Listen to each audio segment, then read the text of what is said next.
Now, Sterling, don't you take my dice. Don't do it, Sterling. Oh, You- Sterling. Take. You took the dice again. You rolled a 20, what the fuck? They are mine. I hope the stream started on that. It started on Sterling, don't take my dice. Okay then. Damn it. It started exactly on Sterling, don't take my dice. All right, that Fucking works. Sterling.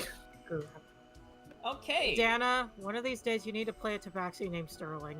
I mean, Dude, that's up to her. remember I wouldn't be opposed to it.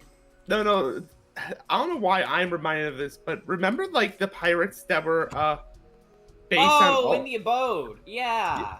The ones that were based on our cats. And who was the one who survived? It was the one I think based on the boys' cat. I think it was Apollo. Apollo, yeah. Yeah, didn't we wind up giving Apollo a gun? Yeah, we did, right. I believe so, yeah. Okay. Apollo, so, the original meme character with a gun. Yeah. So it has been quite some time, everybody. Hello. But welcome back to session 29 of Curse of Strahd.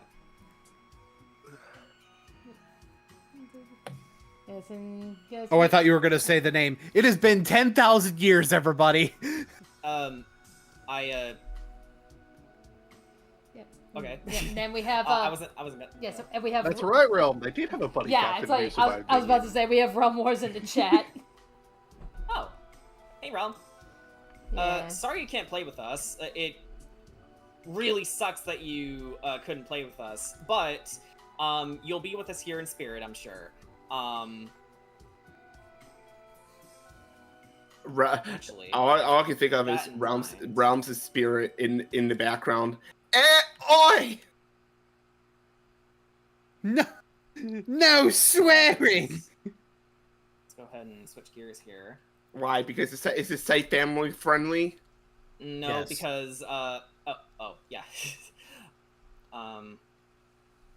Good thing I muted. I almost dropped all my dice in the last switch. Okay. So, who's ready to delve back into the land of Barovia? Yes. Yeah, I guess it's time. my dice are all out of order now. Back at order. Shame.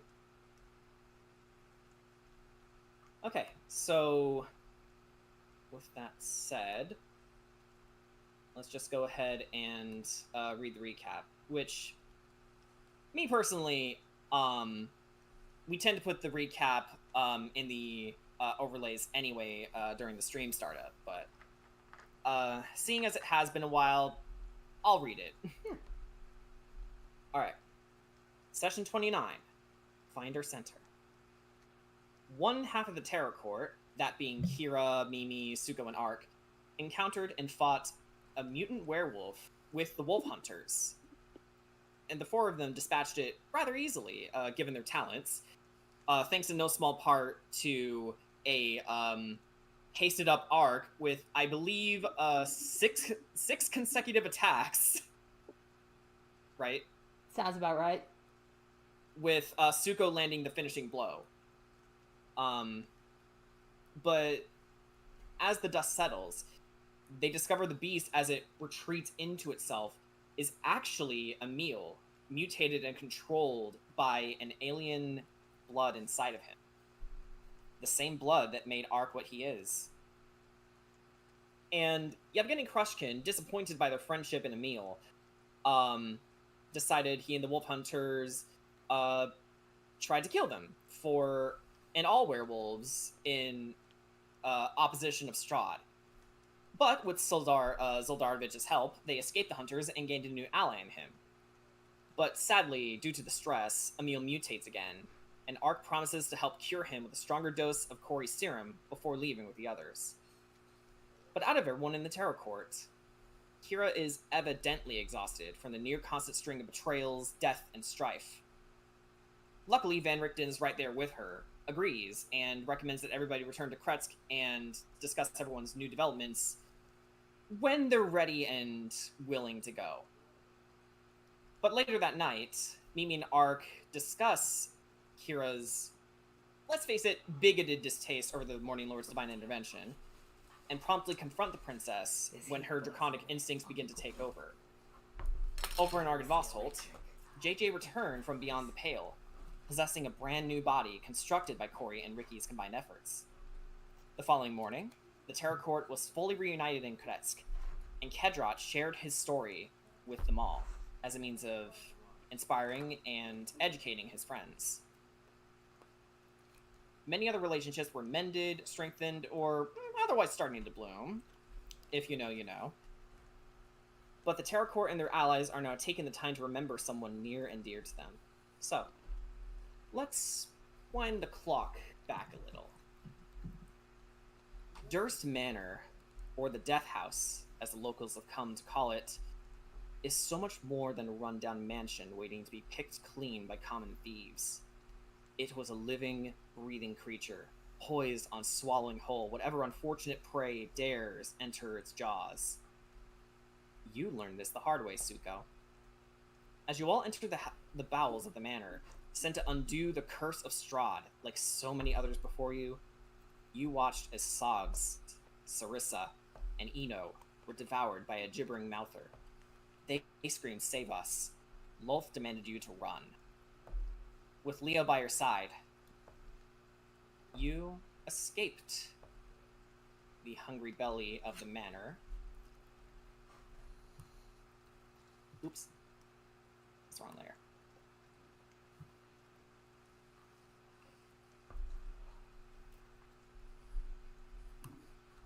And get a little... You escaped the bowels of the manor, and I think the page reloaded. That's weird. Alright. Running as fast as your legs could carry you, and as you finally manage to break free into the cold, hard-pouring rain, you fall to your knees, Suko, sobbing. Leo stood in silence of your blatant act of cowardice. He didn't have to say anything. You could tell he was sickened by your display. Sickened you abandoned the ones you claimed were your friends. Suddenly, you both heard the faint clopping of hooves in the rain, the sound of wood stretching and groaning against a heavy weight, and the sound of... well...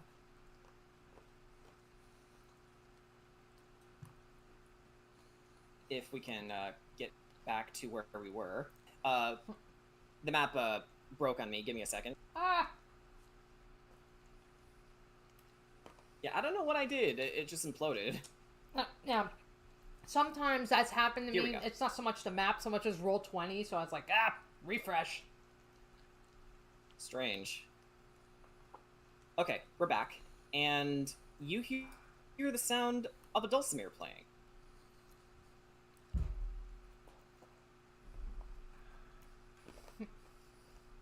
And the rich tones of a man singing. But as soon as you see him, Suko, the man stops the cart and asks, "Hey, y'all, what are you doing out in the rain? Come on, I'll get you a ride back to the village. He's catching a cold in weather like this." Zuko And- strains against the staff and slowly pulls himself up, not looking at Leo at all. Her eyes are puffy and red, her clothes are scratched, her skin is pocked with various different holes and breaks in the skin. And she's just gonna look at the person on the carriage and just stare for a moment. And the man looks back at you, looks to the ground for a moment, and then back to you. "Hey, you can tell me about it on the way back. You look like you've been through hell, if I were to put it some way.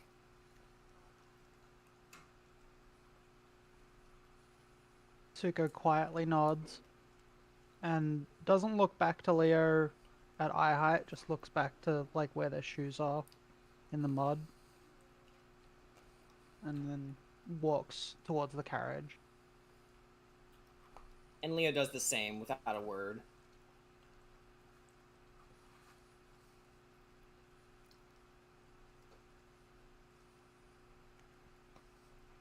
All right, everybody on? Suko finally speaks up, nodding, though he probably can't see. Just goes, "Yeah." Okay. Yeah. And as the carriage rides off into the night, we are going to head back into present day here.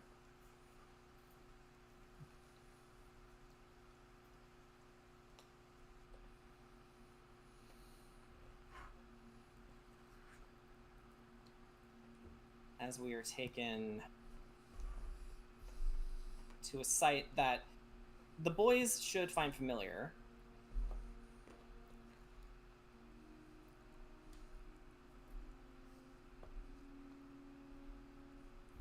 And we cut back to the present day as we were taking to the site Erig was buried, just outside of Valaki.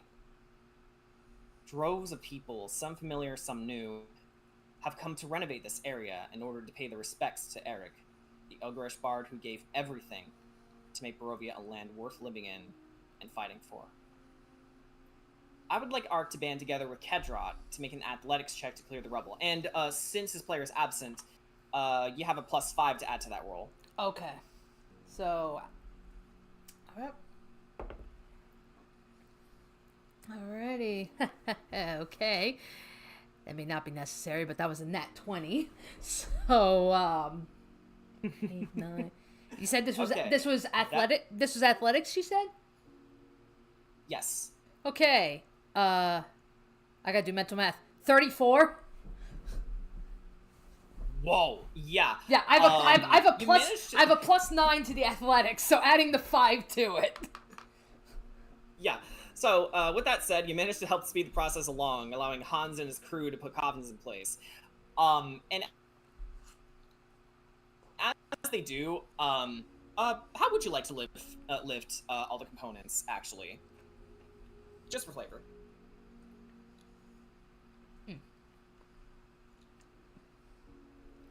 I'm sorry, could you repeat that? I think Discord was starting to cut out a little bit there for me. Blah. Okay, that's fine. Yeah.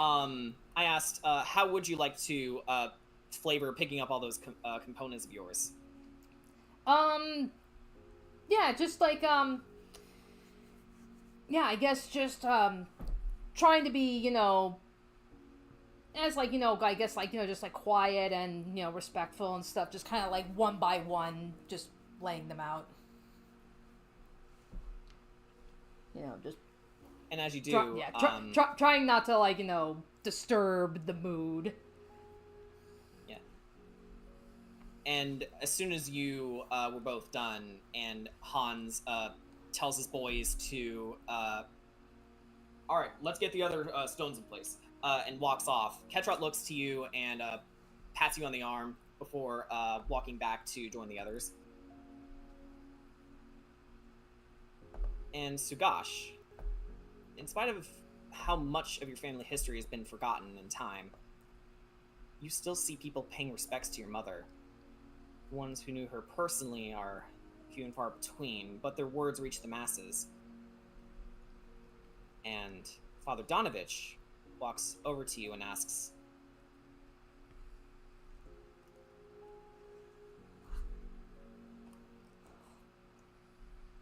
and then he asks, Sugash, how are you?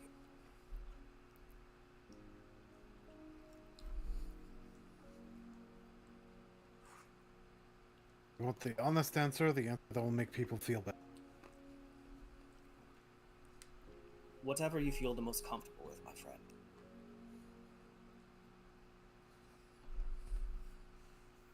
together. I understand. I remember when you and I used to play tag around the courtyard of the church in Barovia village. Your parents tended to move around. They lived where the work was. Your mother even gave the town her sermons when my father was too ill to speak.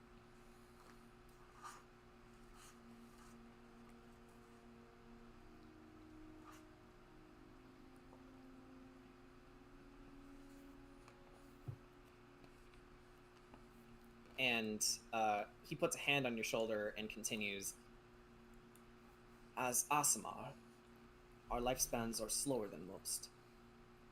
There are so few of us who take up an adventurous life. It would seem that time has started catching up to me. But I am content. He smiles, because I got to see my friend again. He gestures to Doru, putting up flowers on your mother's grave, and says, and he helped to save my son. He smiles a little bit. It's like, it's good to know that no matter how much time has passed, she still wasn't forgotten. He smiles and says, never. And you see Doru rising up, wiping tears from his face.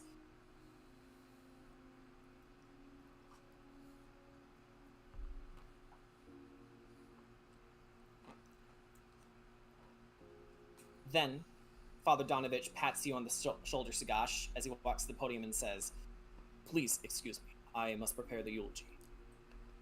Feel free to walk around a bit. Sure.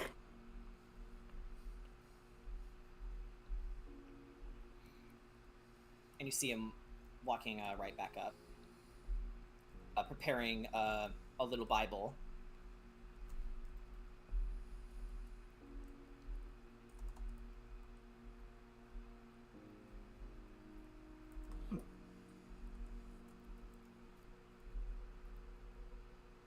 So,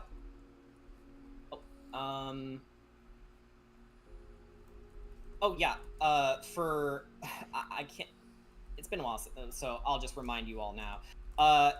If you want to get my attention, everyone, go ahead and @ me in SideRP, but yes, Kira, to answer your question, whether or not you know, Hollow, Corey's father, no, you don't recognize him. Okay, I was just curious.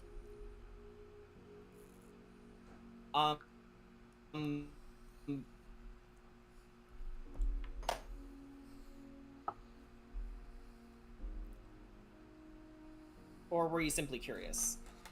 I was just simply curious. That's fine. So everyone, the floor is yours. You can go ahead and talk to whoever. But just so we can keep this nice and clean, let's do show of hands order.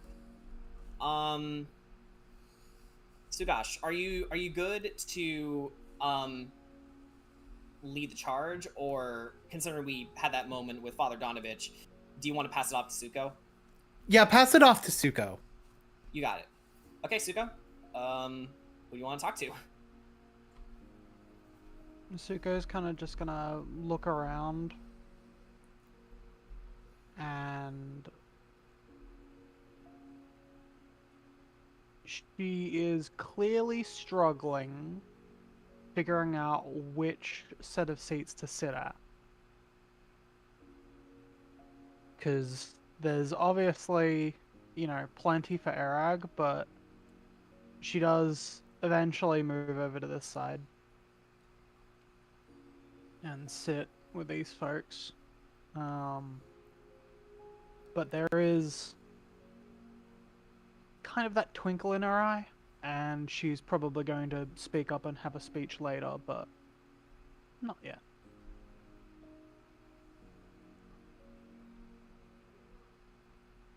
Otherwise, So, you she's are... going Sorry about that. to Sorry. She's going to just get comfortable and just quietly kind of hum to herself to try and remember what she prepared to talk about. Okay, that's fine. So, with that in mind, I suppose we'll head over to Ark next. Yeah, it's like, yeah, Suko brings up a very good point about, about how Irag's side is, a little full, so I think he's gonna join Suko to kind of just help, even it out a little bit.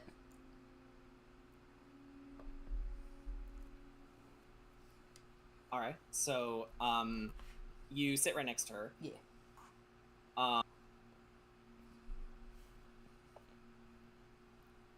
And let me get to...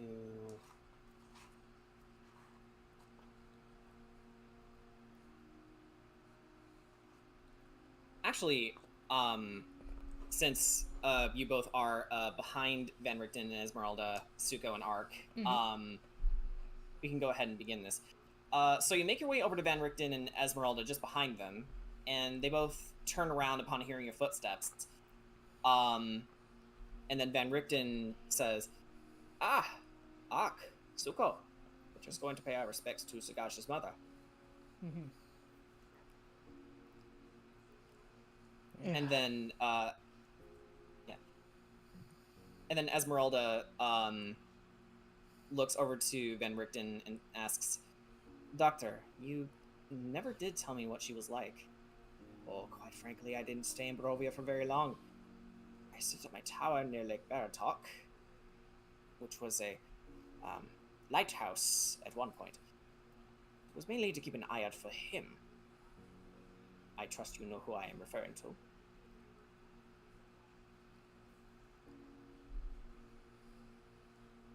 So, not even I knew his parents very well. But I do know they were some of the most selfless people I've ever met at the time. Perhaps that was why I ultimately couldn't turn you or Sugash away. That was why I adopted you both. And, Sugash, I'd say your passive perception is good enough for you to overhear that a little bit.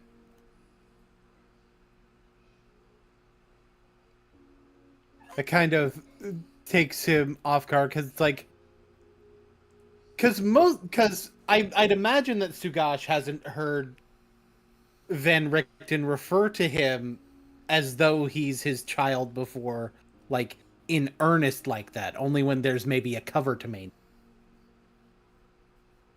Like No. if I'm wrong, if I'm wrong in saying that, then feel free to correct me. But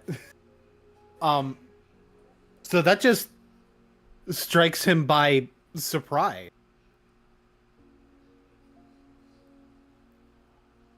Yeah, and Esmeralda continues and says, "There has to be more we aren't seeing. We know Lugdana was selfless, but that's a surface level observation." And Van Richten says, "True. Perhaps there are others who remember."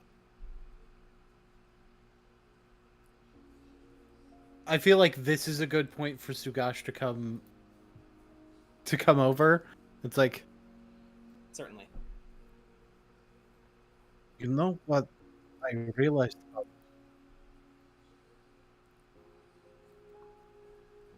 Van Richten Eric, looks up at you. Eric as well, but especially my mother, that now that I've realized it truly bothers me.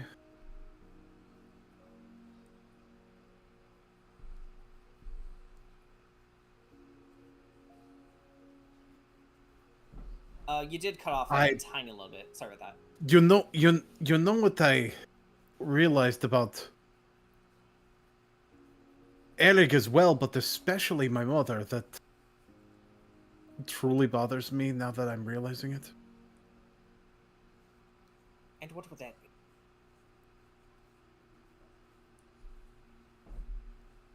I barely knew either one of them. And yet they're two of the most important people in my... Esmeralda nods and says, "Here, here."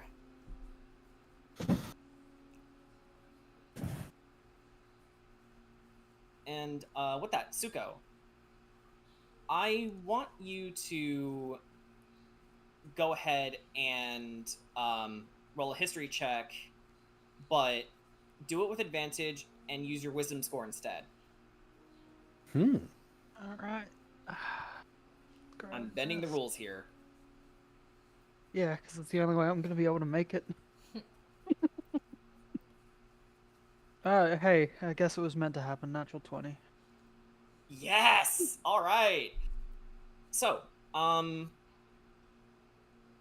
you recall, Suko, that Lugdana was a devoted warrior of the Morning Lord, who dedicated herself to protecting the innocent from monsters in Strahd.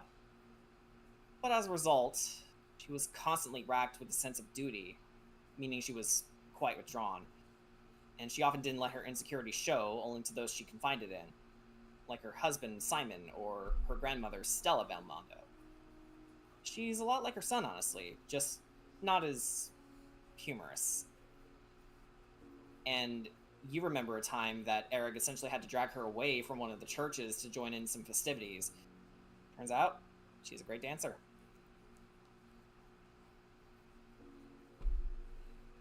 Suko kind of just smiles to themselves, getting teary-eyed. Yeah. There are moments you remember over the years. Fascinating little moment. She could dance, you know. She had a mission, but she could dance. That was... Oh, that was a while ago.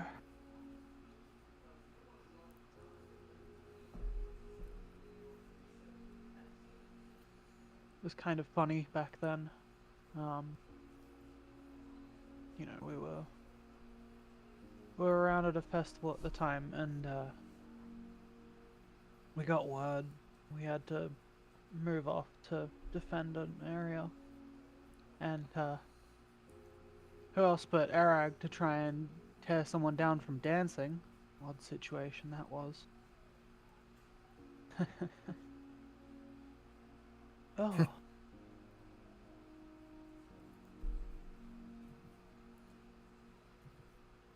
Yeah. Oh boy. And Zuko kind of just wipes a tear.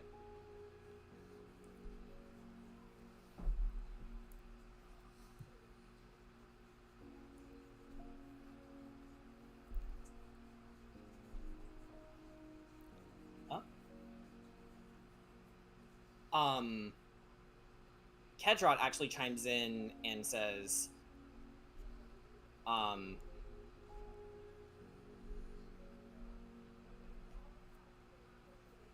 wait, that's later. Sorry about that. We'll save that for a tiny bit, but wordlessly, Kedrot joined the rest of you, or congregation rather. And he asks, "So what's this I'm hearing about?" Oh. Just some nostalgia. I've got more to say once the eulogies have been said, but she was, well, a bright spark is a way to put an Asmar any day, but there was something very special to the way that she had two sides of a coin, but it was very rarely the side that, well, oh, I'm skipping over my words. God, emotions get to me. I used to be really callous for a while.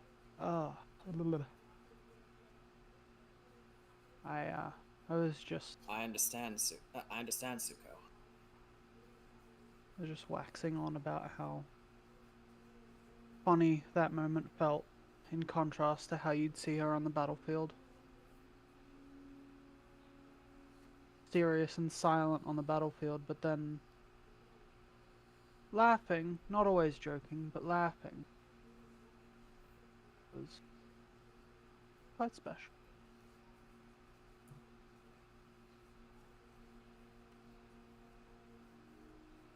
And Suko goes quiet Alright, again.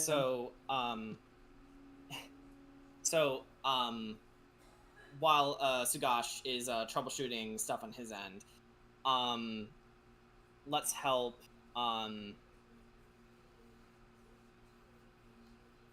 get a little more interaction in, and go straight over to Corey. Who would you like to talk to, or rather, who would you like to sit by? You're roboting a bit, but I think I heard what you said. Who would you like to talk to, right? Yeah. Yeah. Give me a second. Boop. Hello. All right. Okay. Go ahead, Corey. Yep.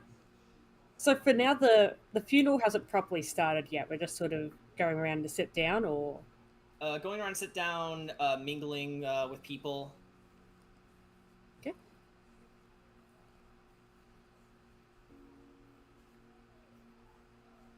Actually, first off, does Hollow know Eric?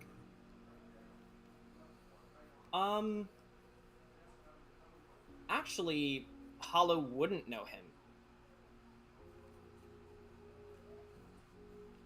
Okay.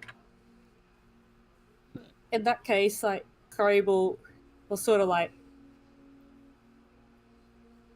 sort of guide him over to sit with the others, and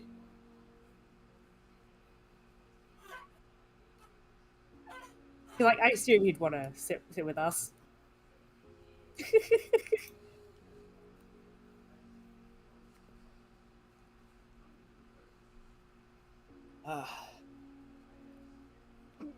That takes a load off. Better to sit than stand. True that. Especially for these old bones of mine.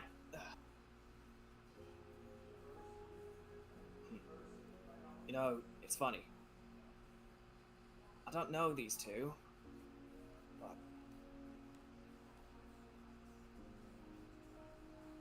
I feel a sense of kinship with them.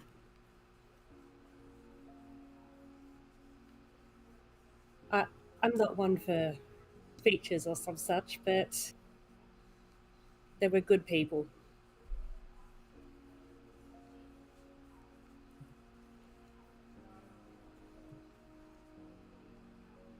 It's just...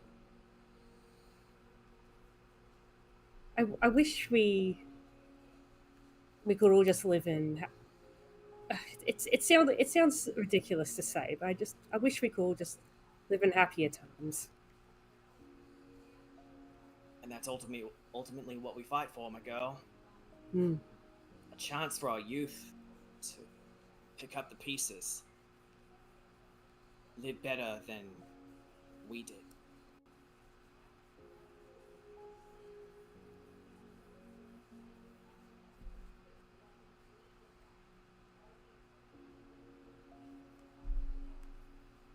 So,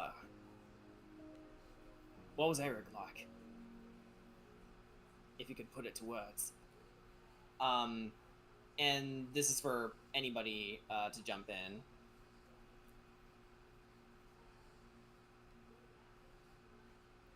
Oh, he was a bard. It seemed to be the joyful sort. Damn good one at that. Important in a land like this.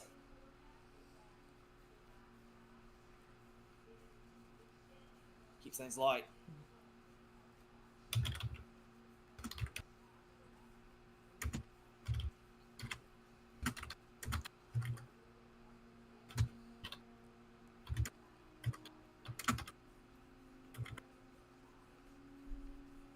Oh, sorry, what'd you say?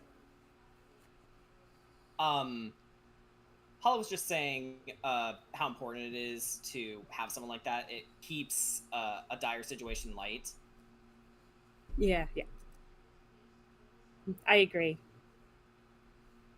No matter how things get, it's important to keep that joyful perspective. There's not much point to living in the doom and gloom. True that. Staying in the darkness is easy, but it's important to remember why we're fighting and who we're fighting for. Exactly. I I see I get my morals from somebody. He pats you on the shoulder, and says, actually, I think I remember an old prayer, that I could share with you. And Oh? as he shares it with you, let's go ahead and move things along and head over to Kira. Who would you like? Sorry, I'm stretching. You're cool. Okay. So I see Eric has got a lot of support, so I'm sure Taka is preoccupied with some things. But Not for the moment. I spy with my little eye a certain somebody. I'm gonna go up to him. Hey. We can do. Yeah. Give me a second. Let's get to the right one. All right. So Kira, as you begin to walk over to Vasily, Taka stops you for a moment and smiles as he says, "Hang on, Kira. Let's go together this time. All right. If She'll take his hand. if I start to go nuts, just squeeze my hand." Of course. And they will approach the fossils. Together you go to see Vasily, who was seen standing on the sidelines before he notices you. Hi, Kira. And he sheepishly addresses Taka. Taka? And Taka says, yeah, me. Listen, about the other day when you pulled your sword on me. Yes, I know. I clearly messed up, but I want to get on the right foot this time. And Vasily sort of nods and looks around a bit. Oh, well, okay, no. So, no, messed up is putting it lightly. You had very apparent murderous intent, which on a person was somehow more frightening than the army of monsters. And you can hear thunder booming as the rain begins to pick up, and Taka just sort of looks at you nervously.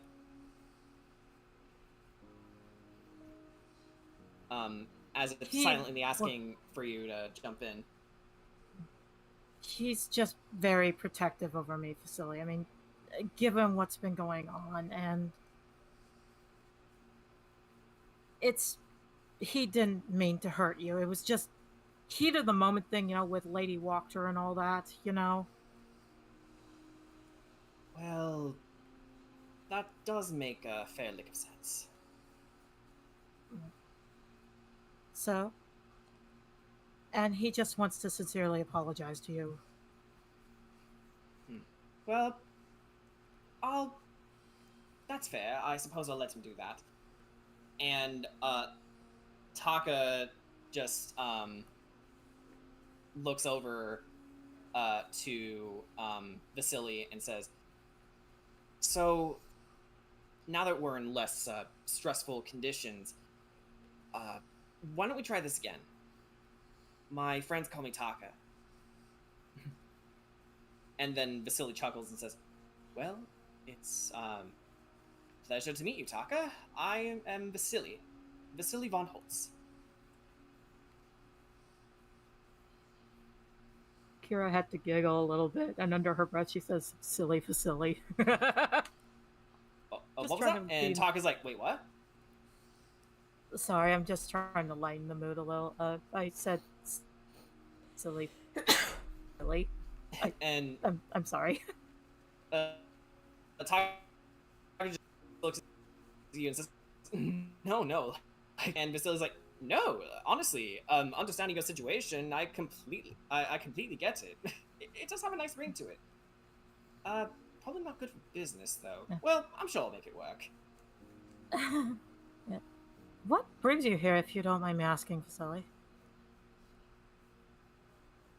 Well, he points over to Lagana's grave. Same as everybody else, just paying my respects. Pay my due to the dead. Same here. Hard to believe that she was strung up like that in Berez. And Taka looks over you and says, "Can't imagine what other sights you must have seen along the way." And Yeah. And I understand your feelings too, but the other allies and me, we were doing everything we could on our end. But it was nothing, hear me, against you guys. We can't be in two places at once. But if I we know. But if we could, he hugs you, I would have been joined at the hip. The matter is, they needed a strong guy, and I fit the bill. Mm-hmm. I mean, Taka, you are one of the reasons I keep going. And you to me.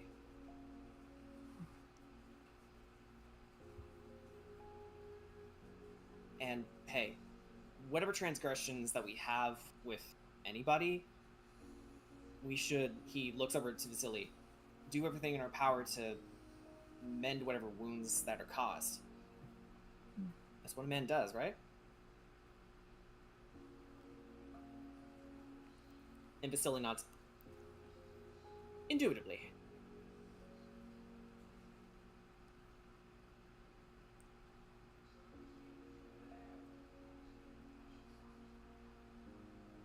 One. Both. Oh, who was that? Sorry about that. I think someone tried to speak up. Yeah, I think Discord's blipping out. That's all. Yikes.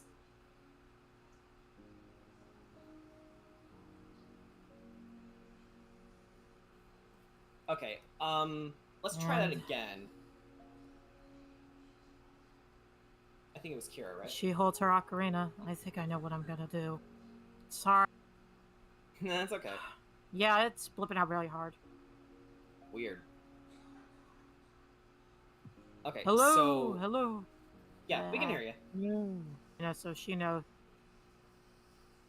Yeah, Kira is holding her ocarina and says, "I think I know what I need to do." And Taka, immediately getting what you're gonna go with, says, "I think they both appreciate that, Kira."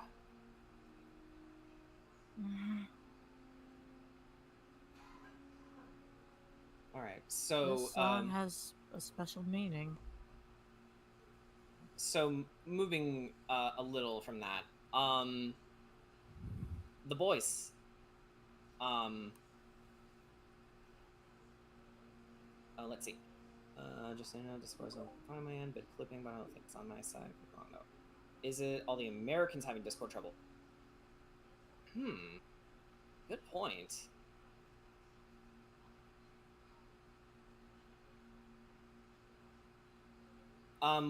We'll worry about that mystery as we play the game, but the boys, who are you gonna go see, or who are you gonna sit with? Judging from how everybody's distributed, I think the answer's pretty obvious, but what do you two think?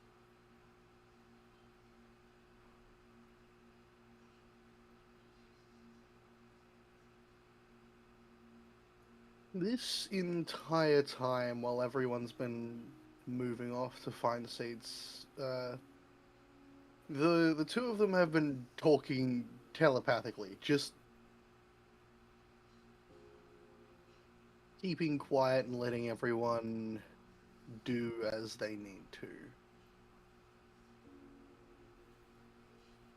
They've already said goodbye to one person who's being honored here. So, much like the others, they're going to go to this side, over near Casimir. Oh, Casimir. Okay.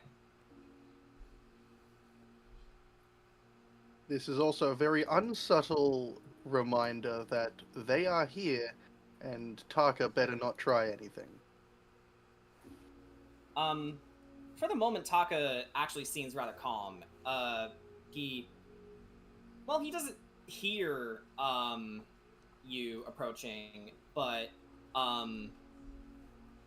he, to put it bluntly, has this lingering sense of, okay, I'm hearing boss music. It is almost disturbingly quiet how the two walk, especially considering one of them has metal legs. But, being a being with good hearing, Casimir turns around to face you both, and you see him holding violets, and then he places them down on the grave before joining you. And then he says rather abruptly, I'm only coming to pay my respects.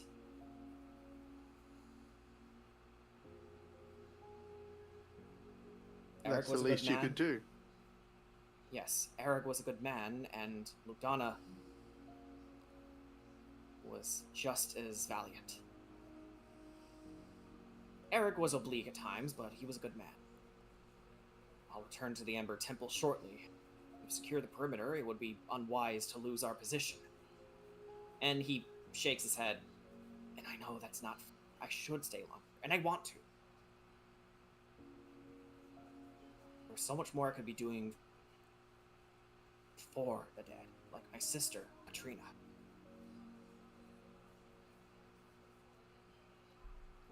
You've always got to leave some time to at least remember them. If all you're doing is to serve the dead instead of remembering who they were, what are you going to do for the people who are alive?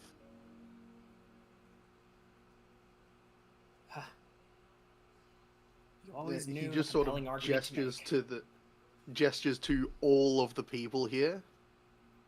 Yeah. Casimir actually chuckles and says, as always, you make a compelling argument.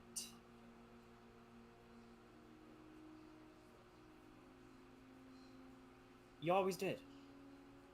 Even back in the encampment in Valaki. In some form or fashion, while it was one of you that brought me out of the brink, there was always another side of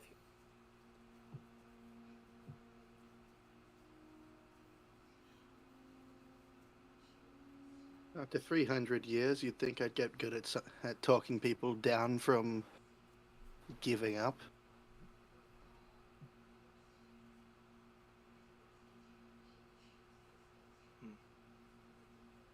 And you are indeed referring to Burgomaster Kretskov in regards to his son Ilya when he was taken ill. Yeah.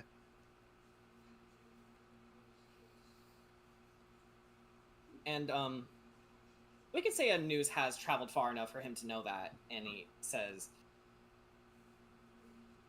you know,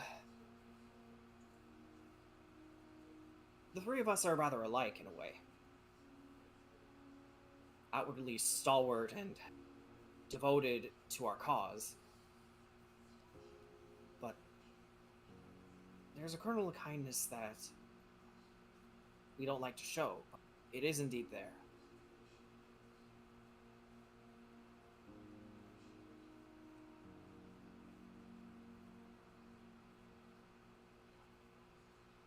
The question is, what mask fits us better? The warrior or the counselor?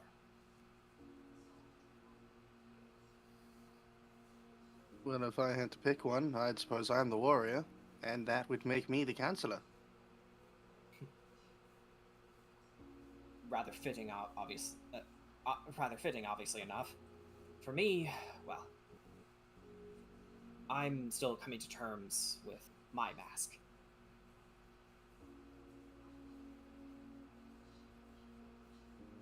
Well, if your brother's anything to go on, I'd say you're a bit of both.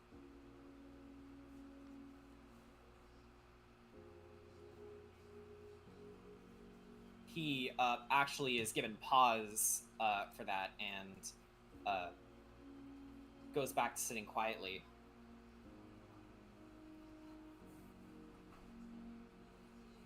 And with that said, I think we can move on to the next person, which traditionally would have been Kedrot, but we can have him do something.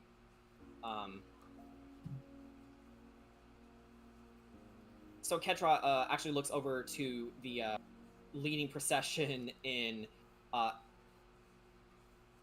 Eric's set of seat, and then he looks at you and says, "Please excuse me," and he's going to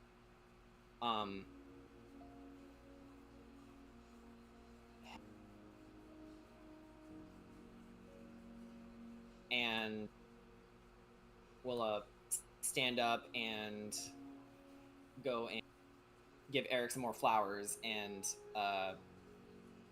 Kedrot says, Captain Terry. And Terry would look up, and they say, if I can find them, there we go. And you see Orin wearing an elegant black suit with an emerald necklace, and they look up at Kedrot and say, hello again. So, I didn't expect to see you here, says Kedrot, and Orin says, Eric used to play in the Blue Water Inn when I was a child. He was my favorite bard. I just wanted to thank you again for helping drive Anastasia away and curing her. We have a powerful new asset, but I'm afraid that Vallaki is lost. Your allies helped us get whatever people we could out of there, the allies who were available at the time. They look over and they're referring to people like Taka and Van Richten, Esmeralda, and then they continue and say, but not everyone made it. It's now occupied by the Eagles of Shadow. And they are speaking loud enough for some of you to listen in. And then Blinks making his way over to the boys. And then you hear him go, psst.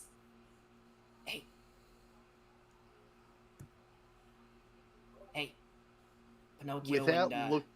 Without looking at him in his head, he just hears, yes, Blinks? Listen, can't really focus on the funeral. I'm still worried about Stella. Girl's gone through a lot ever since Bogus Fukovich got kicked out of office. Vic shakes his head. Vic's got it worse. Hey, I wanted you to take this, to know how important it is to me to get my kids back. And he hands you a diary. A white one with pink flowers titled, well, Stella's Diary. And he says, read it when you can, okay? Understood. All right, I'm out of here. And he jumps down and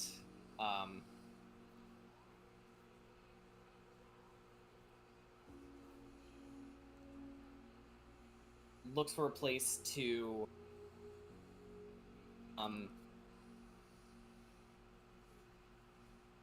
only for him to get picked up by Yeska here, and he's just not so much. He's just sort of going like, whatever.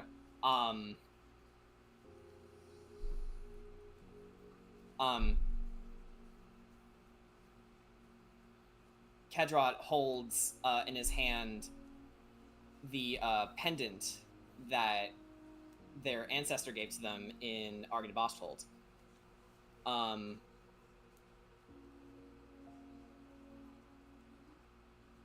And he says, "You shouldn't blame yourself for how Velaki turned out, Captain. You did the best you could in an impossible situation." And then Terry gasps as he presents them the crest, overcome with surprise and emotion, and they hold it close to their chests as they say, "Parents told me this was a lost heirloom. Where did you find it?" "Argent Bosthold. We met your ancestor, Sir Robin Terry." "You met him?" I must go there." "Yes, you should. But then, he puts a hand on their shoulder. "When you're finished grieving." And Terry hugs Kedrot, saying, "Thank you. Thank you." And then, Kedrot, returns to you, rather quiet, joining the rest of you without saying a word.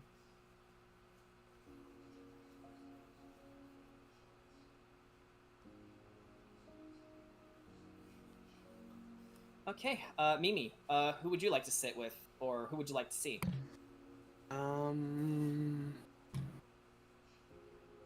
Admittedly, you are rather spoiled for choice. Yeah, but I'm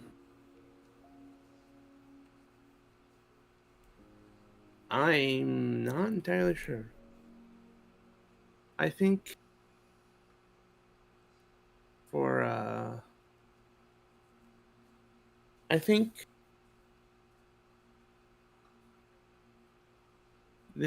the only ones that should be by are just all already over here.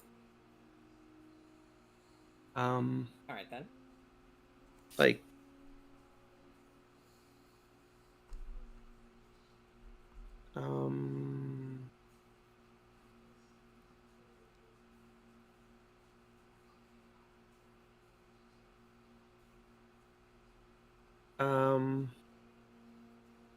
I guess she just kind of moves up and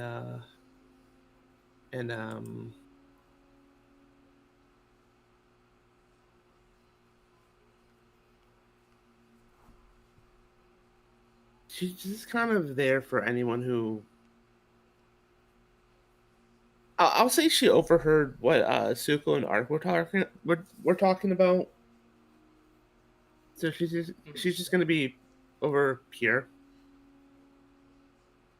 Okay, then. And I guess it does help that everyone is already on this side. All the party is already on this side. Mm-hmm. So Yeah. So, with one more interaction, I suppose. Let's go with Ismark and Irina. They stand with you, considering both the departed souls. They look in your direction, and Ismark is the first to speak and says, addressing you, Sugash, "Hey, hon."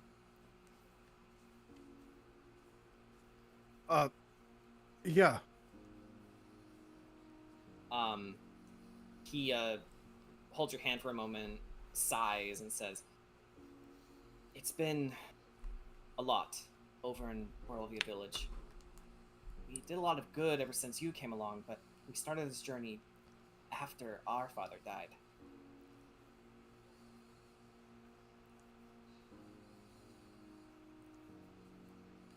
Yeah. And Irina puts a hand on Ismark's shoulder, sensing his burden, and he continues saying, I know I've been given the title Ismark the Valor, but sometimes I still feel like Ismark the Lesser. I was supposed to be the burgomaster of Barovia Village, but the longer he shuts his eyes, he lives, the rest of the kingdom suffers. Are we doing enough, Sugash?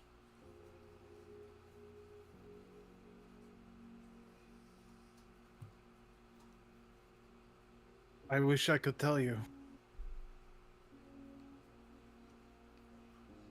The only thing I really can is that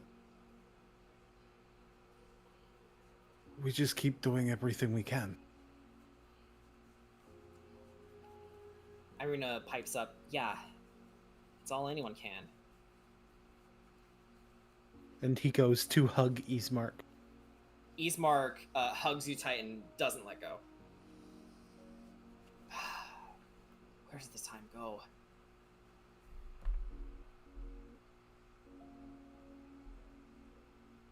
And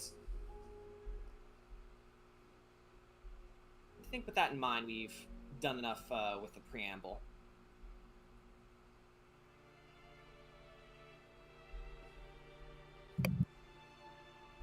So, as you were in the middle of having these conversations, you see, using a magical device, likely created by Snipes and his wife, who are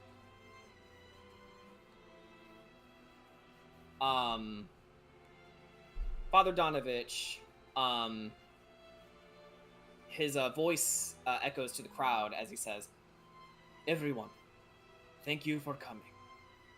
Whether you were escorted here from the Siege of Vallaki by the Terror Court's allies, or from Kretsk, we are gathered here today to mourn the loss of two great heroes. The traveling bard of Etheris, Eric, friend, singer, teacher, and a father. And also, a hero from a distant past, a paladin of the Morning Lord himself, Ludana Belmondo, protector of men, slayer of evil, and a loving wife and mother. War has claimed them both, two shining beacons of laughter and warmth in this harsh kingdom. We mustn't forget our place in this world, to carry their dreams in their stead. To Eric, Ricky leaves him the flame-tongued dagger, to light the way for his beloved Gilithan, and himself for when they reunite. And there are others in their company, who wish to pay them their respects. Okay, starting with Sugash. How would you like to pay your respects to Erig, the ogreish bard?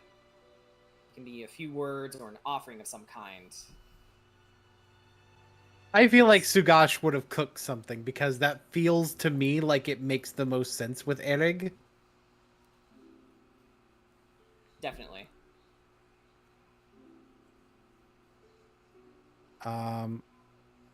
Forgive me, I have to look at the list again to figure out what he would have cooked.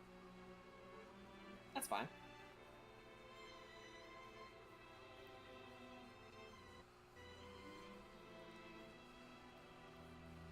I don't know, berry pie seems perfect. It seems very Erig. Okay. So, you take the berry pie in hand. Obviously, cooked fresh and, transported here, via the cart. The crust is nice and golden brown.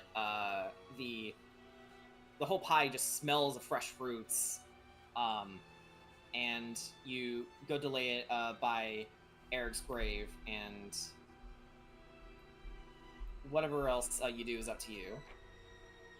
Whether you'd like to give him a little prayer or whatnot.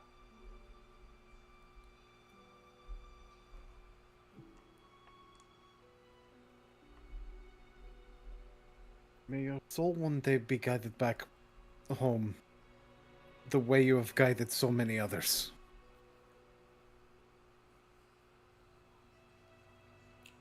Okay. Little prayer.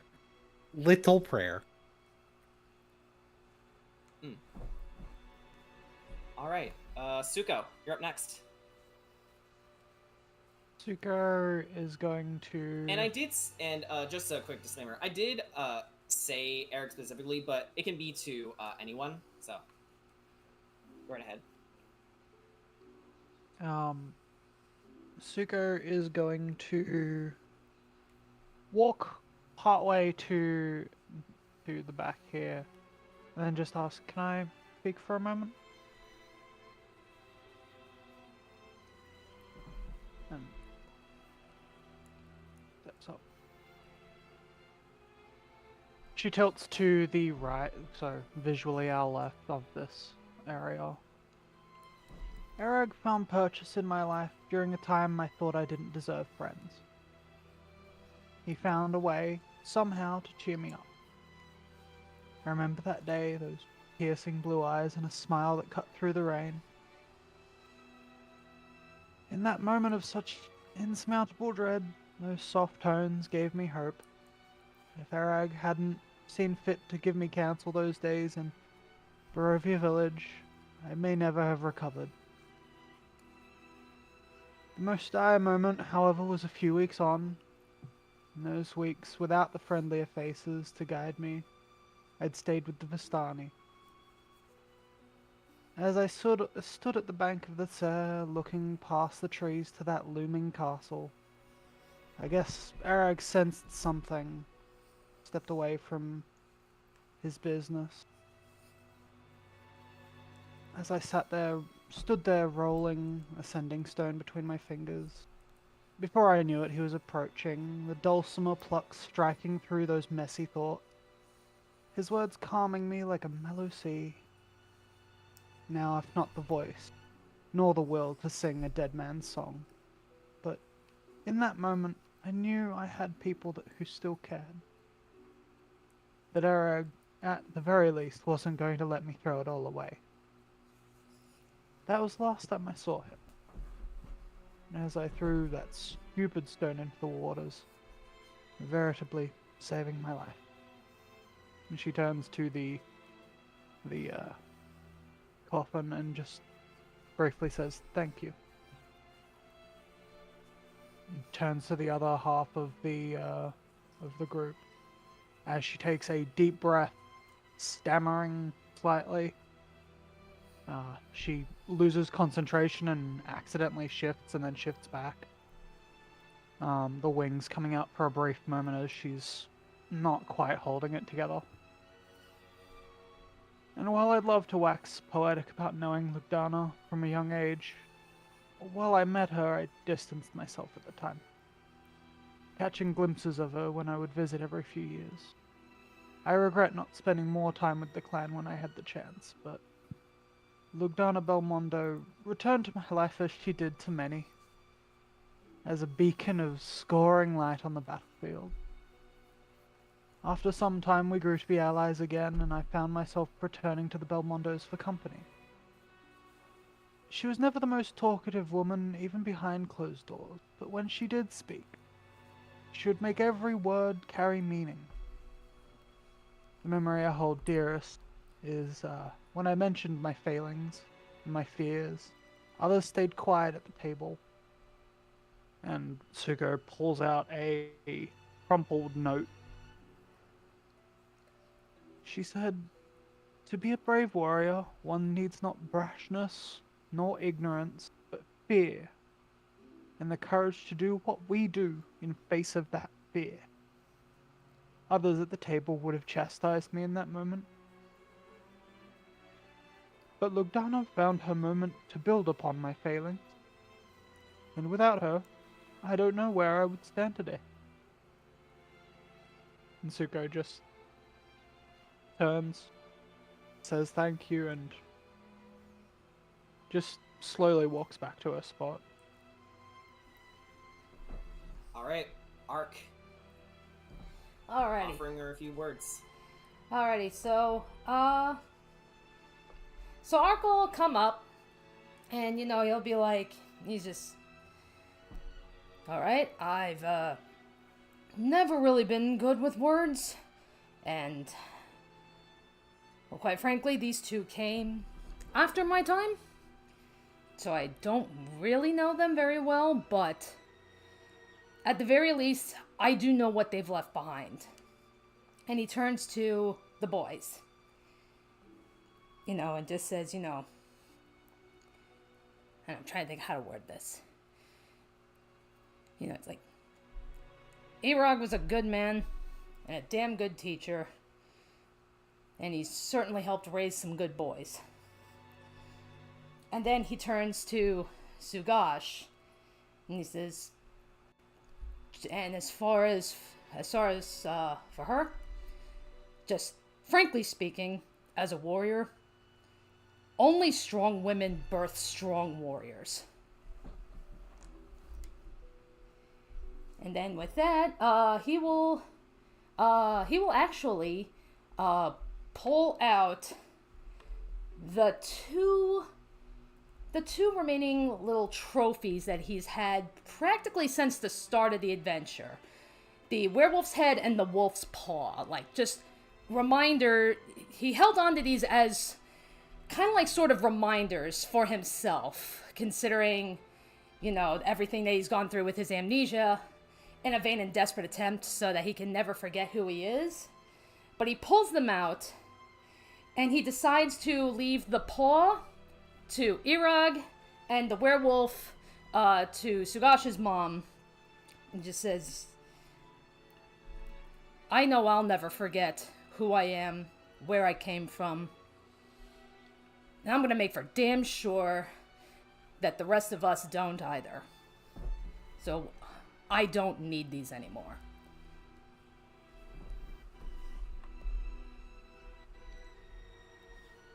And then he'll go back to his seat. Alright. Okay, honestly, Corey, Kira, you two are a package deal. Mm-hmm. So I'm not on Roll20 because I'm giving my computer, chill. Yeah, no problem. But, I can she- bring you up. Was that over here? yeah. Before she does that, what? Oh, you're in the same space as Gotcha. me. Yeah. Right. So before we do the thing, Kira would like to say a few words about both of them.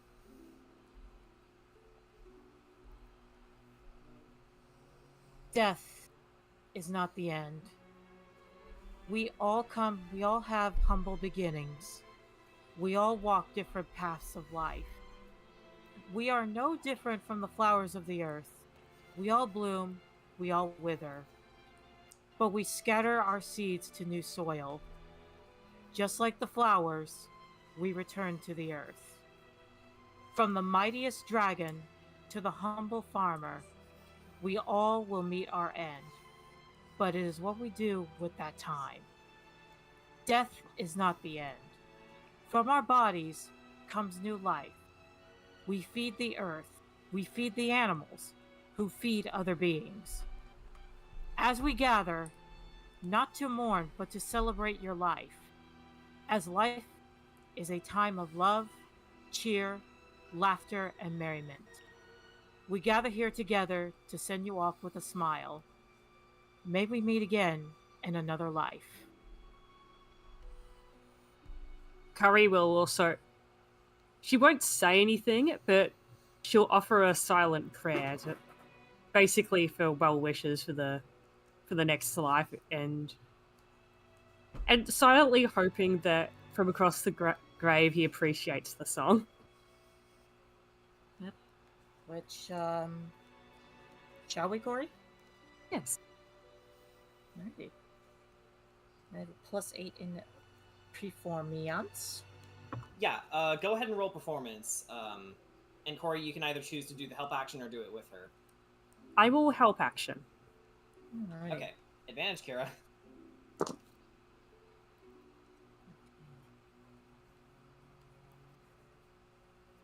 27. Ooh. Nice. 27. Okay. Permit me a second to find something real fast. The ocarina music.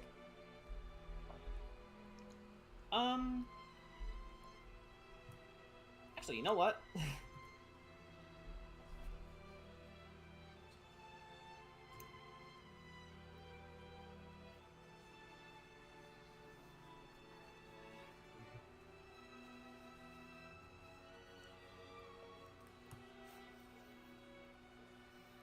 Okay, I found something. So we'll just do this for the sake of pace. Here we go.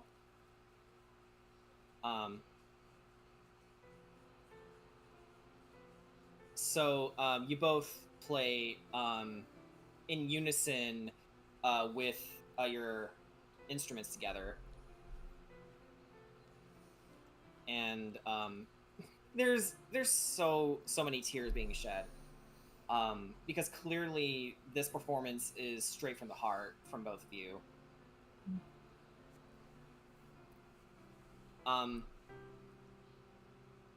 But as you both play, Corey, you did notice your father looking off to the side a bit, but you continue playing for the sake of their memories.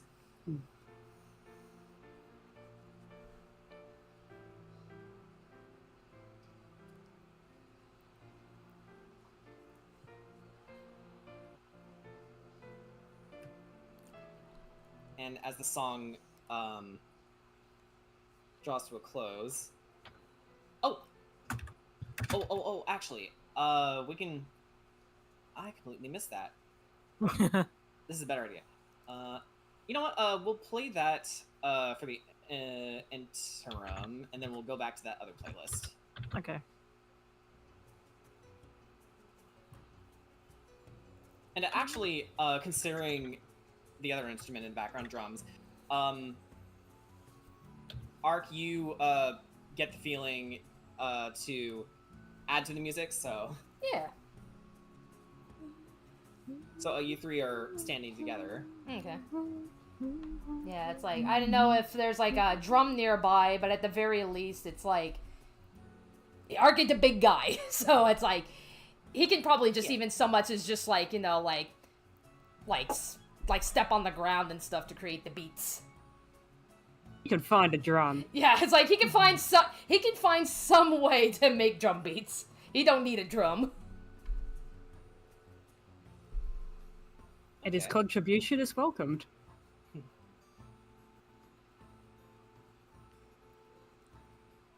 Okay, well, we'll have to put a thing on that one. That's sorry, I was looking in the music chat. I believe with that the boys are next. So because Ricky we did mention Ricky earlier, this it's up to you, but you can go JJ solo or go with them together. They're gonna go up together.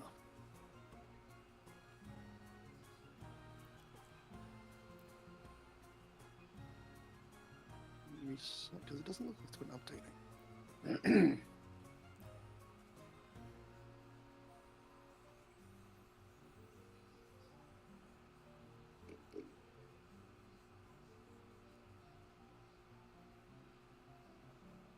And as you prepare,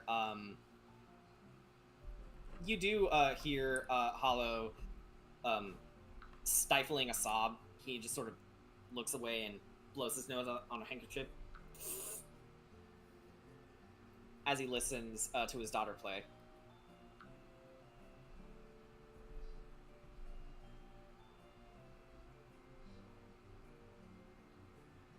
All right, boys, whenever you're ready. Sorry, what?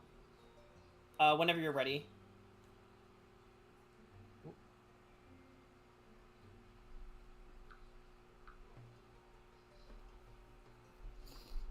They're still on the podium.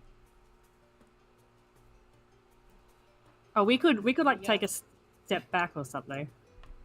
Yeah, fair. Actually, very fair. Yeah. Yeah. I can't get access because I'm not on Roll 20. Yeah, I gotcha. So the boys walk over to the podium and just sort of nod at each other.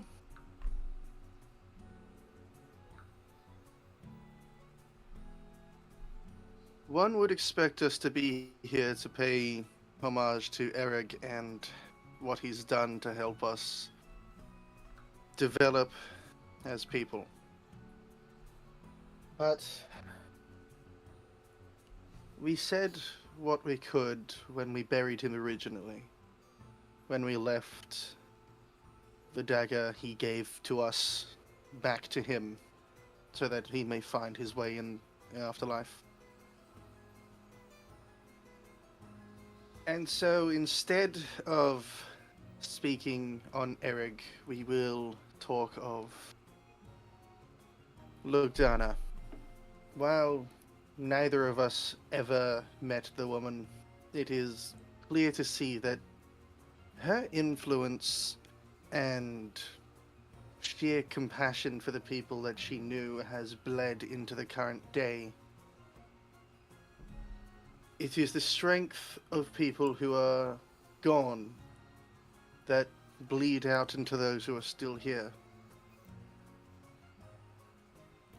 It is them who teaches us how to survive all of the problems life, and in our case, unlife can throw at us.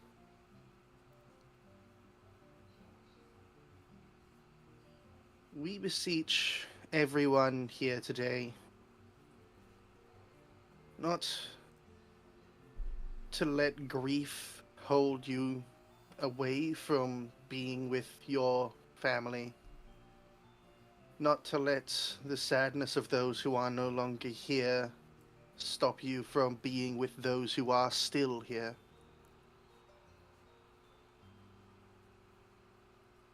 We ask that after this funeral,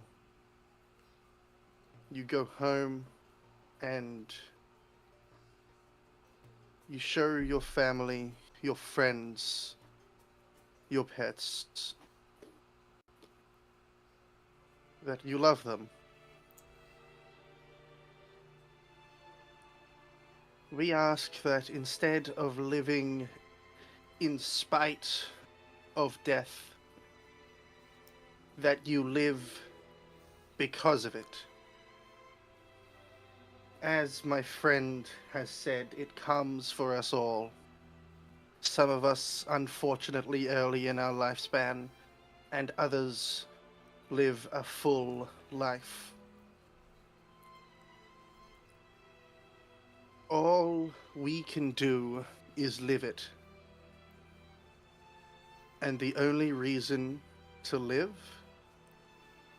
is for the people we are living with and the people who lived before. Thank you, Ereg.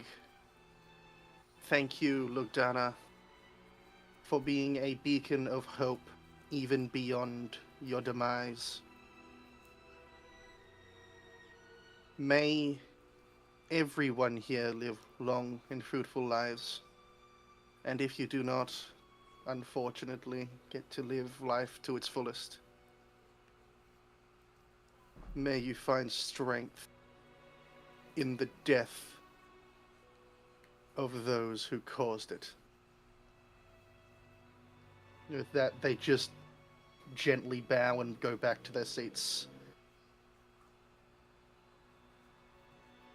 Father Donovich actually, as he was standing there quietly this whole time, he actually felt the need to speak up about your words, and he says, "Well said. Anyone else?" And before he could even finish his sentence, Kedrot actually steps up to the podium.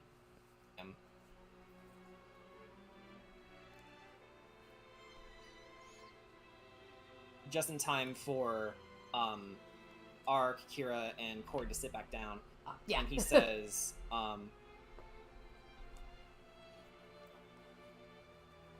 in regards to Lugdana Belmont, you have gifted us a worthy heir. You may be gone, but your name shall live on in eternity. So smile, kin. His pride and yours shall remain in Barovia's final light.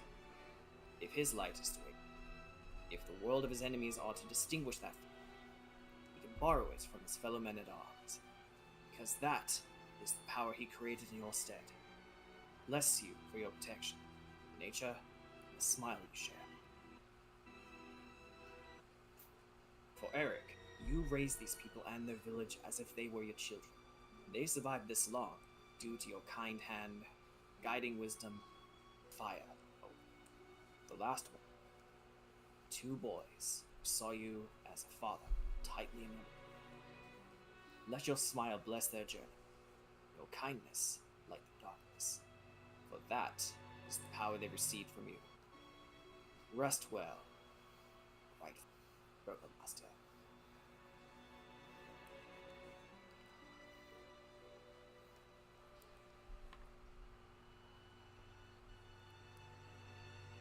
Alright, last one. Mimi? Whether it's an offering or a few words, go right ahead. She just opted for an offering, primarily simply because she does not feel comfortable. You know what, Mood? What? She does not feel comfortable speaking up in front of a crowd right now. Yeah. Also, some people don't realize that. I don't think some people realize that she's even alive. You know, some people probably thought she's also dead. So that's not to draw attention to that.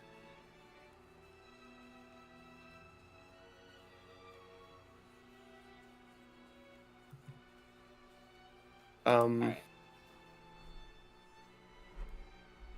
Though, even the ones who do know are, you can be assured that you're in good company. Oh, absolutely. I'm.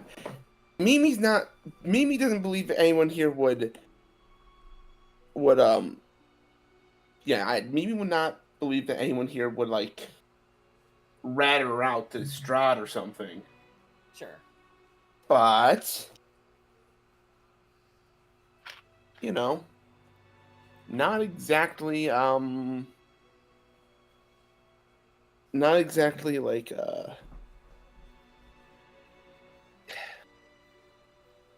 All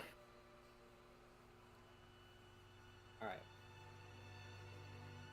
Now, just to triple double check with Suko here.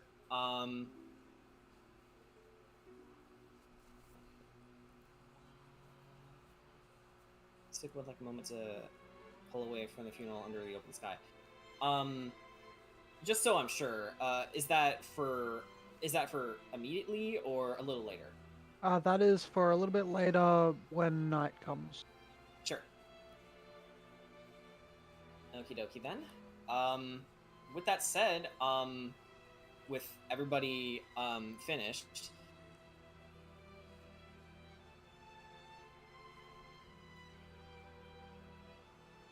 Father Donovich walks back up to the podium and says, "Thank you all. Now, while the history of Lugdana Belmondo has been lost for some time, slowly but surely, that is about to change. If we are to remember the ones who have fallen, we must celebrate. Mourn how you wish, but remember that at one point, Kretsk was a village of warriors. It's easy to call everyone cowards, if you pardon my phrasing, for not standing up to the repressors, the That is frustration clouding perspective. There were many years of fear that stamped out the people's courage and pride. No longer. Now, let us pray and send them off, proud smiles on our faces. And as everyone lowers their heads, closes their eyes, and holds their hands together, and you can hear several utterings of "the dead pass on," common Barovia prayer. Hollow whispers to the rest of you and says, "Oi, you hear any music besides Kira's just now?"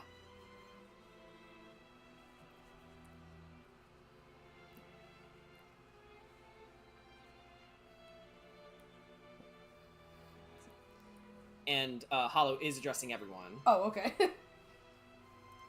Yeah. What did he Or- say? Sorry, I couldn't understand you properly. Yeah. Oi, you hear That's any a me music problem, not a you problem. Yeah, okay. I'll just say it again. Oi, you hear any music besides Kira's just now? Do we?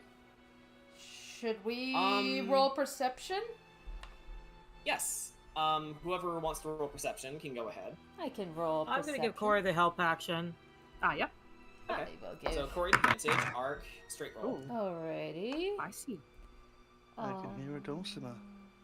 That would be a 19 on the perception. I was muted. I was saying I wanted to roll perception. Damn it. Oh, okay. You can roll too if you want. Okay. That's a dirty 20. I got Nice. a 16. 16, and Arc got a 19, yeah? Yeah. Hang on Okay. a second. Let's see what the boys got individually. Perception.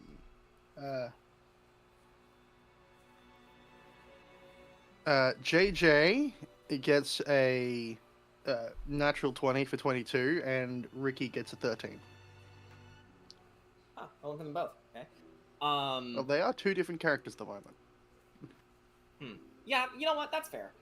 Okay, so all of you did notice a different music in the mixture. Whether or not it was spirits or some other party, you did all hear a distinct difference. But for the one who rolled the highest, I'd say you could be the first one to speak up about it. There's certainly Yeah. something just happening.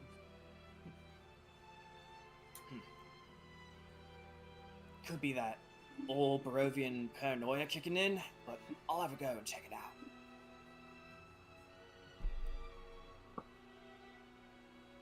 Alone? Eh? Are you going to Um, check it out alone? Oh, you want to come with? I will.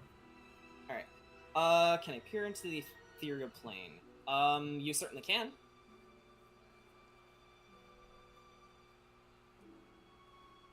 A strange thing happens to JJ as the lights of his eyes dim to nothingness. And he's going to look into the ethereal plane to see how many spirits have joined this funeral and whether the music was coming from them or not. Well, by peering into the ethereal plane, you can see an entire procession of spirits, both young and old. Some of them sobbing, others quietly praying. But none of them seem to be carrying instruments. Well, save Erig, who looks down at you, smiling widely and giving you a wink before heading off back into the mists with Gilithan by his side. Or what appears to be a vestige of him. But as you think about it more, no, that wasn't a dulcimer. It sounded more flute-like. And since you rolled so high, you did notice a faint figure up on the hill leading to the funeral, traveling down the road, disappearing from view. And as Corey says, I'll go with you, to her dad, Pedra also chimes in, I'll go with you, just in case. Perfect, says Hollow. We'll meet you back in Kretsk. Just keep everyone safe till then.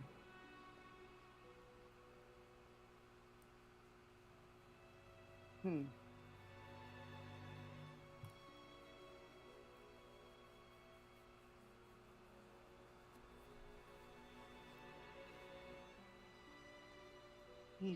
the And- spirits of Barovia here to say goodbye.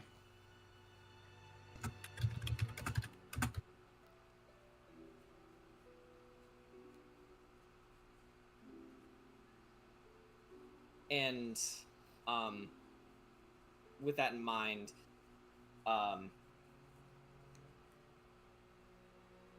Kira, since you're actually sitting, you do notice a man smiling to himself, wistfully, thinking of the ones who have passed. At least that's why you assumed he was smiling. So as we ponder these new developments, why don't we go ahead and take a break? Okay. All right. That works. I think the cat's asking for food. Out of curiosity, Dia, was that music the flute trying to stay in rhythm with the music that was being played? Yeah, it was definitely in the background, but let me quickly remind myself. Oh, you did roll a 19. Hang on. Oh wait, no. That's not for this session. I'm sorry. I would say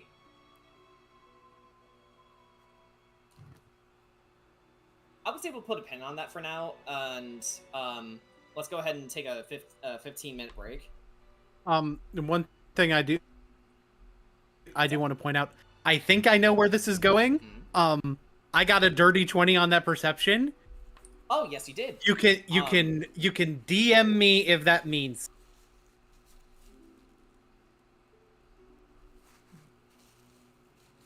I'm gonna go get more food. All right.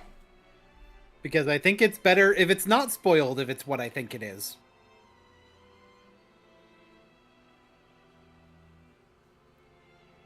Yeah.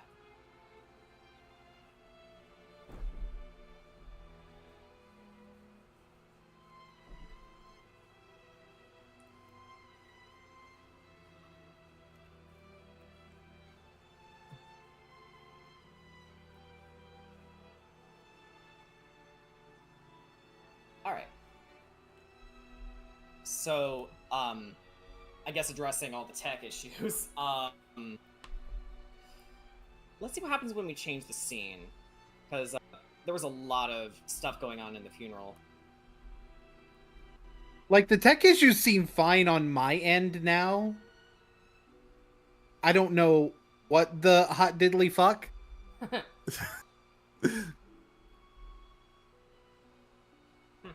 And it is truly, truly, truly hot diddly. Holy fucking shit. Yeah, so we definitely needed some time to recover from that. Funeral scenes tend to do that. Yeah. But I think everybody did really well. And do I know shit? I didn't prepare speech. That's okay.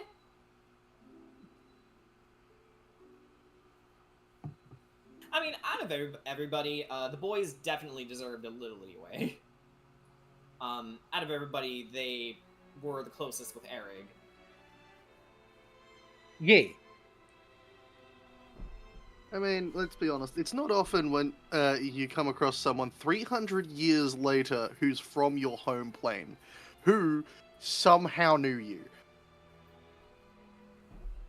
or at least knew of you. Mm. It's hard not to become quickly attached to someone like that. Yeah. Yeah. And I guess a little context for Suko. Erig was actually following JJ's case after the Ulmir incident in Etheris.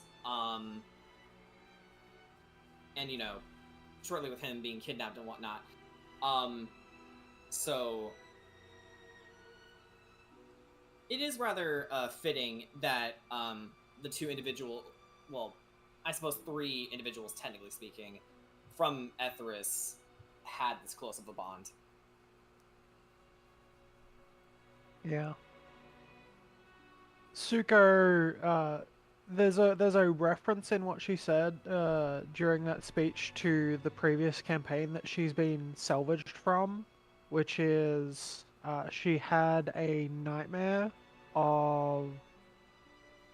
Well, actually, it's something that we planned to happen but didn't end up happening because the campaign fell through. But she had a nightmare of Strahd and Anastasia essentially trying to con Suko into joining them rather than being a part of the party. And in that, we were going to figure out a way for Suko to communicate if they did end up joining, and I have taken the liberty of making that a physical sending stone that Erag talked/sung Suko away from using, and she ended up throwing it into the lake. Or the river Ser. So that's the stone that she mentioned at the end of the speech for Erag.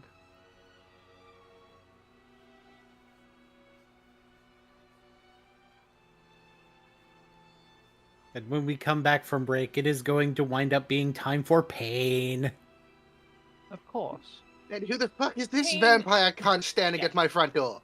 Yeah, pain, and then immediately followed up with hopefully fun. Yes.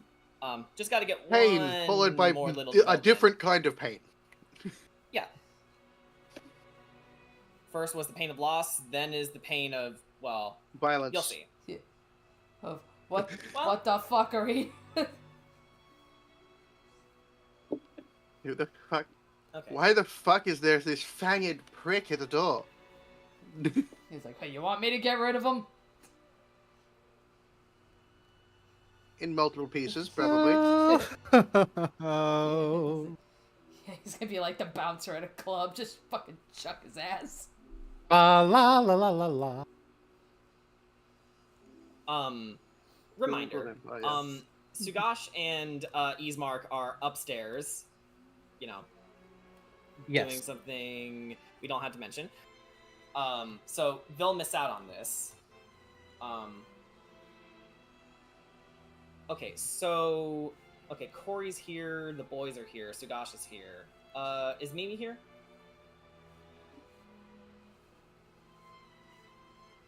I think Ark is here. I am here, yes. Yeah. Okay, so I think we're just missing Kira, because I know Suko's here. But just to confirm, Mimi still there?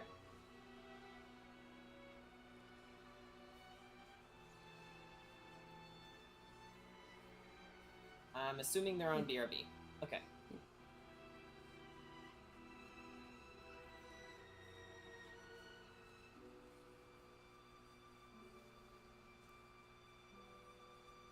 Is it cheating to join your own live to like it?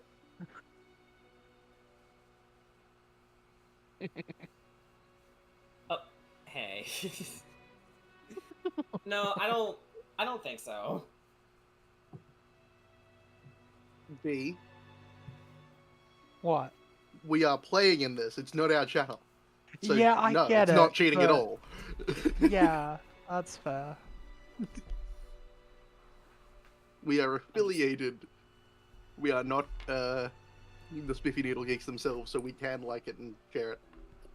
Yeah, that's fair. You're right. We should like all show up and like boost the stream, boost the stream. Does YouTube even have a system like that? Like, I know Twitch does, but does YouTube have something like that? Boosting the stream? Not really, Oh. but you can like it. Okay. I hope we're all subscribed to Spiffy Needle Geeks. And if you're not, you should totally subscribe to them now. They make good content. Yeah, shit, we don't just do the D&Ds. We also have Ryan, who also streams games. Occasionally, Brandon and BJ show up. They're the funny man with the Master Chief. Well, with the, Yeah. Reach character model. Yeah, the Spartans. The Spartans.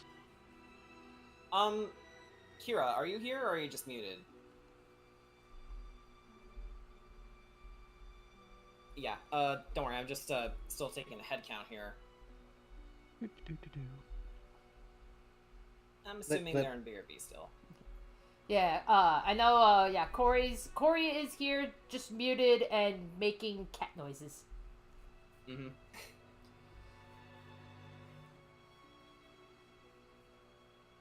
I think she was saying... Here's a question. Hmm? Mimi, Kira, are you two here but don't realize you're muted? Oh, yeah, that's an important question. Hi, I just got back. Oh, okay, so you Mimi's just got just gotten back. Okay. Alright. okay, so I think So- we're still waiting on Kira. Okay. Yeah, good to know. So, as soon as she comes back... But yeah, it's like, yeah, for those who don't know, Corey's cat, I think recently he had, like, some minor surgery or something, it looks like? Just had to have a couple of teeth taken out. Okay, yeah, so regardless, minor surgery regardless, and he's making a full recovery. Yep. He's going good. That's good. Yeah, it's very good. That's pretty good stuff. Anyway. What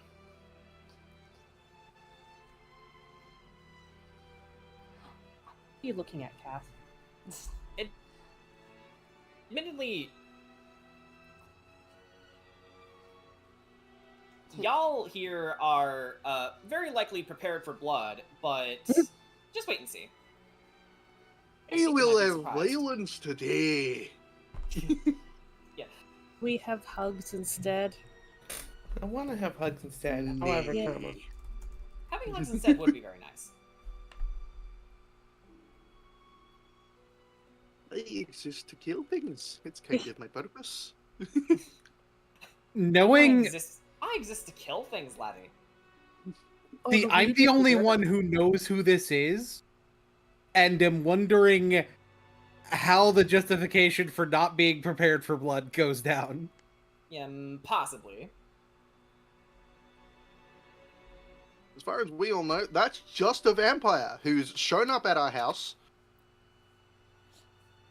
And, has kindly requested to come inside. I will not explain context. I refuse to explain context. good, because that'd be spoilers. Yeah. All I see is the latest in a series of stabbing victims. Okay, so, how funny would it be for me to go BRB, and then Kira comes back? That would be hilarious. That's what's going to end up happening. That's sort of, It's how it's gonna work. that's what I'm hoping won't happen, because, I don't want to not be there when Kira's here. Because that's time wasted. How about I quickly go get a cheeky snack, and then another person who's gone. Yeah, okay, that balances it out. Okay, BRB. Yeah.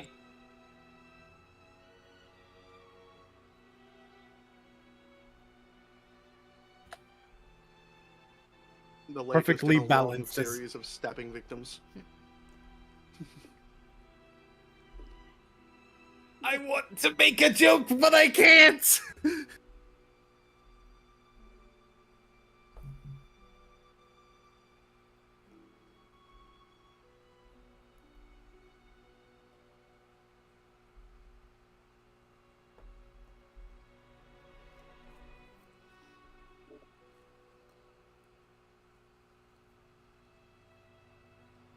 I have Returnus. Yay! Yep, we knew it would happen. What? Jordan's AFK. Yeah, the minute that Jordan went AFK is when you would come back. Oh, Oh. that happened. Yeah. My dad got some really nice tacos from this taco stand down the street, Ooh. so he wants me to try it. Okay. Always some try the Vegemite. taco stand. I got some Vegemite shapes. Nice. How's the gremlin doing? Oh, he's doing good.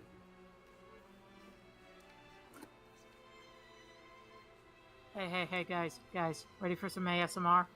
No. Oh no. Stop. Just be Sterling. Just be Hang on. Sterling. Hang on, guys. Ready for some ASMR? Oh God.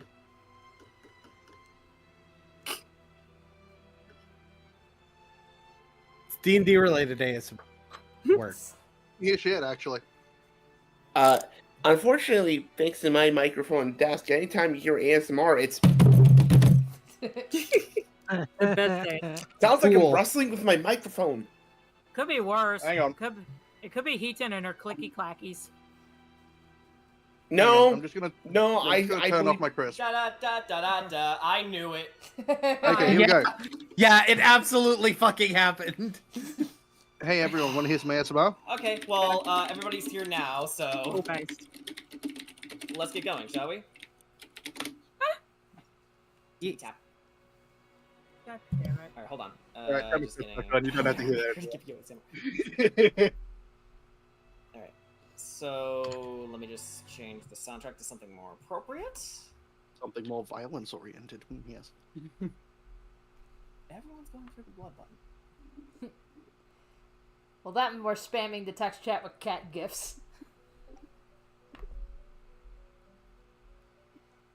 Okay. I know it. So Oh, this is a vibe. It's like, I know we this cut song. back to where we left off last time, as the vampire standing before you takes a bow and says, "Forgive my indiscretion. It would seem I have come at an inopportune moment." And coming from behind him, you see Hollow pinning his hammer on his back, and Kedrot holding a sword next to the nape of his neck. And Corey, well, what are you doing, Corey? To keep him steady. Curry would like have. Honestly, people got like swords pretty well covered, so she's probably got her little gun out, her little one gun. But isn't actually pointing it at him, just has it on at the ready. Nice. Okay. So, Hollow threatens, "So you're right, Bucko. Looks like that paranoia paid off. Never had a vampire enter Kretz before. How many hits do you think this bloke can take before he crumbles?" And then this man says, "Save your energy. You have been in combat for days on end. You're at your limit. I can see it in your dimmed eyes. I wish only for you to enjoy this day, to celebrate the lives that were lost. Our prior business can wait." Which this demeanor shocks most of you. But Hollow suspiciously and tentatively pulls his hammer back. "Well," slams the butt of it on the ground. "You don't look armed." And then Kedrot says, "True, but just in case. Someone turn on his pockets." So someone can roll an investigation if they wish to frisk him. I can do that. Oh, Jackie yeah, won't. Here. let's let the boys do it. he'd probably be the best frisker. Kira's got a a bottle of holy water on those standby. Watch this shit. I'm gonna frisk him, and I'm not even gonna touch him. I say you're good enough for that, sure. I mean, I'm telekinetic and telepathic. I can just do it. Yeah, that's what I mean. That's what being 22. good means. Oh yeah, easily enough. So without so much as getting near him, you frisk this vampire's effects, but you find nothing immediately dangerous. But you do find a polished wooden flute with white paint and golden filigree, and a withered holy symbol depicting a similar design to Sugash's, the Hand of Tyr. A small cracked leather prayer book is also found. Okay, so stuff he's got on him. The flute's probably the one we heard during the funeral. The Seems hand of- harmless enough. That's the Hand of Tears holy symbol and a prayer book. What would a vampire be doing carrying cleric's gear on him? And what of it? I've picked no quarrel with you. Or... Okay, so 300 years grants you a lot of experience. I'm taking the holy symbol away from him. Alright. He doesn't fight back. Because if he still is a cleric without this, he can't cast his spells. At least most of them. Most. You'll need to forgive our suspicion.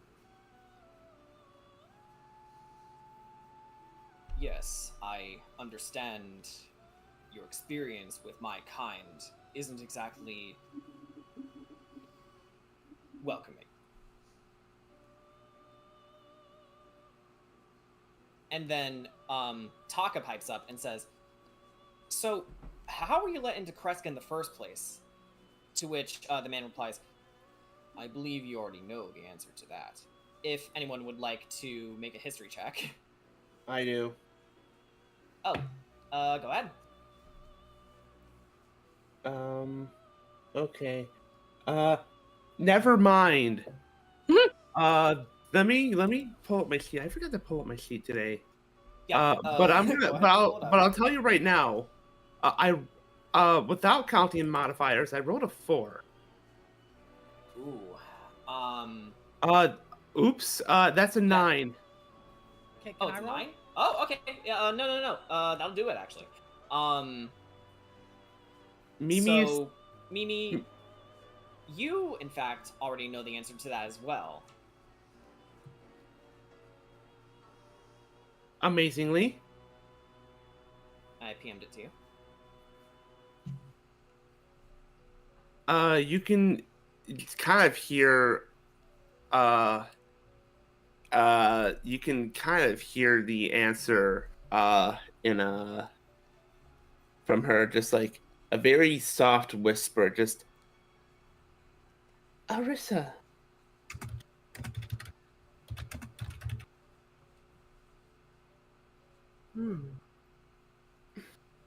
To which Taka actually jerks his head over to you and said, "Her?" Great. Jackie's going to chime in Oh, okay. and be like, "Yeah, I guess technically speaking, as long as they get permission from anyone, it doesn't. There's nothing stopping them from like. I think that counts.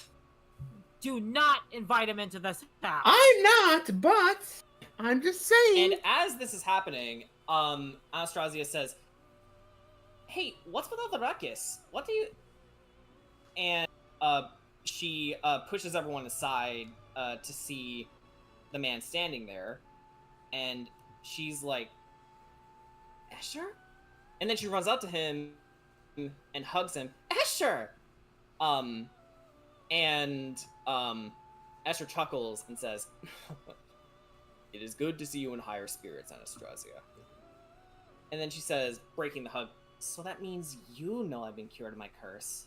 Does he?" "He does not. Nor does he wish to. Nor does he need to. So we still have some advantage." "Ah, good." She puts her hand on her chest. "So, What are you doing here? I come bearing information. However, I see now that it is not the right time to share it.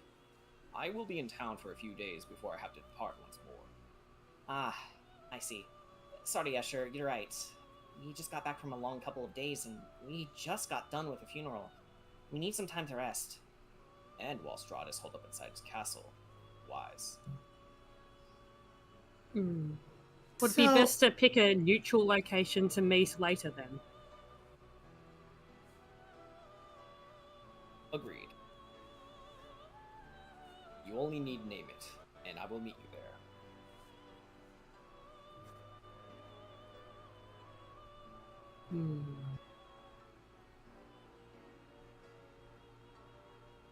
How private is the information that you're going to be sharing?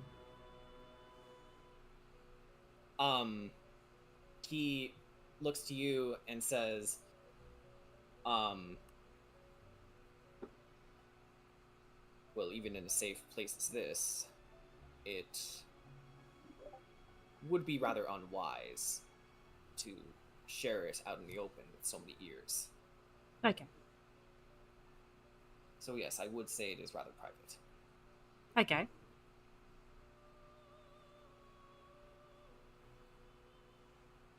And then Do you we hear know Irene any- say, "Oh, Oh, you go. you hear Irene say, you can thank the doc. You can thank the doc over there. He's the one who brought it up." And then Van Richten says, "You are welcome. Now, I must be off. I have dinner reservations to make for Ez, Surgash, and I."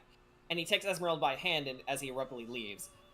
And then he says, "You are welcome to join us, but it will be coming out of your pockets." And Ez is very confused as she's being pulled away, saying, "What? Okay, goodbye."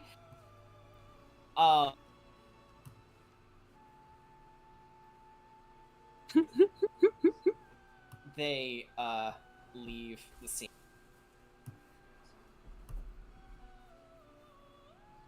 So, very confused emotions filling the room. Anastasia looks at the rest of you, noticing your apprehension and bewilderment. Goes, "Oh, right. I should probably... Everyone, meet Escher Kramer." Hello. And Hello. Escher takes a bow. That doesn't really tell us who he is, to be honest. I mean, guess what's the name? A name with history that I'd hazard to say none of us recognize. Do I recognize the name at all? You do not. This is the first Hey. you actually, well, interacted with him. Hey, DM. Hmm? Considering how long they would have been adventuring with Sugash before now, would it be suitable for Ricky and Ark to make a history check on that? You know what? That's an excellent idea. Okay. Go ahead and roll history, you two. All right. All right. All right. That's an 8. An 8. Oh, that was. It appears that Ricky's been paying attention to the fireside stories. Specifically, Ricky, not JJ. 21. Oof. So, Ricky knows the information. Sugash has spoken a lot about a former partner within the Hand of Tyr. A bard. Someone who betrayed him and he had to kill. Named Escher Kramer. As the flicker of a memory hits Ricky's eyes, he narrows them, and then he vanishes, reappearing behind Kramer. Kramer doesn't react. He's like, oh boy. You're going to tell me why the fuck you've come here, of all places, and why you shouldn't be killed for a second time. As I have stated, I come bearing information that would assist you in the fall of Strahd von Zarevich. But it is not appropriate surely- to tell you as you are in mourning. Surely you know who else works with us. Yes. Sugash Belmondo. A man who you betrayed and a man who had to kill you. I'm sorry, come again?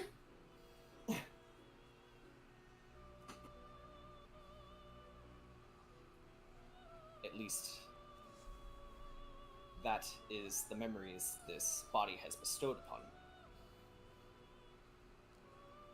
So are you like a zombie vampire or... He looks over at Jackie and says, everything will be revealed in due time. However, as I said, I have already overstayed my welcome. And I can't my promise he won't presence- punch you in the face. He nods his head slightly and says, land as many blows as you wish, but you will surely lose some valuable information if you do, should the blows be fatal. Well, I won't let him kill you if you've actually got information for us. But he's going to get as close as he can. I'm going to be honest about that. And then he just walks back over to JJ. How the hell did you remember that? Clearly I was paying more attention than you were. And again, Escher bows and says, at your earliest convenience, let Sugash know that I was here. Good day. We can do that. And as he leaves, Hollow spits in his direction. Says, cheeky player. Who does he think he is? Just waltzing around here.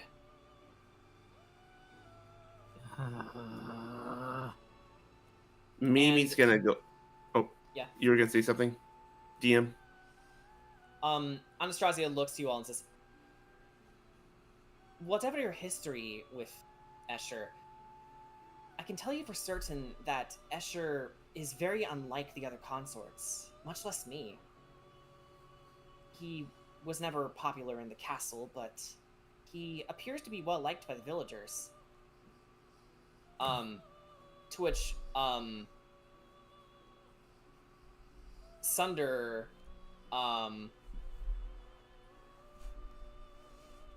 replies, so that's what his game was about.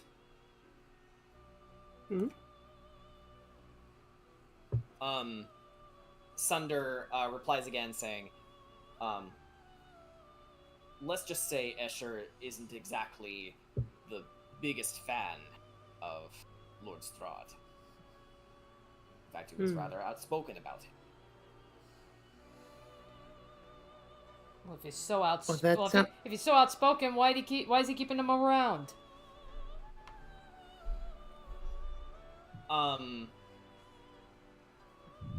And then Irina looks to you and says, think about it. Sticking with someone with that much power means that he would know the ins and outs of the castle, right? Wait, is that what he's telling us? Is that what he wants to tell us about? It's worth considering. I don't think that was the question Ark posed. I mean, If, Oh, wait, what? Okay, that was me blipping. I think Ark was asking if he's so outspoken about not liking Strahd, why did Strahd keep him around? yeah, Oh, that's stupid. Okay. that's okay. Hang on. Just want to give a quick reminder.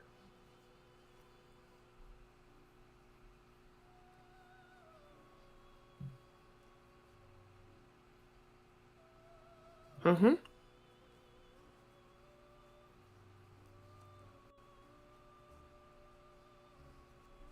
All right. So the question was, why did Strahd keep him around? Yeah. Okay, so let's reverse that. Anastasia says,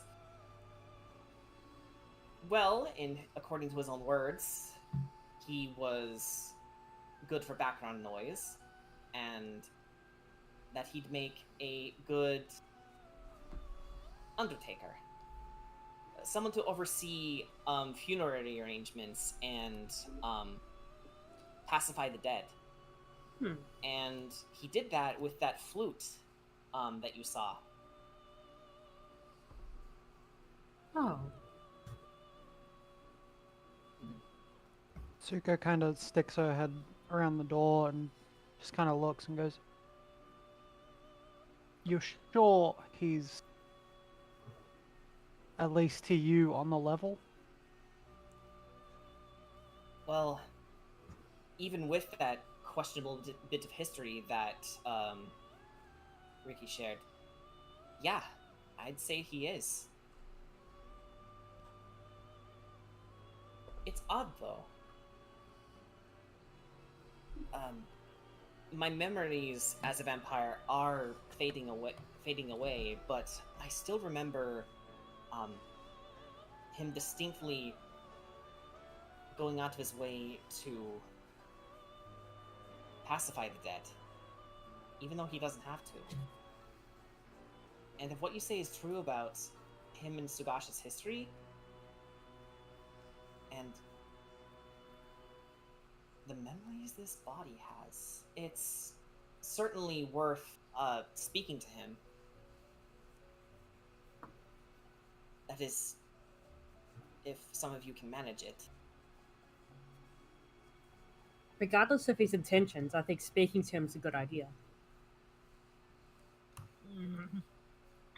The way he mentioned memories the body having sounds almost strange. Like, the only way that would be the way someone refers to it is if they're not the original soul in the body. So, are you suggesting that?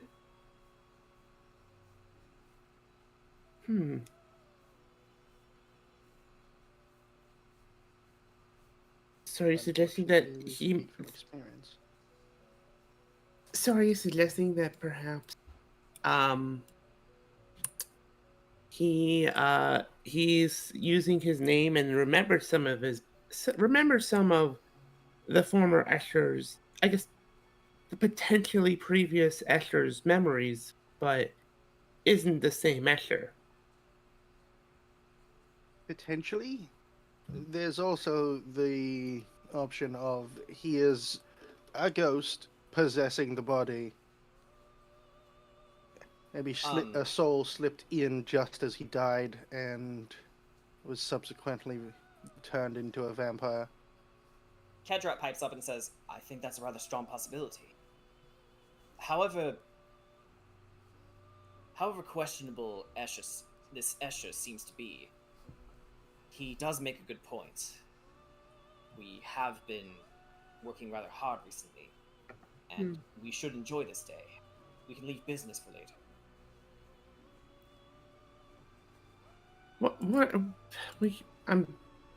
No offense, but I think we're fine. Mimi just kind of stops. And kind of falls. Mimi?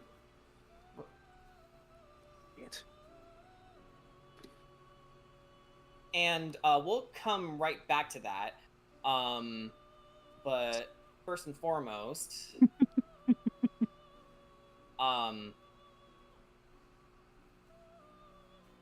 we need to let me just change the mood here.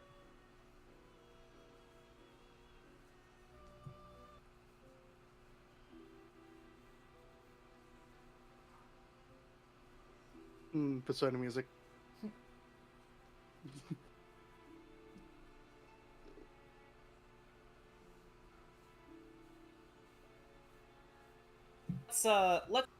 let's head let's head back upstairs. Following the aftermath.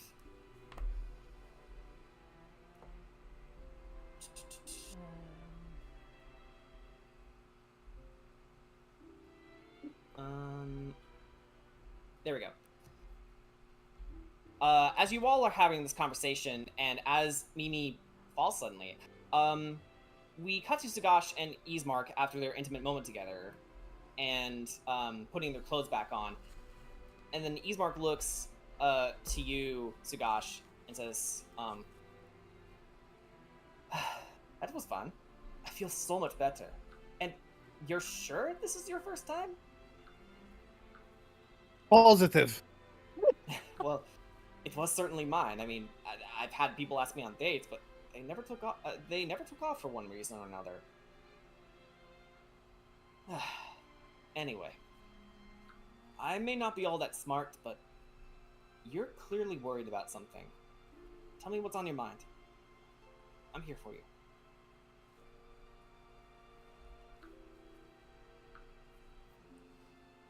Yeah, I guess, where do I fucking start? Anywhere. And he Well- sits on the bed and gestures you to sit with him. Sugash will sit with him. It's like, just the funeral reminded me of the weight of all this. Not just in terms of just who we're fighting, but, well,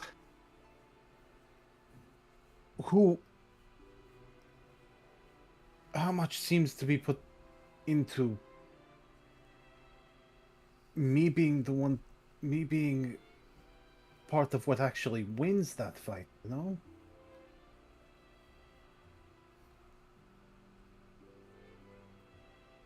Yeah, I can definitely relate to that.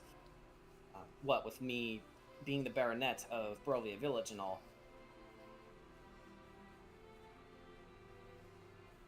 You know, my dad used to tell me that he who chases two rabbits will catch neither of them. I didn't get what he meant at first, but I think while you guys are going after the treasures, we should establish a proper leader for our side of things. And he is indeed referring to the allies.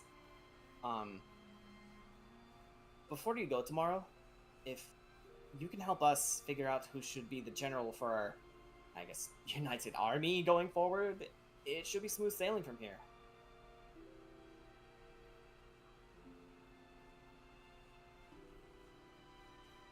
It doesn't have to be immediate, but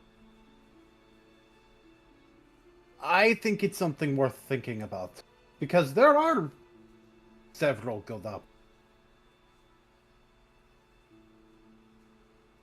But Yeah. ones that I'd have to consider.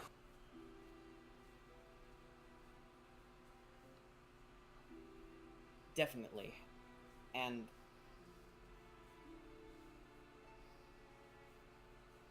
I am probably one of the few people who can understand what you're going through.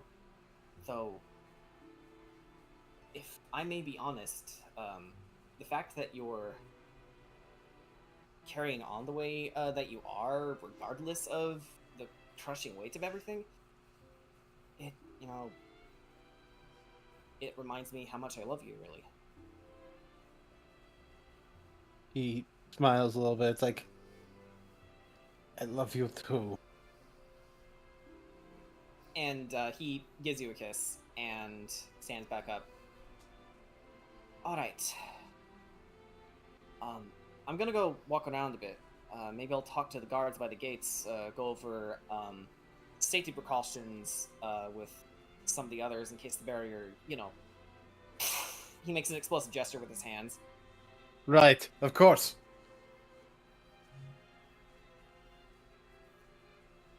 And with that, he and actually a bunch of the other allies begin to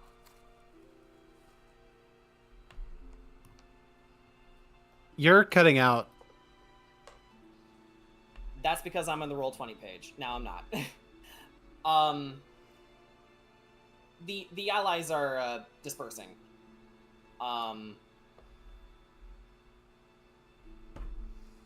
Yeah. I feel like Sugash would end up coming back down after all that as well. Just be like, huh.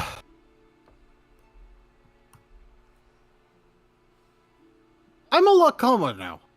I feel like. Yeah, that was. Hey guys.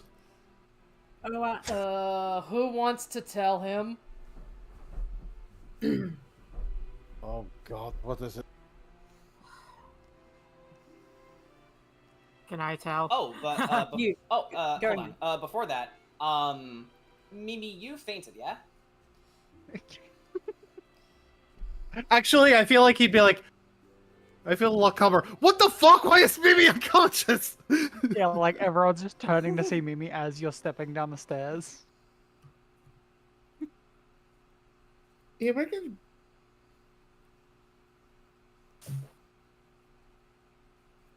Okay. So no. I think he's just tired. Okay. I think he's just tired. Well, I'll take her up to her room. Thank you. As she passes, as she passes by, Sugash, with Mimi in tow, she goes ahead and says, "Oh yeah, someone Asher came over, by the way." What? Oh. Anyway, bye-bye! And Kira, you can elaborate. Yeah, he says Woman! yeah, he says he's got information that we should check it out. But I have my doubts, and everyone could probably understand why. And Paula's like, "Wow, can you force your anger even more?" She just gives He's her been a turned look. into a vampire. Running theory is that it's not actually his soul in the body anymore. No.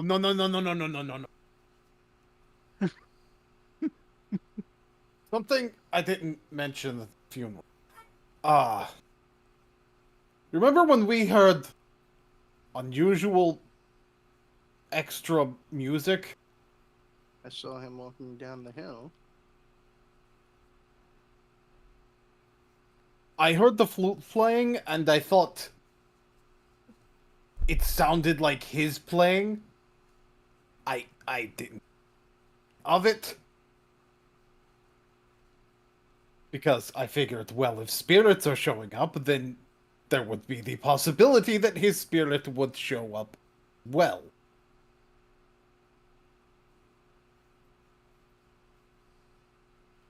But if he shows up, and that's the flute I heard, you don't recreate that with just the body.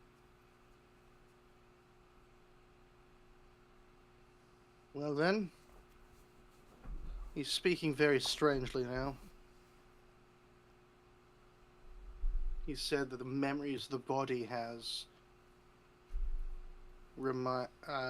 tell him that's who he is, which is a strange way to speak when it is, you.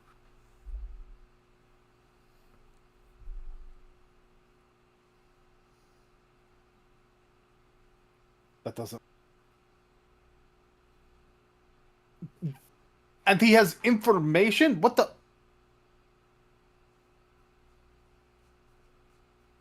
Hello? We really could... Hello, Yep, yes, yep, we yeah, are good. all here. The music bot is being a twat. Oh, Yeah, like, I don't know what's happening. Jackie, Yes. next time keep your mouth shut until after the time we are given to relax. Sorry, Well, I thought it'd will be- I sew thought it it'd be- shut. I thought it'd be important to share. Yes, it's important to share, but he just got finished upstairs, and we're given some time to relax after a funeral and fighting for what I can only think is months at this point. You've just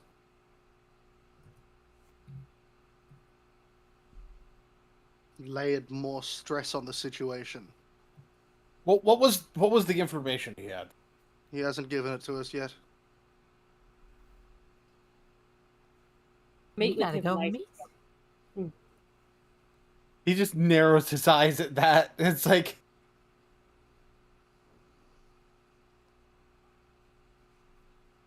if anybody needs to go meet him to get this information, if that's what he's trying to do, then it should. Wait, why did they not just give the information here?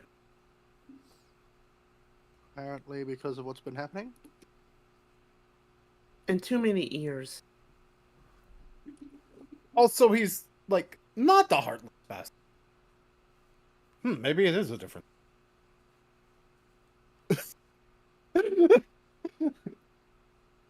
I had to laugh because damn, that was brutal. Wait, now it works. It's got I a don't slow build up because it's a stupid song. Wow, you're right. Anyway. I remember this song and actually Okay, playing the game. So that was needless. If If anybody needs to go meet him, it should probably be. At least take a couple days to relax. He says he's going to be in town for a little bit. And Sugash, forgive me for your lapse in thoughts when you heard a name, but no one is going to go talk to a vampire alone. That's not happening here. Someone is going with you, if not all of us. I'm absolutely going. I didn't say anything Someone who about the can loan. read his mind. I didn't say Yes. anything about the loan. The implication was there. And I'm just covering my bases. Last time I let someone go alone and talk to a vampire, it ended very badly. I admit, I have yeah. several dozen questions. And as you're having this conversation with each other, you hear a knock at the door. Oh my who the god, fuck- there's a bang at the door! What the? Another No! person. He's like, oh god, he's back. And Catchup's like, hold on, I'll get it. And he opens the door, and you all see Burgomaster Kratzkopf. What? Yeah. And you see him holding a large bag as he says, "All right, good morning, everyone. Welcome back. I thought I'd stop by and give you your due payment." And he hands you 600 gold each. Kira, you're still the party treasurer, correct? Would you like to take those? Yeah, I will Okay. take it. So Give me a 600 minute to gold math each. as well. Yeah, we 600 can gold account for each. Suko as well. So yeah, My fund is now at 900 So- gold. yeah, 600 times 8 is 4,800 gold in total. Wait, so are we getting our individual 600 gold, or are we just giving it all to Kira? Honestly, what do you think, Kira? I mean, that's up to the party. I mean, like, how much gold do I Okay. have? Oh god! I'm small. Kira can hold on to mine. Alrighty. Because Sugash currently has like 1,000 gold. He can have 600 more. Yeah, sure. Okay. I So, only have you like can take 300, so I'm taking the 600. Yeah, I'm taking Yeah. my 600. me. I need it. Yeah, if I feel like the main- 150 gold. I don't know how Kira ended up with like so much gold more than everybody else, but whatever. She's primarily the treasury, and we still get our money when we need it. yeah, I mean, yeah, It's also funny And because they're such. the dragon. yeah. I mean, that's like, Yeah. yeah. I mean, possibly. yeah. I mean, that's like That is Ark. definitely- Yeah, Ark currently on his person has 1,400 gold, he doesn't really use it, so Kira can have it. Okay, so that's Uh, for J- Corey and Ark giving their money to Kira. Jackie is gonna take the money for Mimi. And I'll just leave this reminder for She Kedron. is. What? Oh God. Okay. I'm gonna have a lot of money after this. You're not going to have a Yeah, lot of it was money. just The because a lot of party people is going to have a Kira lot of hold money. on to just treasure. Right. Yes, yeah, I think that was how it was arranged. But Yeah. then again, it's been a long time, so I don't blame Yeah. you guys for I'm forgetting that. I'm just gonna say right now, Kira is carrying like over 4,000 gold. Jesus. Jesus. Sugash is I- currently the third richest character I've ever had, behind Tang and Baku. Can I use our special room that we made? Because I feel like I need to dump some of this in the special treasury room. Yeah, definitely. So you go upstairs. I don't think Yep. I'm ever gonna have a character that ever will be richer as rich as Lele And, was. And I'm actually gonna call Ricky up with me.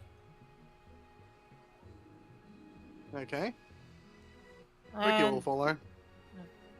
All right, so we got a lot of money here, and as the local treasury, I guess that I am now. I figured you would be kind of like the little guard, and I will show you how to get to the treasury room. Oh. As she, Actually, it's right here. Or, So wait, she- no, I was right before. Behind the bed, So- it looks like. Yes. yeah, it's behind the bed. So she pulls on one of the little head frames on the bed, and the bed slides open.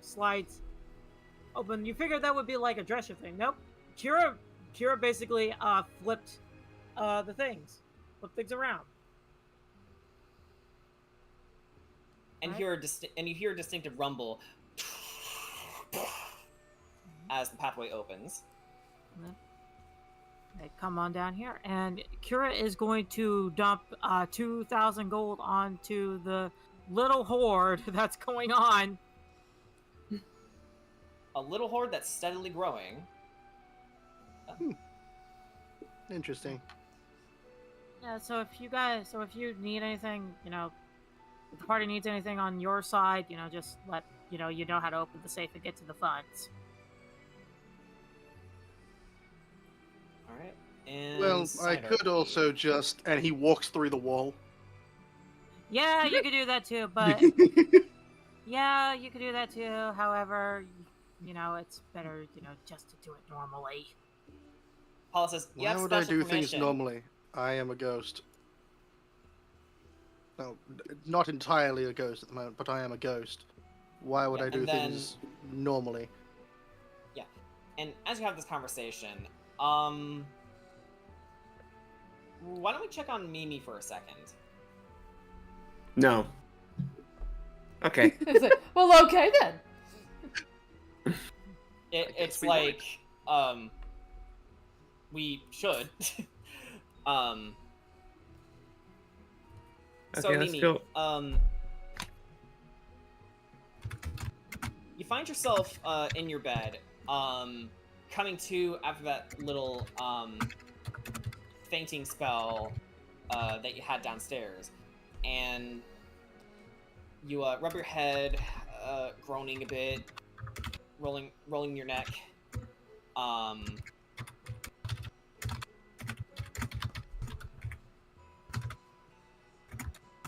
And what would you like to do? Sorry, I think- paused in the middle of that because things I are think- happening. After fainting, Mimi kind of realizes she is not well. But there's no one in the room currently to talk to.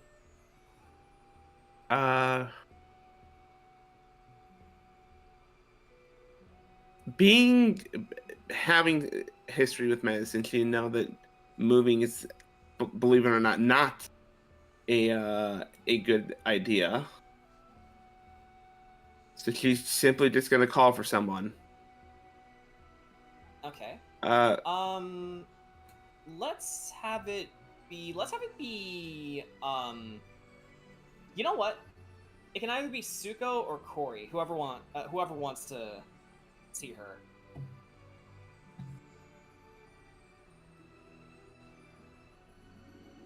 Corey's happy to go check in. Okie dokie. Okay, just go up to Mimi's room. Yeah. So It's up, right?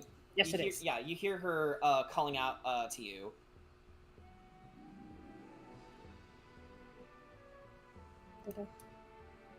Mimi. Yeah. Come in. Are you well? I don't know if well's the right word. I will say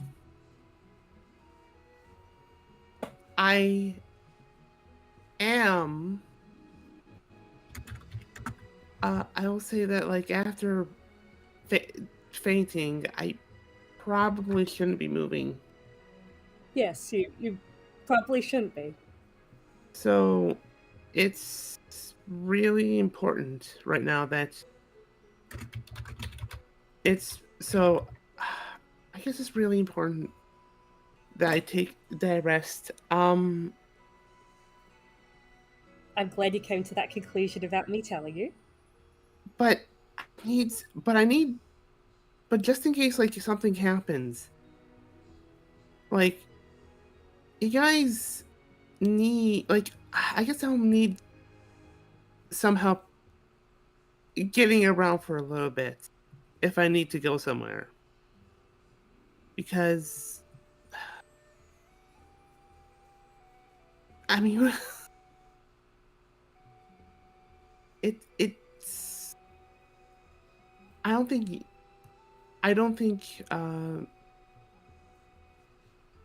so I don't think it'd be really helpful for me to try and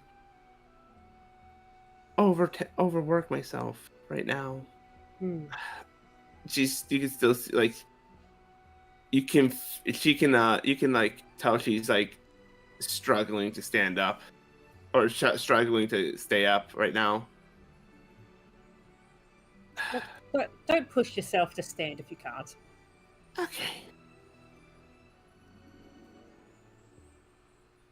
I almost feel really bad. I'm supposed to be our cleric, but I can't do anything right now. Everyone needs rest sometimes. You're not wrong, but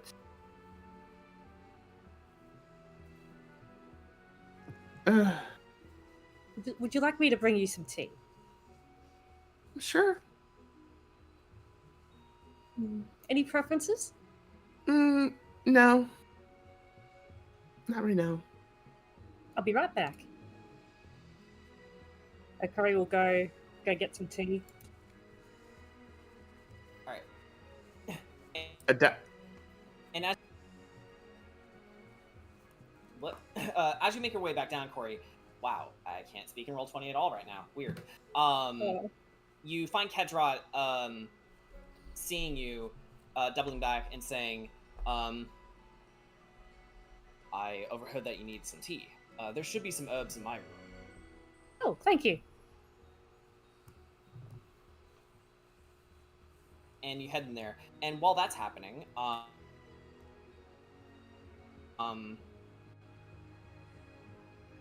the burgomaster says, by the way, while you were away a couple of days ago, Mr. Avenir found this strange object placed outside your door. I'll leave it with you. And you see him holding a small object wrapped in paper. Whoever wants to take that. Yeah, I'll have Sugash take it. Okay.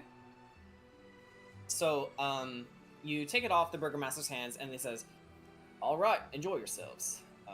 I'm gonna go out hunting with my wife." We'll be back, hopefully, before sundown. Sounds good. Thank you. He takes a bow and then leaves. So, would you like to inspect this object? Yes, I will inspect the object. Okay, go ahead and make an investigation check.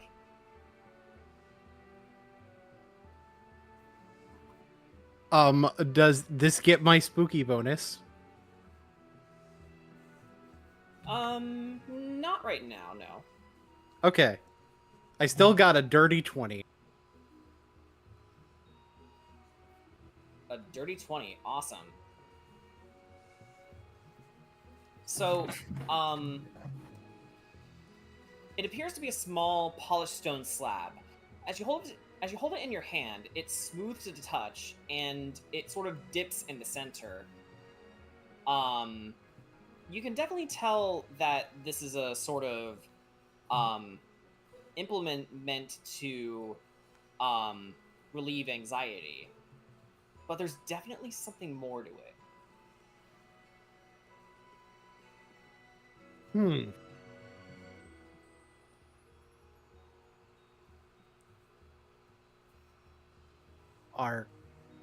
Well, I'm not good at Arcana, actually. So maybe I shouldn't be the one doing Arcana. It's like, what is this? He says as someone who doesn't know anything about relieving anxiety.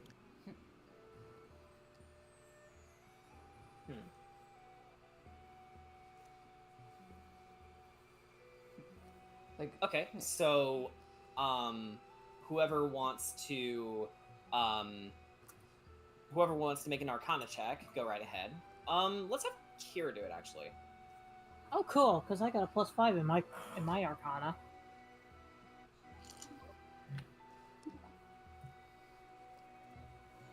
Okay, go ahead and make your roll. That will be a 17. Okay, as you hold the stone in your hands, Kira, you can immediately tell that you're supposed to rub the center of the stone to gain some sort of effect. Sugash, try rubbing the stone in the middle. Okay. And Sugash rubs the center of the stone. And as you do so, the stone... the boys wanted to roll? Sorry about that. Didn't hear you. Wow, 28. Actually, with that in mind, you can tell from the make and the structure of it that it is meant to be a worry stone, or at least a structure similar to one.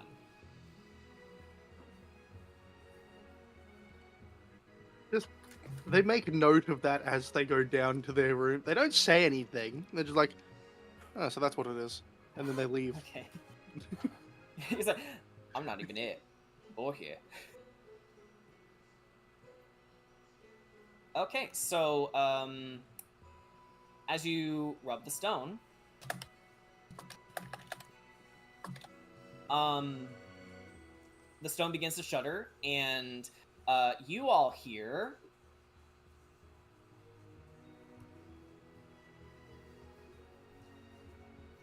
as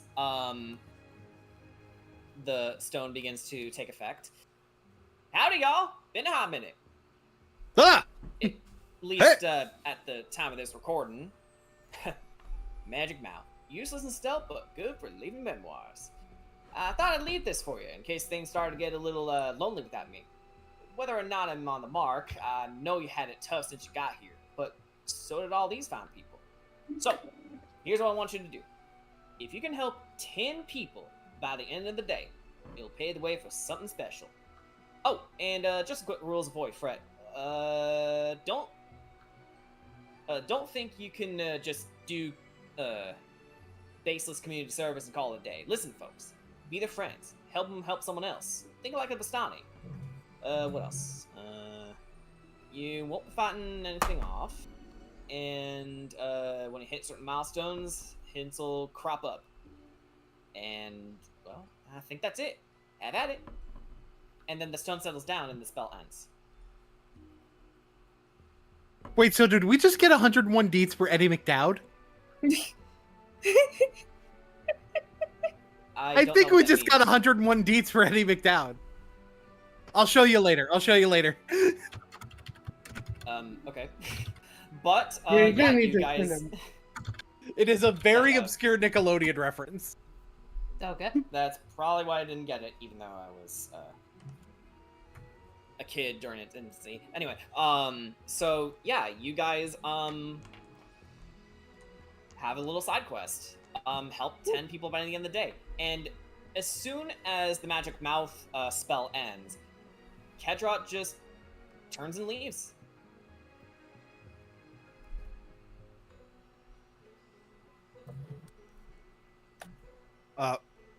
All right, well, he's getting started on that. That's cool.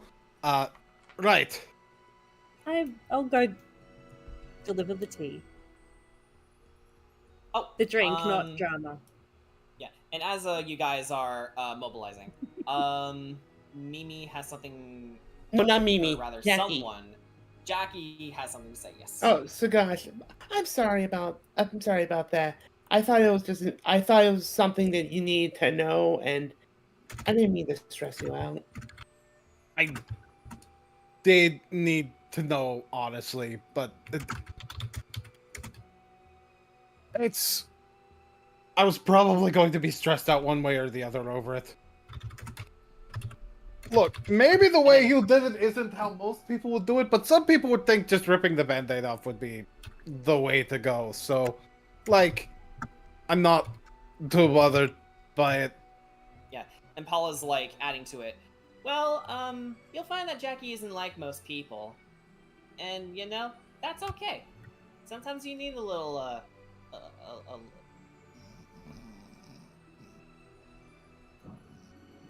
She falls asleep again. Jackie just snaps. Okay. The point is, what Jackie did was right. She just didn't have tact. Yeah, I need to work on that. I'm sorry. Again, I'm sorry. Speaking of working on things, I'm gonna find some place to sleep. Where can I sleep here? I know one of the rooms here has a lot of pillows. No. Oh, that's your room? Never mind. Yeah. And then Garl She can sleep. pipes up and says, "Yeah, actually, Ark, go ahead." Yeah, I was gonna say, it's like if she doesn't mind it, she can sleep in my nest. Just mind all the sticks. Okay, but like, she walks up the stairs a bit and looks up. I don't think I can reach that high. And then Garl says, "You can sleep in the fire lounge. It's fine." And then Paula walks over to Garl and says, "You have a guard ghost. Cool." And then heads in. He is pretty cool. Not gonna lie. It is really cool that we have a guard. Yeah. Coming from someone who used to be a rival of mine, I appreciate that. How do you think I know it's cool? I have these senses about things. Okay, Kira wants to take Art, Corey, and Taka to the side for a side quest. Okay. Yeah, we actually do hear Paula go, "Puppies and kitties! This place is the best." Right.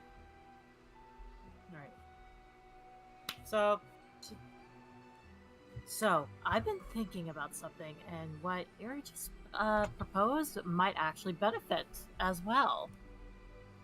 Think about it. It's really cold up here at Kresk. Okay.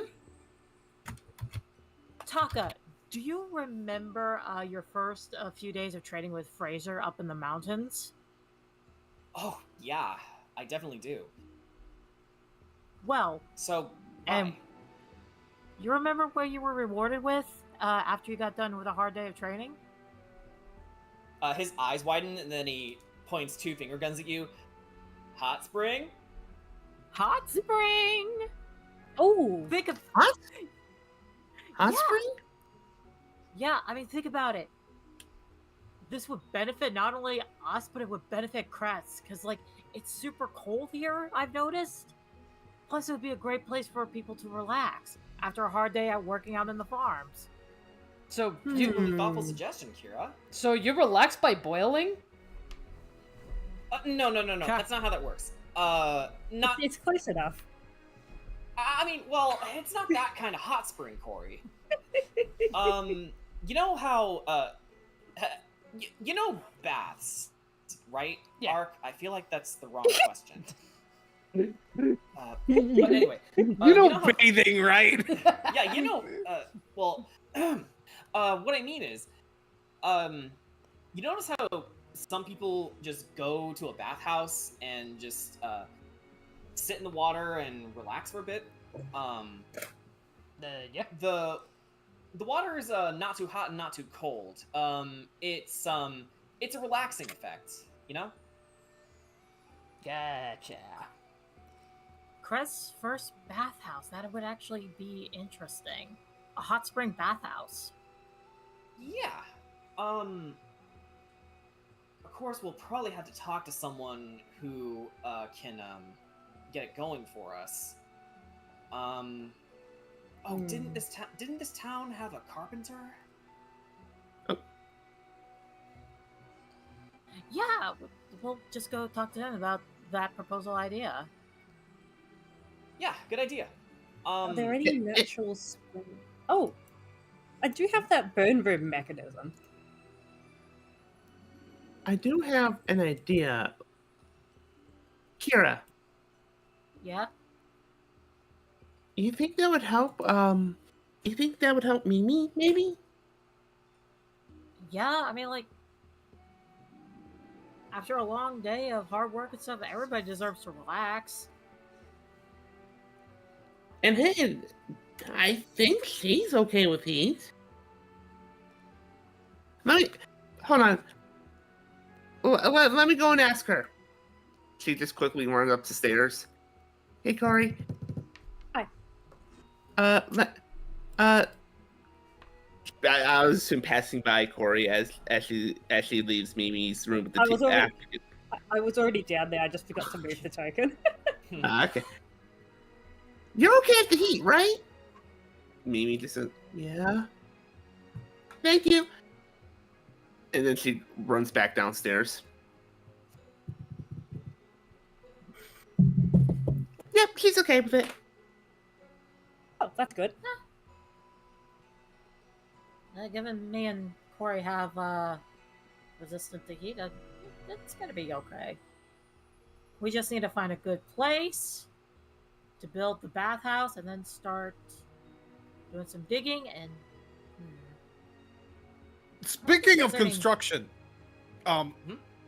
we at some point during the next couple days we have some shopping to do as well. yes. Yeah, I think you told us a little bit about that. It's for those revenants, right? Yes, exactly right. Yeah. Sooner we can get that done, the better. Because we only have one more charger to go after this, right? Yeah. Basically, now granted that's not the only task the Revenants had for us, but it's the main one that it would be good to come here for. Right. Hey, Ricky, JJ, what are you two? He, looks around the corner. Have I just not noticed that they went somewhere else this whole time? He looks over to you, Suko. Suko, what are you gonna do? I'm struggling to think of something, I'll be honest. Well, I mean, you heard Erig. We could just, go out in the town and see, who needs our help. Yeah, I think I might just keep it simple and do that. Yeah. I mean, Kedrod's already got a head start on it. I mean, I feel like we're kind of. I feel like the boys are gonna miss out though. I think we can just check on them later and see how they're feeling. But yeah, let's leave them alone for now. Yeah, this whole thing has been rough. I'm not going to stop working entirely, but like at the same time, I think a little bit of a more relaxed work rate is probably going to be something better for everybody. For sure. And, you know, when Kedrod's in the area, I do need to ask him something too. So hopefully we'll run into each other next, as we're doing our thing. Right. Okay. Let's hop to it, I guess. The tasks the revenants need include the rest of the materials that we can get here. And the last two tasks are actually two birds with one stone. There's someone who needs to prove themselves as a knight by going on an adventure, and someone whose goal is to kill a rock. There. Did some A rock? Taka actually tilts his head. You mean like a boulder or a... Oh, the bird. Oh, yeah. Did Wait, someone I thought say you- breakfast? Yeah, okay, I could do breakfast, yeah.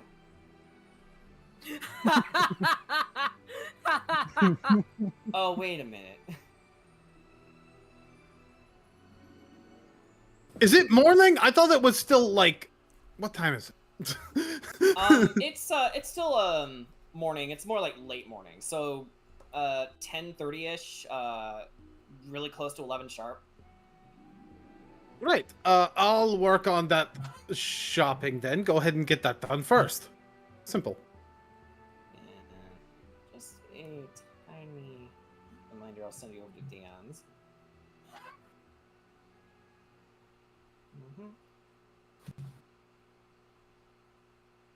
Ah, yes. Okay. So, would everyone like to go?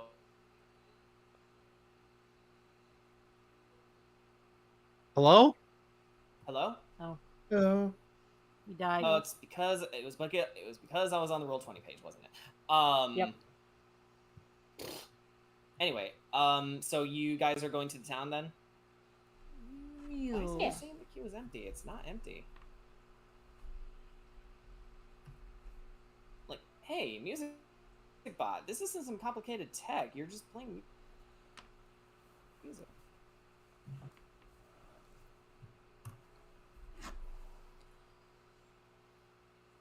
Oh.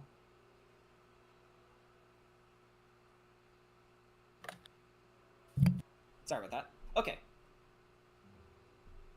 And then let's do this. It's doing it again. Are there other clear commands that I'm just not remembering? Oh, there. Every time I address it. Anyway, okay, so you guys make your way out the door, yeah? Yeah. And as you're doing that, shall we turn to see what the boys are doing? Sure. Yes. The boys. I mean, if that's what they want, just thought I'd ask for confirmation. What they're doing isn't entirely important at the moment. All right. Though I should at least give you the contents of Stella's diary, just so they're on hand for you. That's part of what they're doing. Yeah, so I'll private message it to you. They're just, let's just say they're drawing up a plan. Okay.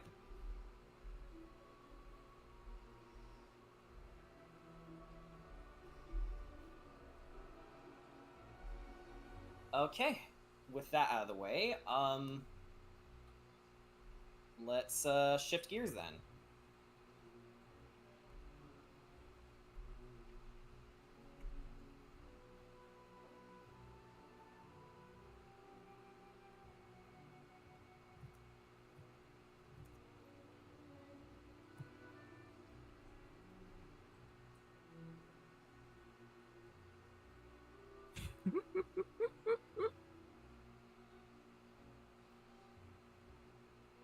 Shifting gears. I just had the funny image in my head, Kira rolling around in the treasure, as just like a cat being high on catnip. Or Morgana from Persona 5. Treasure! Oh, exactly like that. Like what? So if we get like enough, Maybe without the meowing though. so if we get enough coin in the room, will she pull a Scrooge McDuck? No. Disappointing. 0 out of 10. I love the idea that if Kira lies down in it for too long, it becomes like a mane of gold. Anyway, bad joke. Ha! Bad reference. I mean, to be fair, she is Okay. based on that dragon. Or she shares aspects with that dragon. Alright, so...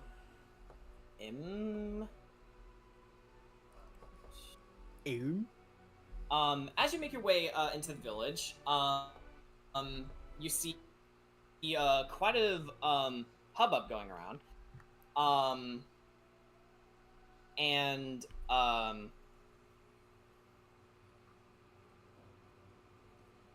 Here, let's actually do a quick thing, because it's so active.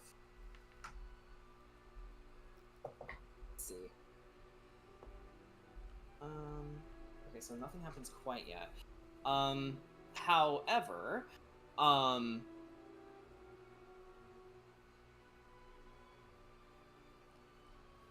Kira, you actually do find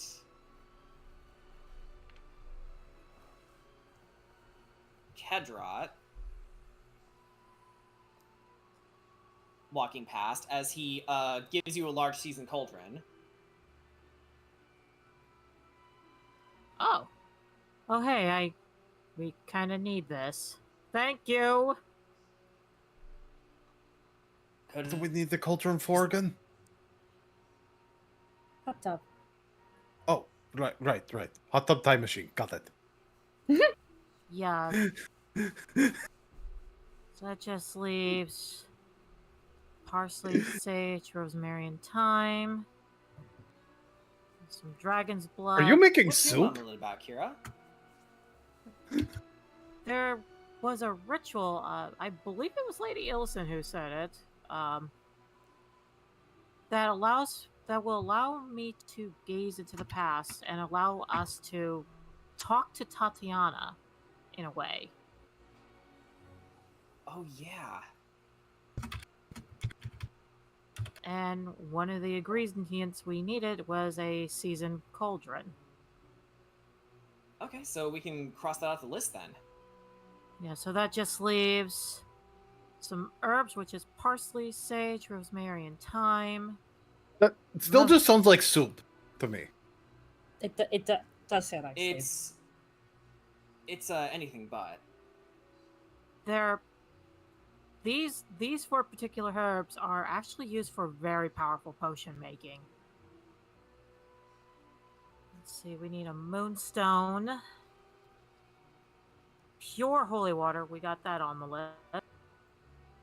Unicorn horn, which we obtain from Kretsk.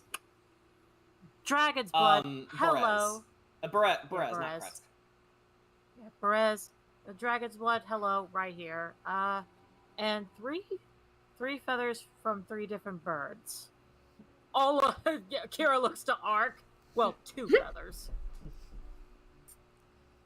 Yeah, Ark will just pull 3 feathers. 3 different from different birds. We just need 1 of your feathers. No. We'll still use yours. It's okay. We won't let the feathers go to waste. Let's see. Moonstone might be a little bit rare to obtain, unless I talk to the right person.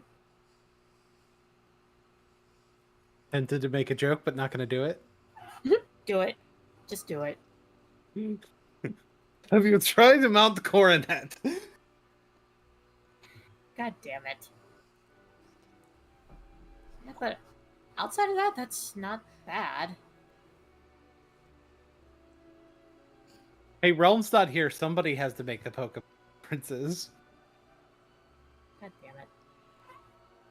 All right, and as you're having this conversation, you guys do see Vasily peddling his wares. Immediately goes up to him. And you distinctly hear, "Come on down, my friends. We got some moonstones for 25 gold pieces. A bargain deal, if you ask me." Convenient. Convenient. Hello, Vasily. She's right behind you as a chick. Hello, Kira. I suppose you want a moonstone, huh? Yes, please. I need it for a ritual. All right. Well, we've got plenty in stock. If I can just find it here. All right. 25 gold pieces. Alrighty, she will pay 25 gold pieces. He takes the money. All right. Thank you very much. Your patronage is always appreciated. Yeah. Hey, Vasily, if it won't trouble you much, she rubs the back of her head a little bit. And I'm only asking Taka, don't worry. It's been a hot minute since I've done anything royal or noble. How would you like to have a dinner with me one night? With me and my friends? Ah, well, I'd be delighted to. It'll certainly take the edge off, from, the recent, Yeah, it's just for you and Taka to also get along, get to know each other a little more. Yeah, I think that'd be a really good idea. So, what do you say, Vasily? Well, I've basically already said okay. Oh, great. That's great. Alrighty. Thank you so much. So we could scratch.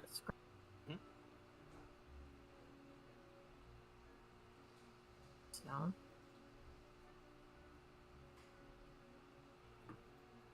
And as you're doing that, everybody else, we'll say with Suko's passive perception. Oh, yeah.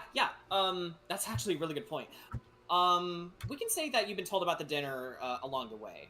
Okay. With Van Richten and Ez. It would be really funny if we just told you just like immediately before it happened. We can easily explain away that they've been doing it along the way. Yep. And it's like, that's another one to add to the list. Okay. Okay. He just has a fucking planner. Yeah. Fucking day planner. Yeah, actually, given your alertness, we can say either you or Ark can see Hans in the crowd. Oh wait, no. I think I was about to say Suko, wasn't I? Because Suko hasn't been doing much. So yeah, we'll have Suko notice Hans in the crowd. So you see him just gazing out here, and then as you two lock eyes, he waves over and says, "Hey there!" Which one is Han? Sorry.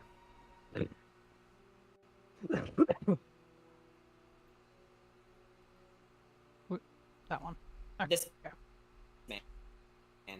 Tsuko gives a wave and starts walking over. Okay, and then he says, "Oh, hey guys, you heading to the church too?" What's going on at the church? Well, if you're interested, you better let me be your guide. And he notices the rest of you. Oh, it's a far cry from that massive pile of rocks you found it in.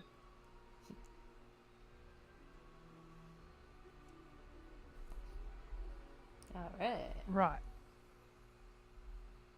Oh. Well. Good to see a lot of progress being made on that. Oh, trust me, buddy, you ain't seen nothing yet.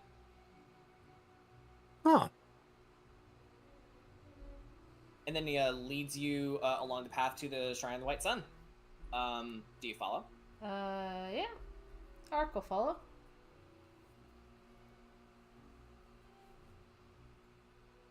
I feel like I'm debating if Sugash would say, I'll catch up. I still have this shopping to do, and Jesus Christ, there's so much for me to do over the next couple days. Because he's kind of entering a leader mode. Okay. Okie dokie. So we can work our way down that as you split that off. Yeah.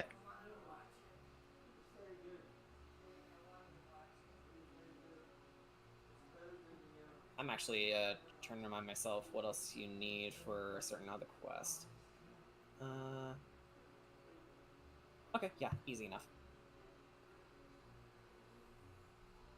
Okay, hey, Jackie, where are you going?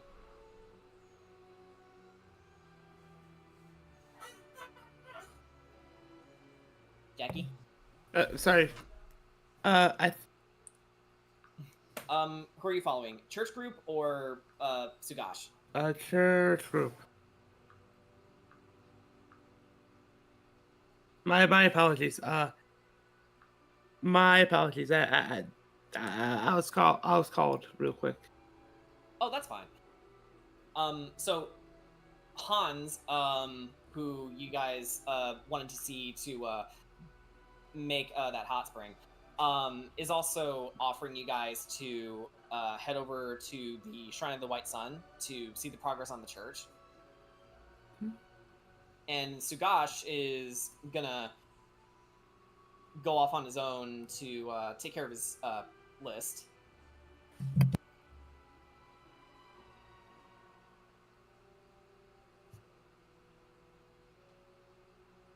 Which actually leaves Corey and Kira to make a decision too.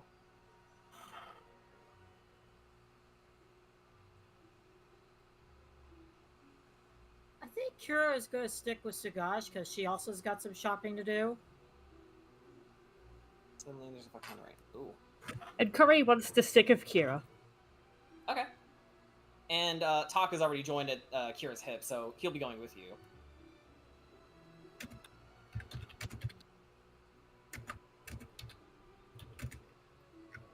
Okay, so yeah. I think we have our groups. Let's focus on the one with Sugash first, leading the charge. While everybody else heads over to the church. So we'll go to them next.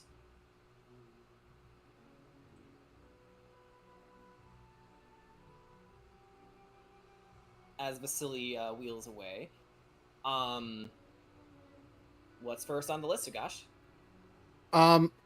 First on the list, I feel like both of these could be found in a similar place.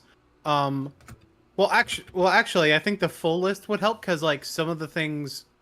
Well, I'll just do the first thing on the list: carpenter's tools. Okay.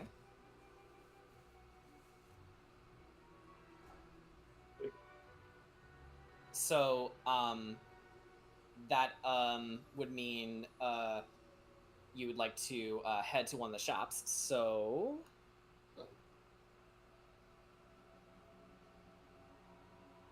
let's do just. And actually, let me go ahead and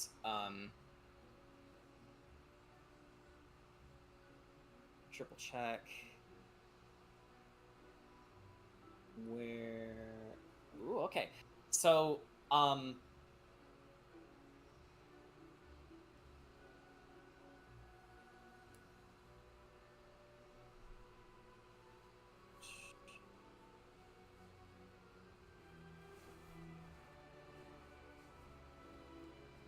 as you go to Gemma's general store, you actually get stopped by some of the villagers, and they ask, "Oh, hello. Where are you headed off to?" Oh, we were headed to Gemma's general store. Oh, well, I think you'd be interested to know that she has actually joined up with the Arsex now. They've set up shop not too far from here, if you'd like to go there instead. Sure. Where... My shit froze first. I said it froze, and then it's still freezing. Okay, cool. Weird. I can hear you, though. Yeah. We actually need to head to Salmon Bards after that. Are they nearby? They actually are, yes. If you just take a right here, and then head down the alley, you should be able to find all the stores that you need there. Okay, great. Thank you. By the way, how are you guys doing? We're doing wonderful, thank you. Well, considering. Considering what? You know, the funeral of Eric Yeah. and Lugano Belmondo. But Yeah. here in Kursk, we find that it's better to let the rain wash off our backs, as it were.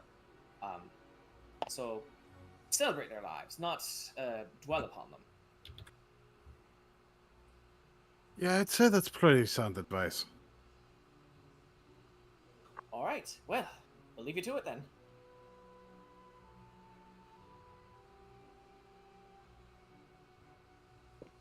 And you... Wahoo, let's-a go.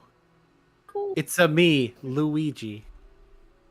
And then you head on over to Gemma's general store, and it just occurred to me, I don't have the shop playlist up. Let's fix that.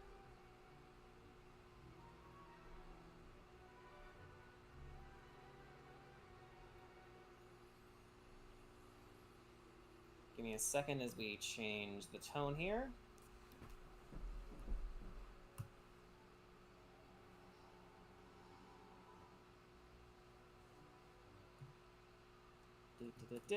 Huh.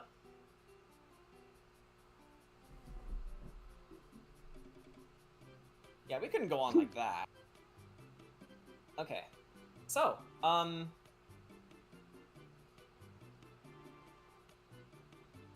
you head on inside the shop, and I'm losing my place. Here we go. As you peruse the shop, you immediately see Bravery rushing over to you, going to come help with something. Who wants to follow him? You know what? Sugash will follow him. Okay. Sure, let's be in a Courage the Cowardly Dog episode. I'm down. So I want you to follow too. I'm Bravery curious. as he you follow Bravery as he points to an old man.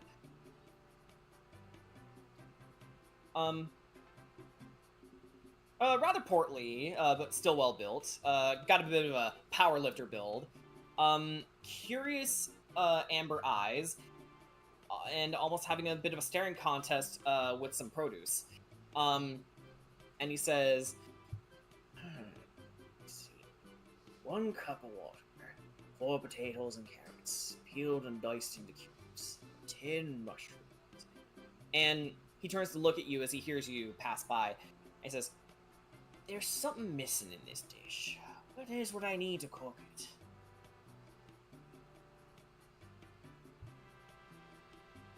I think that'd be flour.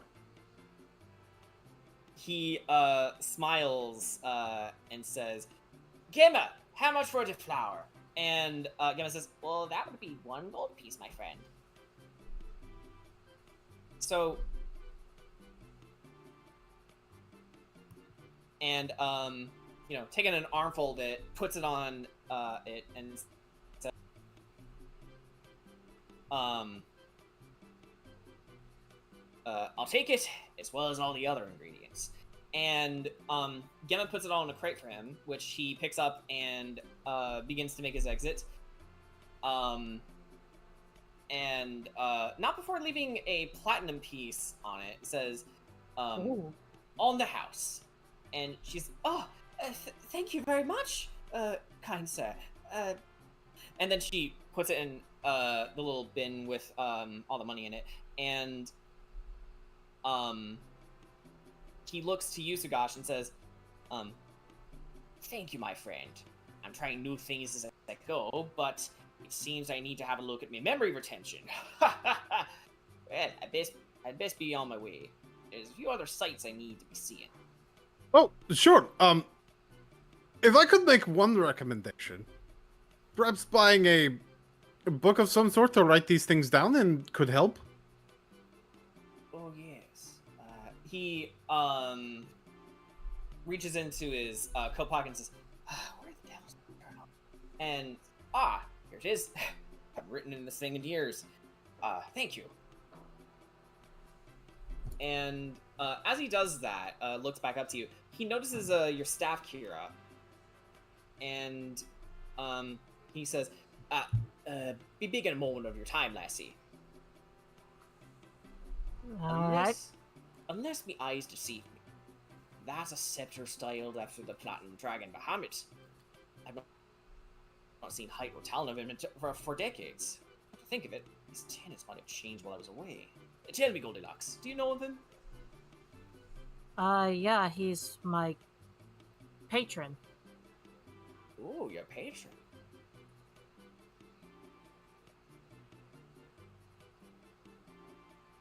So what are the tenets he upholds? Oh boy, I remember I wrote these down somewhere. Give me a sec.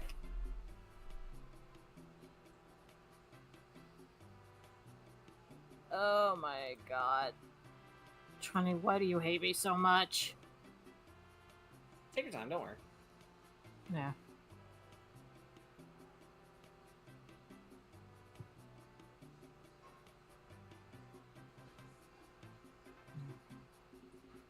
Alrighty.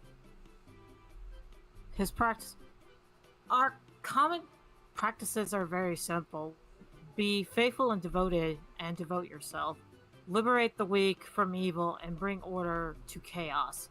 Most importantly, protect those that cannot protect themselves. Shed light on the darkest of places. Good to see that hasn't changed. Thank you. And then he holds out his hand, puts the crate down, and holds out his hand, and he says, introducing himself, call me Dionysus Soleil. I see what you did there, Jordan. Or Dion for short, or even Captain, as I captain the ship. Interesting name. It's pleasure's all mine. She'll shake his hand. He has a strong grip, as you notice. It takes like one good shake for you to actually get jump up a little bit and then firmly back down. And he says, well, I shouldn't keep you for much longer. I hope to see you again. And I do have to say, all the offerings at the funeral, heartfelt words, the way everyone banded together to make it happen, compassion really brings out the best in us, doesn't it? It does. You know, I think both Eric and Lugana would be touched if they were here now. Agreed. He turns to the rest of you, addressing you, Corey, Noada, and then to you, Sugash, Slim. And he heads his way out the door. Did he just call Sugash Slim? Indeed, he did. What did he Sugash call looks... me? He called Corey Nuada. Yep. Spelled like this. I feel like when he gets called slim, he just looked down at himself. It's like, oh, come on. I thought that sounded familiar.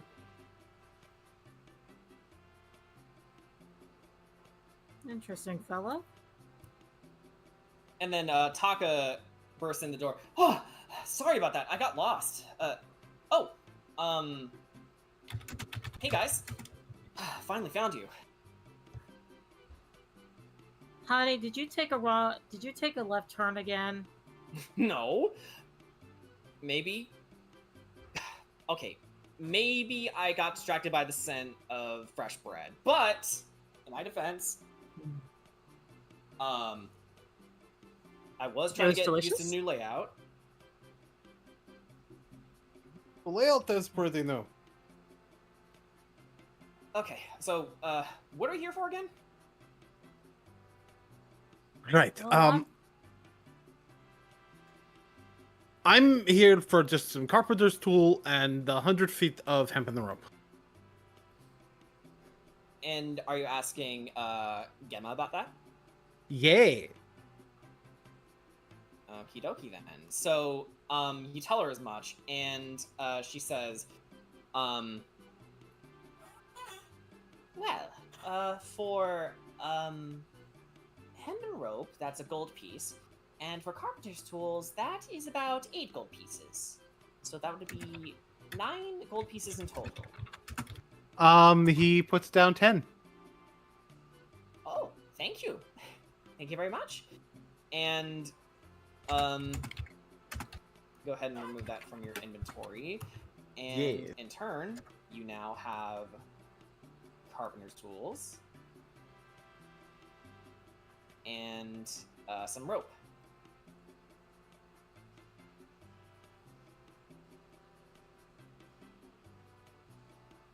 What were you looking for, Kira?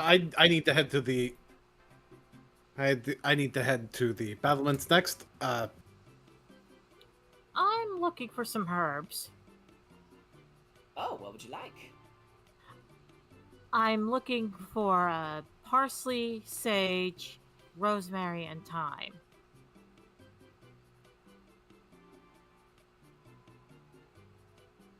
And as you ask for it, you actually hear one of the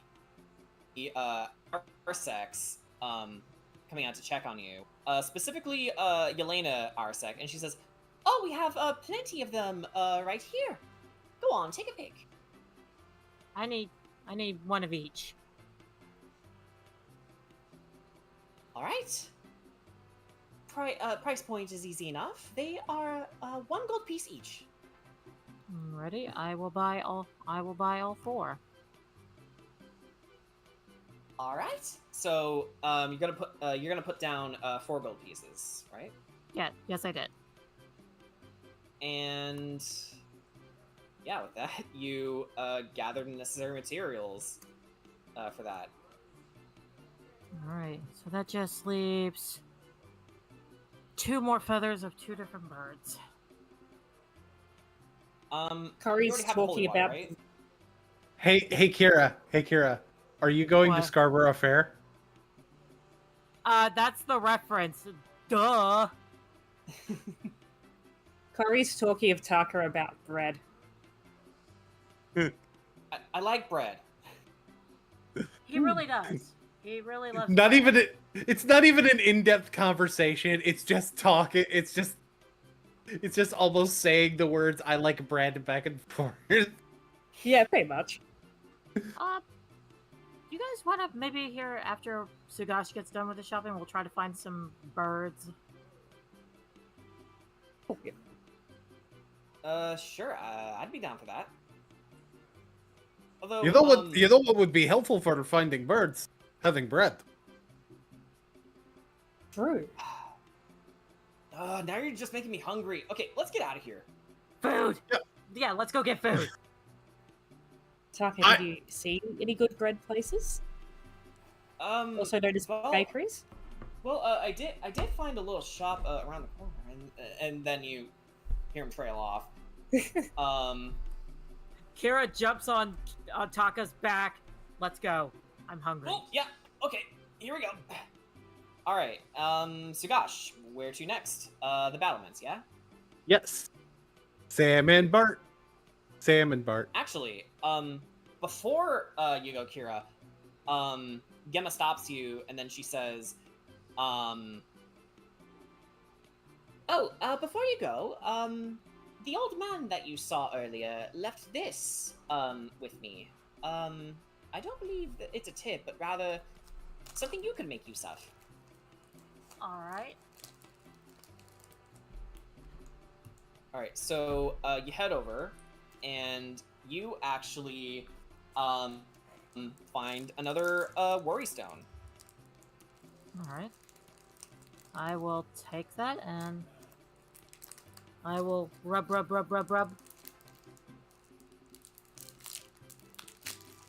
Okay, you rub it, and you hear Erig say to you, "I'm torn from my home and trampled, and locked in the sample, trapped in glass and sold for gold. My strength grows." What was that? And I'll read that again. Yeah.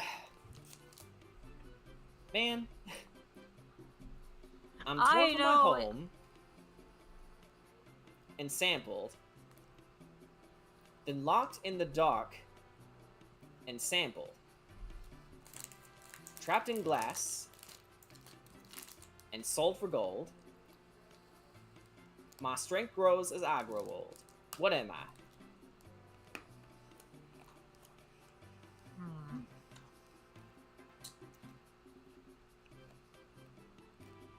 God, there's so many answers.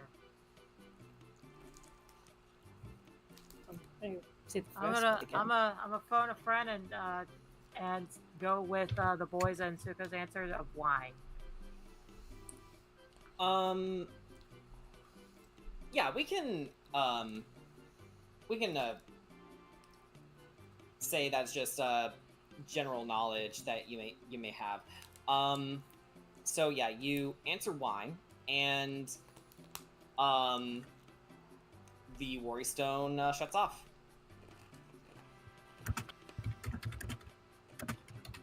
Okay. That right there is your hint on where to go next. It sounds like Eric is leading us to the Keepers of the Feather. You know what? I got a couple days, and it's only a one-place shopping trip. We can go around to other places too. Like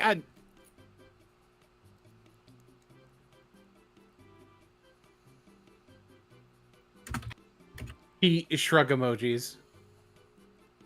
Let's just relax with it, I guess. I don't know. Yeah. He's still kind Yeah. of tense. He's still kind of tense, saying it to himself more than anyone else. But let's sample that bread and yeah. Okay, so as you guys exit the store with your hint in hand, to go to the Wizards of Wines, why don't we head over to the other group as they make their way to the church? Good. I'll be right back. Let's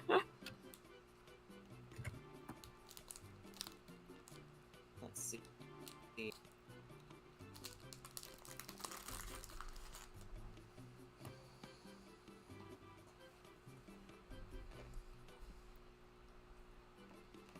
And then change ambience.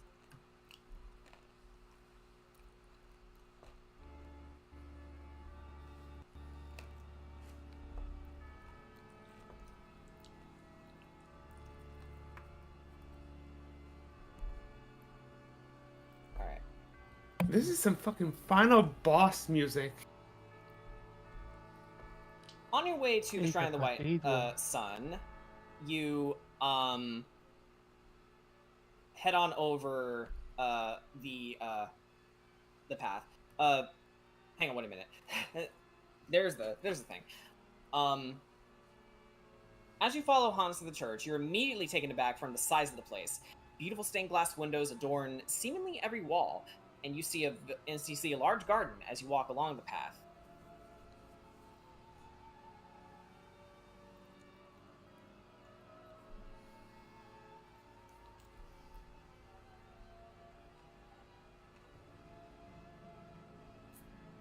and then he says, asks rather, oh, you impressed already? Definitely a lot. Yeah. That's just the outside. And he jaunts up the steps and turns around facing you all. Want to peek inside? Yeah.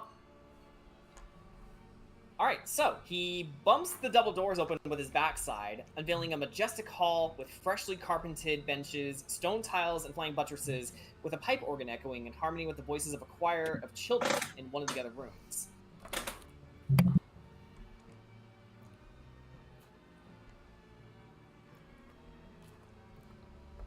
I cast Revelio.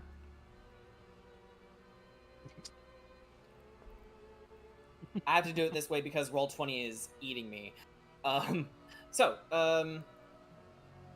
Ark, you see Martha from Velaki playing on the organ. And then Han says, alrighty, so, the kitchen's over yonder, that's the school over there, those kids are killing it, and that right over there is the congregation hall, where the magic of religion happens. Ooh.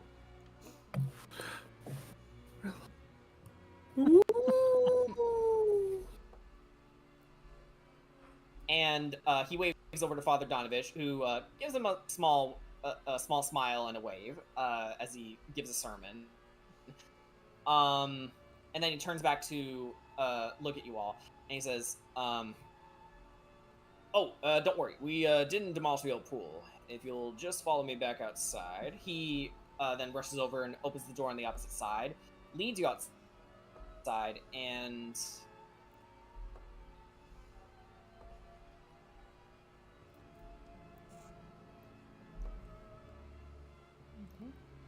I like points over the fence.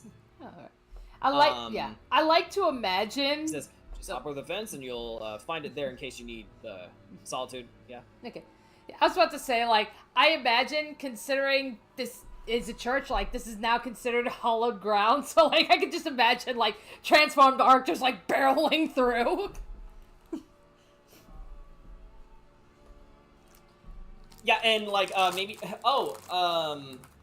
Suko and Jackie would probably, like, usher him through there, going like, go, go, go, go. Yeah, it's like... You guys want to do it that way? It's like, yeah, it's just... the burdens of the aberrant transformation. You know... You can just see him try and, like, lift Ark you know up. what? Just to like, hurry him through. Suko and Jackie, go ahead and roll stealth for me.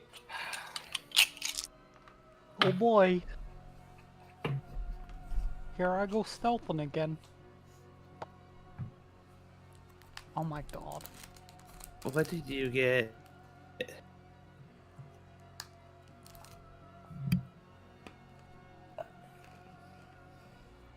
What a cat. I got 21.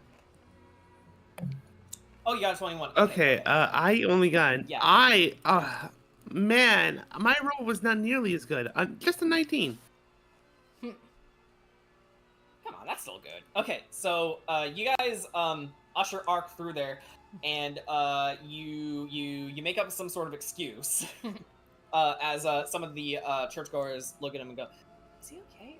Why is he convulsing like that? Is he sick?"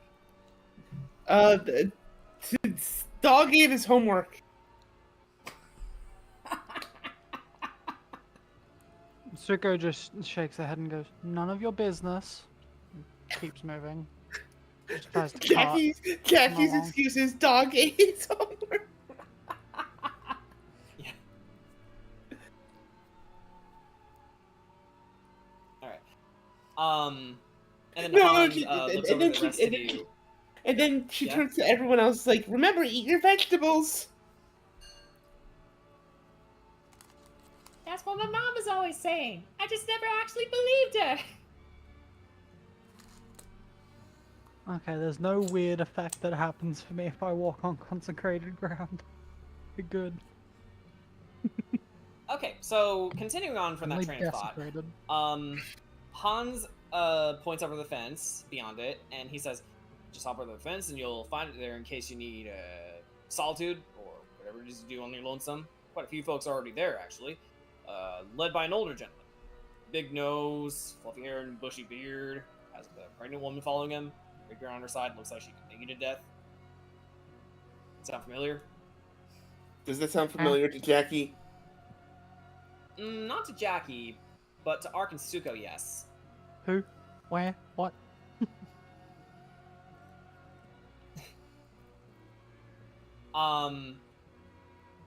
He is referring to Skenis and Zuleika, the two members of the Children of the Moon. Yeah, the werewolves.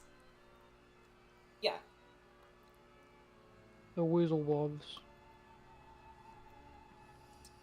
Oh yeah, and I see that twinkle in your eye, big guy. He's referring to you, Ark. Do you have any other business with me?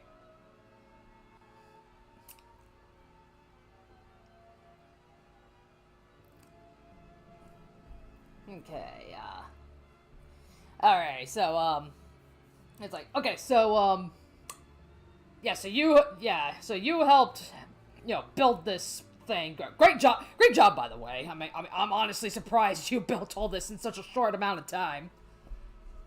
I mean, I built your house in such a short time, too. I mean, I'm just that good. So... And so are my men. Okay. So... Let's not worry about them. Alrighty, so, Kira, she has an idea for a project, and, could really use somebody who knows their way around building things. Oh, okay. Well, I can easily help you find a good patch of land to get started. He says he's scratching his beard. But we'll need a permit describing Burgomaster Kretzko's approval for that. He and his wife are out hunting deer. You can help him out if you want. Could help boost our food supplies. But once you have the permits, come look for me.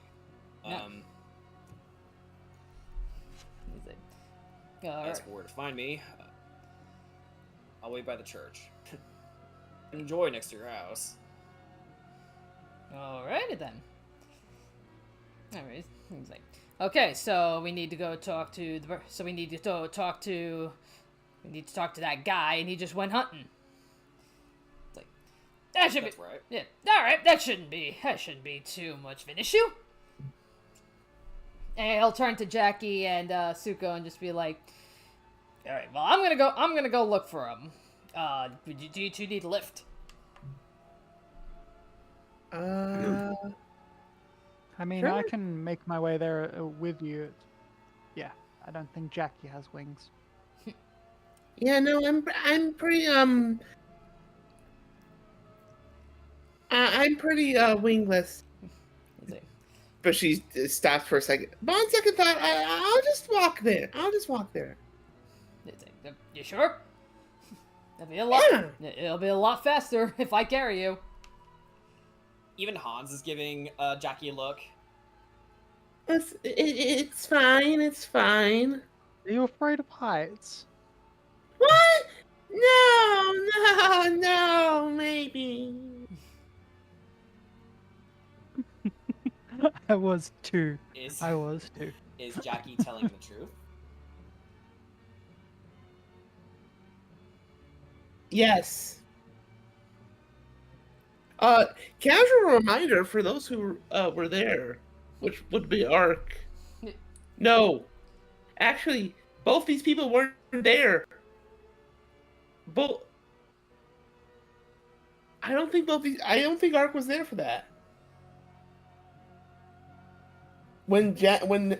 Before Mimi woke up, Jackie mentioned how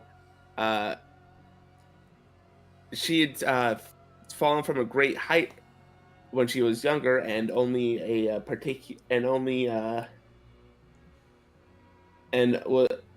only survived because she was stabilized. Mm. So,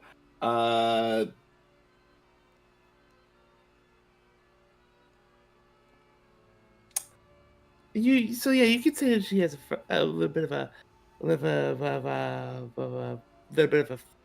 fear of it. Yeah. Well, there's two of us flying. One of us could hold you, and the other one could be like right underneath in case something happened. But nothing will happen. We're strong enough. All right. I'll just close my eyes and pretend I'm sleeping. I'm not sure if that's an amazing idea, but sure. Ark, do you want to carry?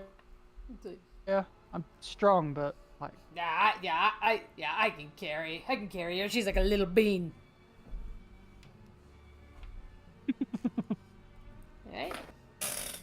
Yep, and then with that, he can just like lift her up and like he can lift her up into his arms. Now being lifted up, especially by Ark, isn't a problem. Wings go out though. Yeah,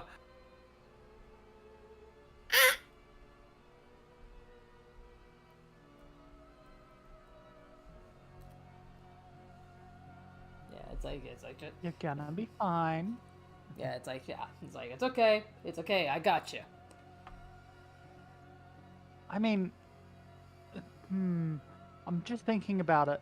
Maybe the flapping won't help because I don't have to flap my wings. I just kind of fly like hover fly because it's just different. No, it's fine. It's fine. She needs to get over this anyway. All right. So it sounds like you guys are heading over to the Barovia field. Yeah. Mm-hmm. Yes. To fly, Suko drops concentration on hiding her form and shifts into seraph form. Ooh, Okay. you're pretty. Okay. Stop looking. Close your eyes. And you may notice the tone is very apparently different.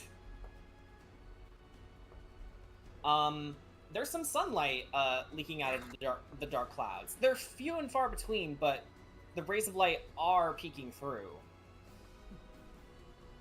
Which, to you, Jackie, is either the coolest thing you've ever seen or the scariest thing you've ever seen. I think with all the sunlight, it's like, cool. I'm still on the ground. Suko catches a glimpse of actual sunlight to the eyes and goes, ah, fuck. There's still a drow. Oh yeah, sunlight sensitivity. Just, ah, fuck. I can't believe you've done this. I can't believe you've done this. Fucking Morning Lord at it again. Okay, so, let's do a perception check. Pierce. Jackie's making hers with disadvantage because she's still in the sky. Yeah, sure thing. I'm gonna say, because Suko's high up in the sky and it is occasionally catching sunlight, she's gonna roll with disadvantage. Okay, so 2 of you at disadvantage, Arc, you roll normally. Alrighty. Okay. I still get an 18. Alrighty. Wow, with disadvantage? With my rolls were a 17 and a 13. I got a 10 to a total of 16. And I rolled 13 on the perception. What the fuck? Jackie got the best roll. Well, okay. Impossible. Maybe they're just desperate to be not in the air anymore, and that's why they like actually, they as- search Hey, yo, for fuck your friends. fear of height. Yeah. So like, Jackie, you tell yourself, don't look down, and then you look down, and they go, oh, wait a minute. I think those people are hunting. Roughly around there. You notice some activity in the trees down. That would be how Jackie reacts.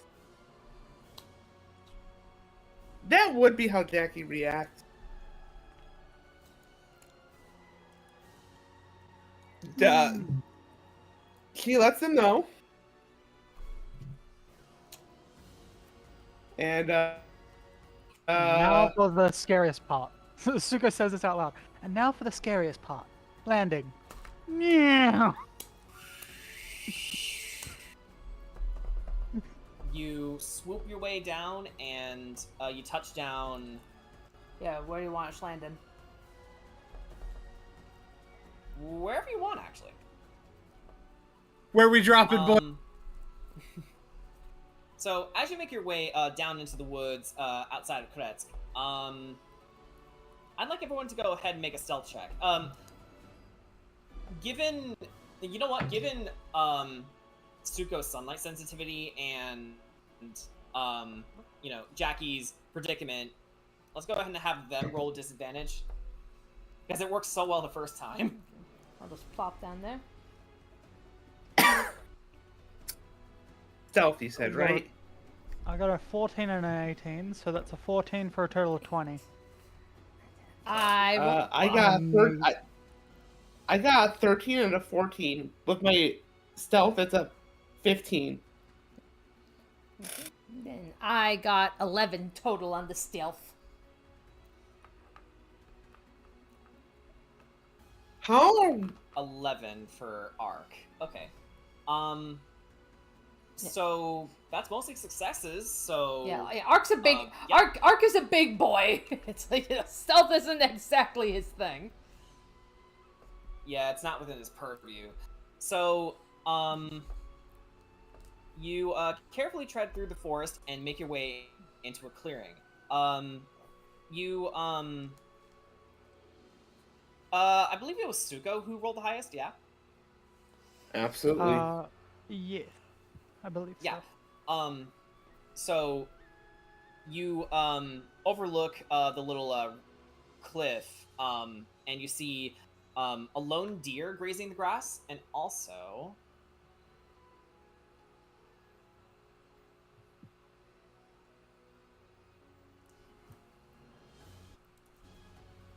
the burgomaster hiding behind a rock. All right. Don't want to steal his game, but I could just kill it without causing any harm to the body.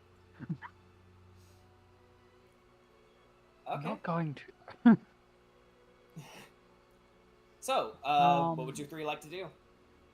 So we're Suko just is trying to going to get- look around and go, One at a time. Suko Suko first. Suko kind of looks around and goes, alright, no, we need to be stealthy and, I'm sorry to say, not very stealthy. So she reaches out and is going to cast invisibility, and because it's a second level spell being upcast twice, that is 3 people turning invisible. Pop, pop. So we're all invisible Yay. Okay, until so go ahead and you mark yourselves cast a as you spell, wish. attack something, etc., etc. Okay. I'm gonna mark her with an X because that means no one can tell. No one can tell she's there. Okay. Can't touch this. Definitely doesn't look like you're dead, but Okay. Where's the? Okay, there's the invisibility mark. that's the No, sleepy one. They look so similar. I know. Is just There. one has a band over their eyes, the other doesn't. All right. So, I assume you make your way towards the deer then. Yes. There we go. Suko's gonna move to here directly because he can just silently fly because the wings don't flap. Yeah, and like Ark will probably maybe Alright. like plant himself here, like in case if the beast runs.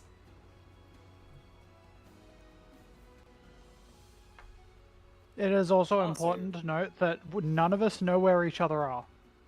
Being invisible does not let you see invisible people, so no Though- one knows where anyone else went. Yeah, though this is a smart strategy, you're sort of bottlenecking the creature.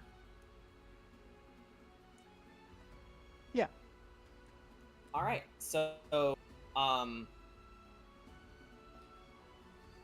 you, Jackie, you actually hear some arrows being knocked as you see the burgomaster's wife silently ordering some of her fellow hunters to line up their shots, and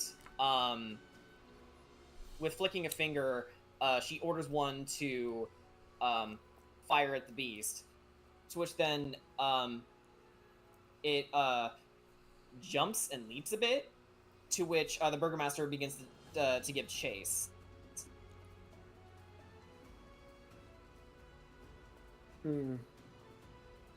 I see.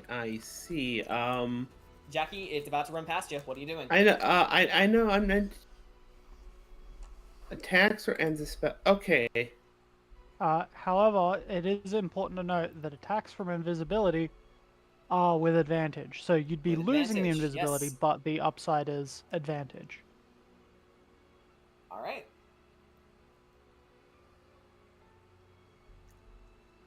So this is a little off the cuff, so we're not really following our structure here. We probably should. You know, let's do reverse. I have reverse show of hands order. So Jackie first. Yes. Yeah, I have, and I have a funny idea. As it's running past me, I want to try and suplex it. You're gonna try and suplex it? Yeah, straight. I mean, Because it's a deer, and it's that one episode. okay, hold on. We're gonna rule this as an unarmed. We're gonna rule this as an unarmed strike check. Cool. I get it. Yeah. I don't need advantage. I don't need advantage. And why not? You got a natural 20. Okay, yeah. So, anyway, to hit, it was like D20 plus strength plus proficiency, because you know you're proficient in your hands, hopefully. And I don't have any. I do not have a strength modifier. But because you rolled a natural 20, let's just ignore the modifier and add a proficiency bonus. Like, because you hit. 23. Yes. So the damage is 1 plus your strength. We're gonna count this as a crit, so that's twice that. Okay, so 2. 2 damage as you wrap your arms around the creature and go suplex as it slams down hard on the ground. You might have broken off an antler from the effort. So, like, does this mean she's locked? It's like so does this remove the invisibility, or does the burgomaster just see this deer just flying she's not invisible in the air? anymore because she attacked it. Okay, that's what I was about to say. Yeah. It's like, did he just see So, this the deer burgomaster- flipping in the air for no reason? Yeah, as the burgomaster was giving chase, because you know, given his age, he doesn't run like he used to. Sees the deer getting inverted and hitting the ground, and then Jackie just cropping up, and he goes, "What the devil?" Yeah, hi, I was here. Hello. And then the deer begins to writhe a bit. You're trying to hunt this, right? That was the plan, yeah. And then he looks up to his wife and says, "Hold your fire!"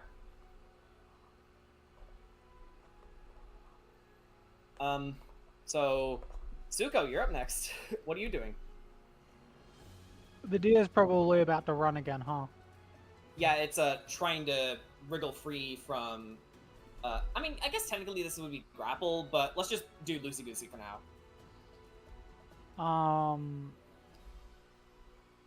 I think Suko is like, as much as it's someone else's hunt, it's like also it's gonna run. So she's gonna use one of the spells that she got from someone else in the party. Let me just check the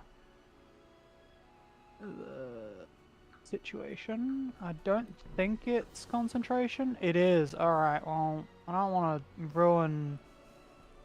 I don't want to ruin the stealthiness of the giant bird. Yeah, plus double concentration is a no-no. Yeah.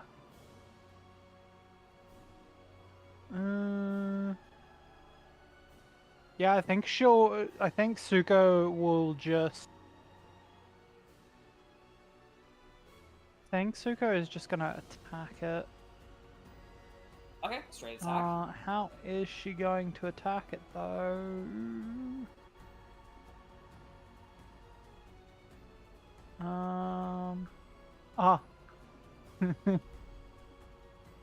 I guess she'll move to here and just... No one else can see it, but she does like a pirouette through the air and then smacks with the side of one of the tonfas onto the deer. Let's see if it actually hits though.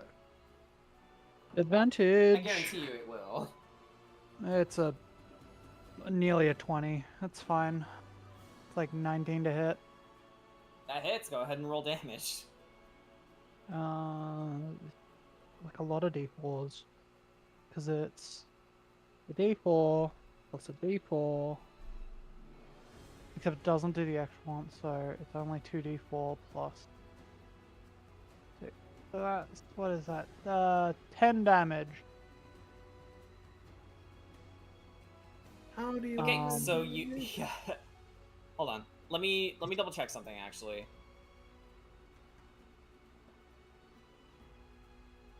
The goal was not originally to kill it, by the way. It's to knock it 5 feet away from her into the opening here.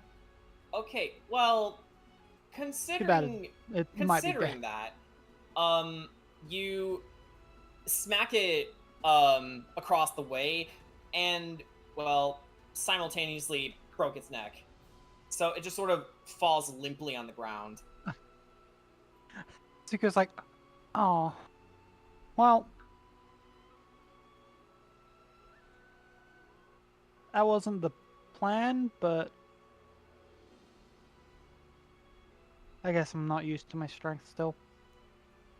The burgomaster puts his silver sword away and goes, "Well, you sure showed us, didn't you?" And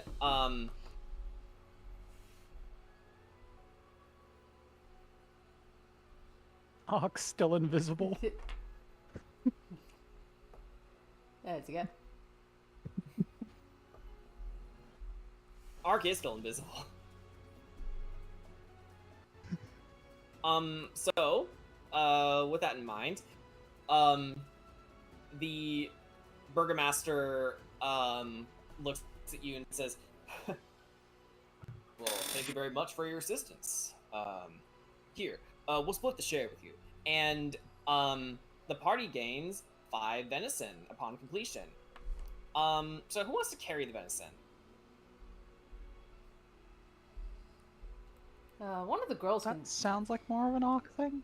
Okay, because Like, I mean, I can carry I don't know. I can carry the venison, but technically the girls did all the heavy lifting this time. I think they kind of earned the meat. I Who wants mean, to have you the were here. beach? You got us here. So like sure I can fly, but like, I don't know. Fine. Oh, and for the record, are you talking in character right now, or...? Oh no, just me. Okay.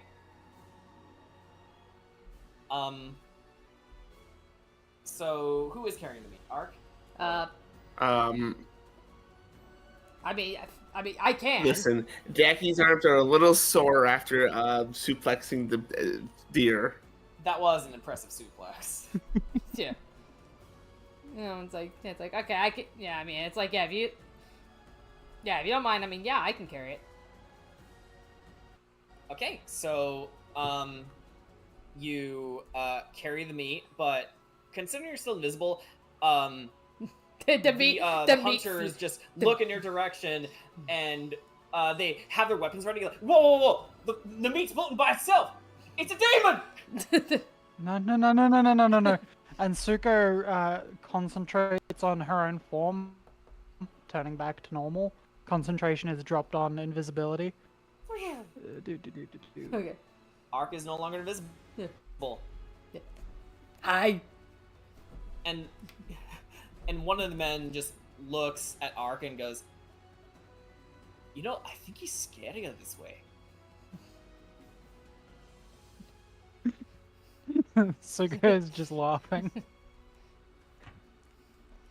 All right, I suppose you came for a little more than meat. What can we do you for? Yes. Our friend Kira, she has an idea for a project that she wants to do in the town. And we need a permit. Oh, like a building permit. Yes. All right. What's the nature of this project? Oh. What was it that was called again that she wanted to make? Something about, you know, bathing yourself in boiling water. And his wife reiterates, "Oh, you're looking to build a hot spring." Yeah, that's it. Yeah, hot spring, bathhouse kind of situation. Yeah, well, A hot tub time machine. Yeah. No. We have been in the market for a more established bathhouse, as it were, because we've been bathing in the waterfall for most of our years. But a nice place to warm yourselves in this frigid weather would be much more beneficial to our environment. Wouldn't you say, honey? And then the Burgermeister says, "Yeah, you know what? Here." And he pulls out a little piece of parchment from his notebook and takes a quill pen and then writes it down on the writ and says, "Here, give this to Hans." Alright, then... Alright. Ark can take that as well. And they'll just say, you know, thank you. Don't mention it. You've done so much for us already, so this was the least we can do. As long as giving you regular payments, that is. Alright. Alright, so let's go get back to the church. Alright, Jackie, you know the drill. I know. It's like, don't worry, I'll be as gentle as a lamb. What? I'm sorry? I'll be as gentle as a lamb. I Be very need to. afraid. I need to refresh. This is coming from an undead barbarian bird. Yeah. That's the joke. He is not technically undead. Reborn. He's reborn. Yeah. Reborn. Reborn is not undead. They are just no longer dead. Well, yeah. Yeah. Okay, so you guys are heading to the church, yeah? Yeah, I got better. I got better. Oh, God, better.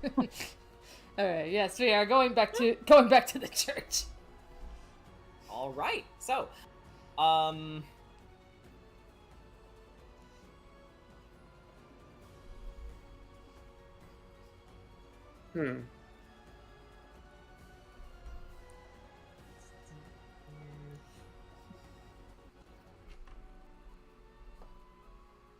Alright. Yep, so we'll find him and then we'll hop back down.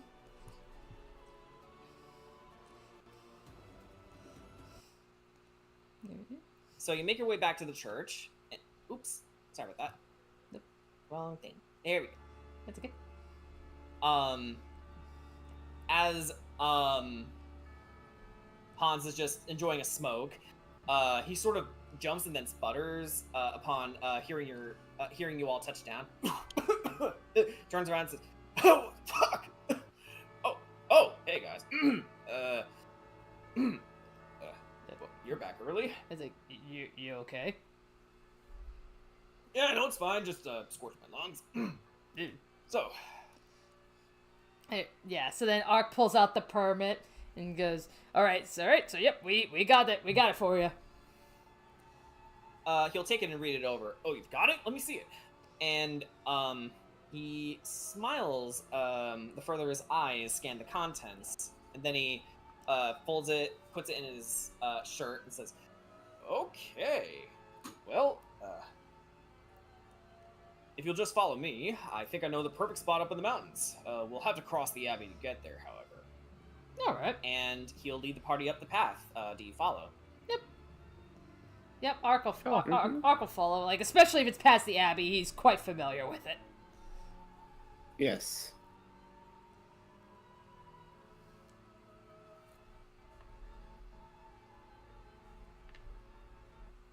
Yeah. Then, with that in mind, Wait.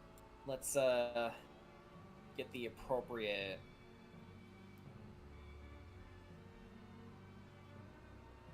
ambience here.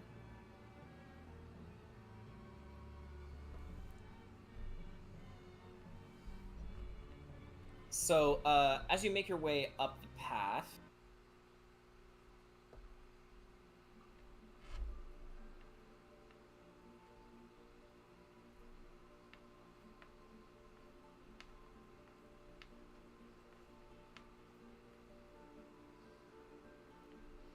There we go.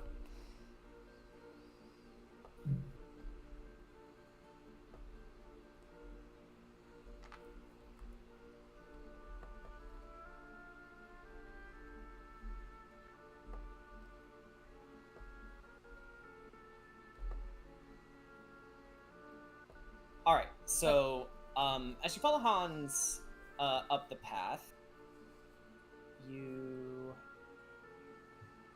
as I lose my place, you see a large procession of mongrel folk lined up around the graveyard. At the front stood the Bellevues, Zigfrek weeping and Cloven playing a mournful tune on his lute. Vasilka standing as stoically as ever, and the abbot, as he says, "And let us never forget Otto's brave sacrifice, as he stood against Durna the Cold-Hearted.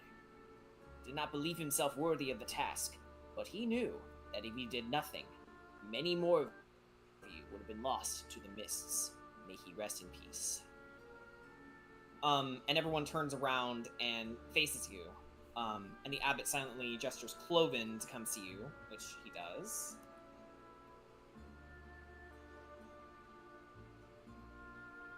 There And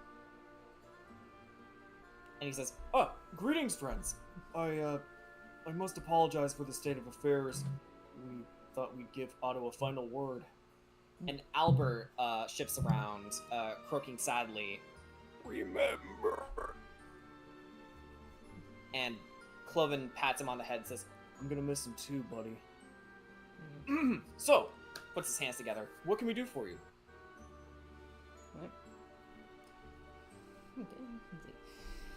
Alright, so then, I guess, Ark will say, he's like, yeah, don't mind us, you know, by all means, continue with your ceremony. I mean, I understand how important it is. We just need to get to a place beyond here. So we're just passing through. And then Hans is like, "Are they gone yet? I feel like they're still here." He's just not looking at the Mongol folk.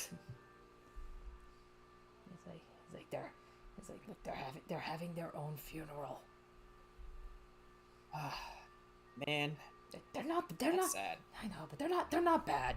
I know they look scary, but they're not. And Ark, as you say that, your voice slowly trails off as you notice Vasilka in the crowd. Yeah. Yeah, and it's like I just stare, you know, just think to myself, you know, it's like just be patient, you know. You know, I'll get you back. And Cloven notices this, looks over at Vasilka and then back to you, and then he says, "You know, come to think of it, the abbot hasn't really been having Vasilka do anything." What do you mean? Well, he'd just look at her and then shift away to do something else. I think maybe these past moons are making him second guess what he's been doing.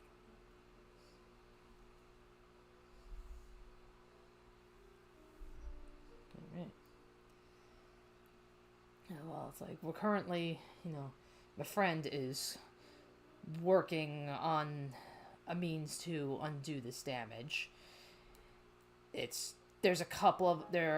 at least 2 people that are in very dire situations. Like one of them is just an innocent little girl, and the other he's in a very, very bad state, but he is trying to keep himself in control and keep himself away from everyone, so it's like we're doing what we can to save them. All right. Well, at the very least, since the abbot has no immediate use for her, you could take her with you. Though, just so you know, she doesn't answer to Basilka right now. All right, he has he the other name. Whispers in your ear. Yeah. Oh, what? You knew the nickname? The command name, rather? Not the command name, but, like, Ark probably doesn't know the command name. He just remembers, like, from when we first, when he first saw Visoka, she would not answer to her name. Like, she was answering to another one. Yeah. Well, if you want to know how to call her, just say, and then he whispers, Evangeline. Right. You gotta say it in a simple sentence, though. So, like, Evangeline, come. Or, Evangeline, walk. Alright, simple commands. Okay. Alright,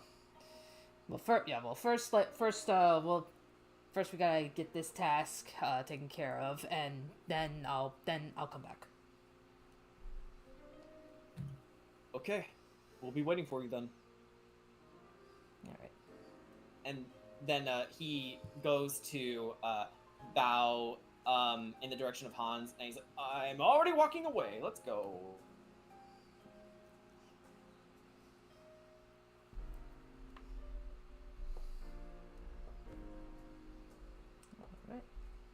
Alright, following along.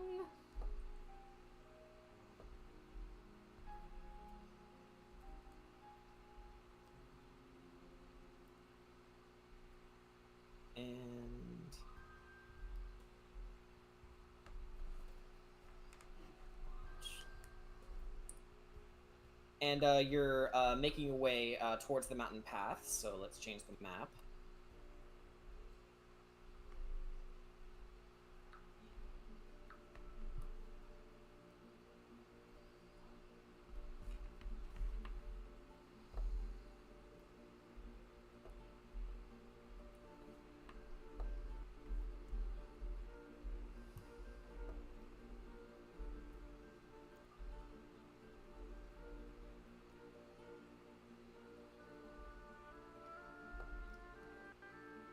Alrighty. Okay. The snowy forest path leads you to a clearing, a hill that rises to the top, dappled in sunlight. And to your right, a blocked off rocky wall with a geometric shape on it.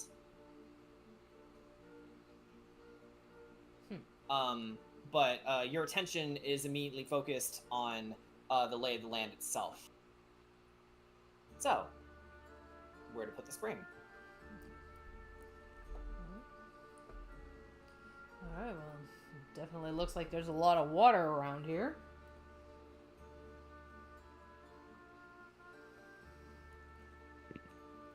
I mean, this clearing here looks great. Hans climbs his way up. Oh yeah, and then he makes a bit of an easel gesture with his hands. 2 finger guns into a box shape, and he looks at it and says, I can totally see it now. Yeah, this will be great. Okay, we'll go ahead and mark this spot then. Alright. Yeah. Oh, yeah.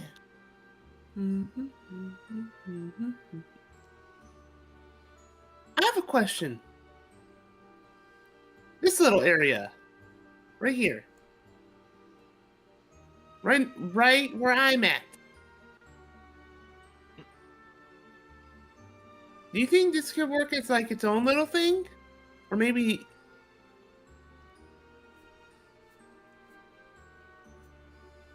Like, well, like I don't understand like having two of them, but like,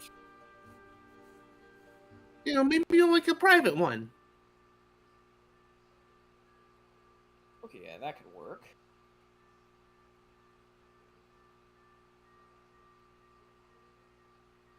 Yeah, I can see that.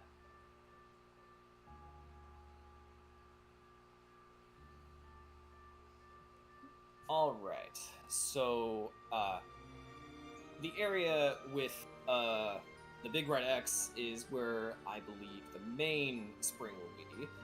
And that area over there, could probably be, a drawing room, maybe even a, resting area. I'll leave that up to you.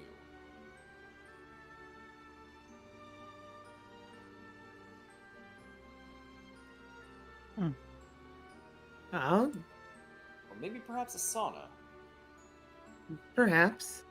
Ooh, there's this little area right below it. That could be again like another like this is a spa, but this is another hot spring, but smaller. You can just see Jackie like doing that thing with the hands where like it's almost like she's like making a mental picture or something.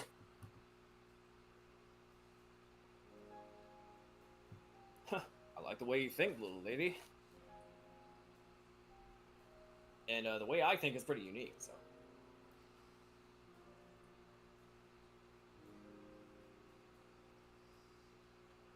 Alrighty. I think we know where the major digging spots are going to be. Oh, and down here. Ooh. Just look at this boulder. That's a nice boulder. We could do something about that. A nice boulder. This is a nice boulder. It's not just a boulder, it's a rock! A rock! A rock! What are you thinking we're gonna do with this? Yeah. So he turns around and says, actually, I don't know. Nobody knows. It's just been here ever since we've first settled into this town. I'm not even sure the abbot knows. Huh. You know, if he does know, I don't really talk to the guy. Huh.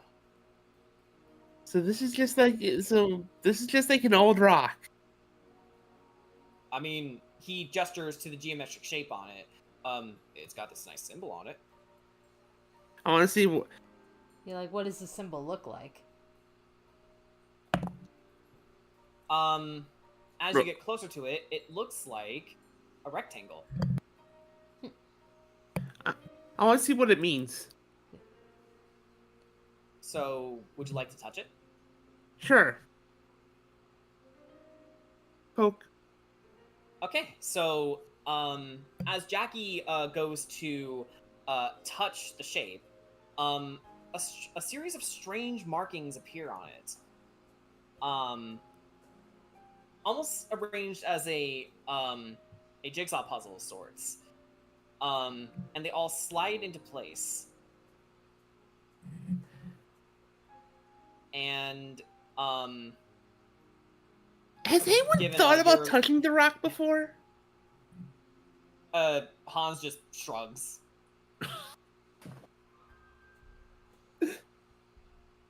All this time, no one thought about touching the rock? Listen, there's all those disgusting mongrel folk over there. I mean, you wanted a nice spa spot, right? Like, this is the nicest one we could find. So what's happening with the rock? Okay, you look upon it, and they're arranged in a series of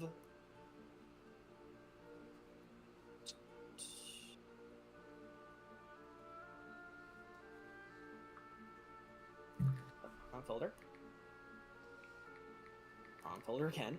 It is arranged in a series of letters.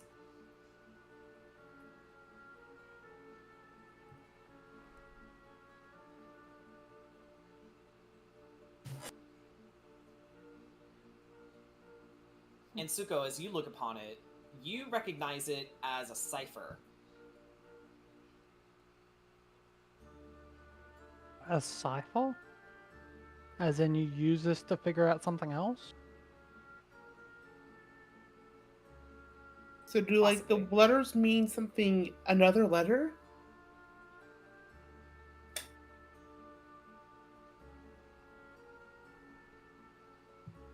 Or do you just rearrange everything?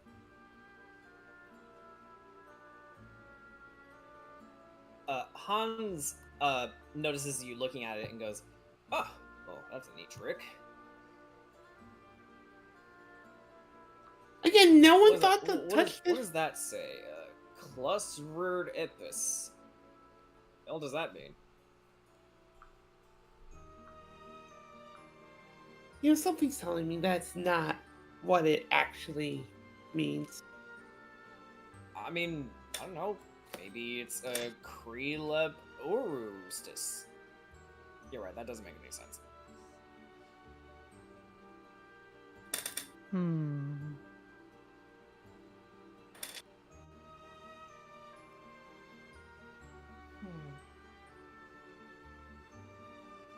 Well, I guess that's a nugget that you guys are gonna have to solve with the others.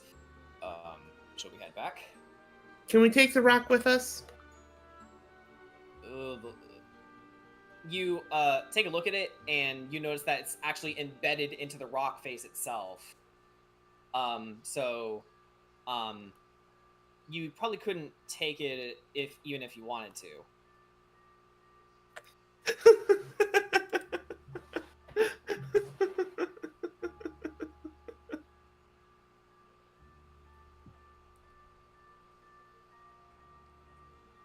Alright. Yep, so, like, yeah, so it's like in the meantime... Before we do... Oh, I was gonna say... Wait a minute. What if we do it backwards? Is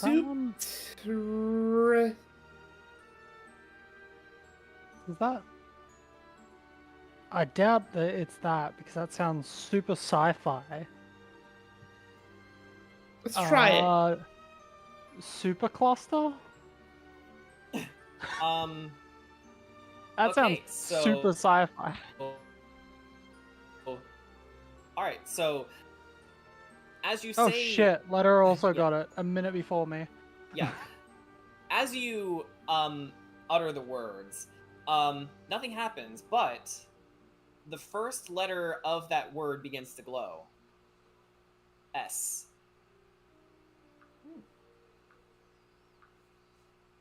Does it So... start with the S?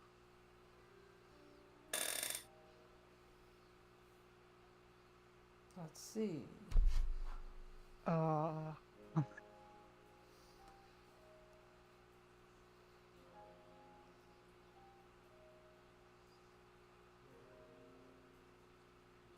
Do we... Hold on, now I'm confused. The S is glowing. Is this a process of deduction? Do we just figure out what the next letters in the sequence are? Jackie activated it by touching it. And you uttered the word. Hans looks in and says, "Well, hold on. I think that I'm starting to connect the dots here. Try drawing along the thing. Yeah. Maybe if you follow the path, it'll open the way." All right.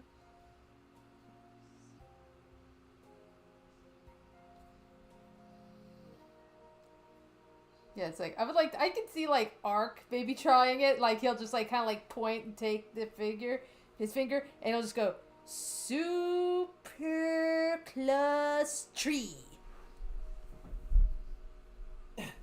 And Hans looks at it and goes, "Wait a minute, the last R and E are in the wrong place. What if we..." And then he pokes it, and they flip into the right place.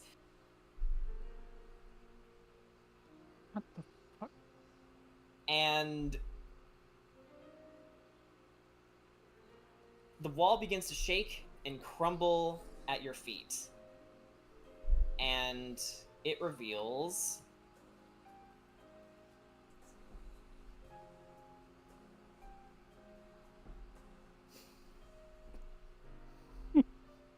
one.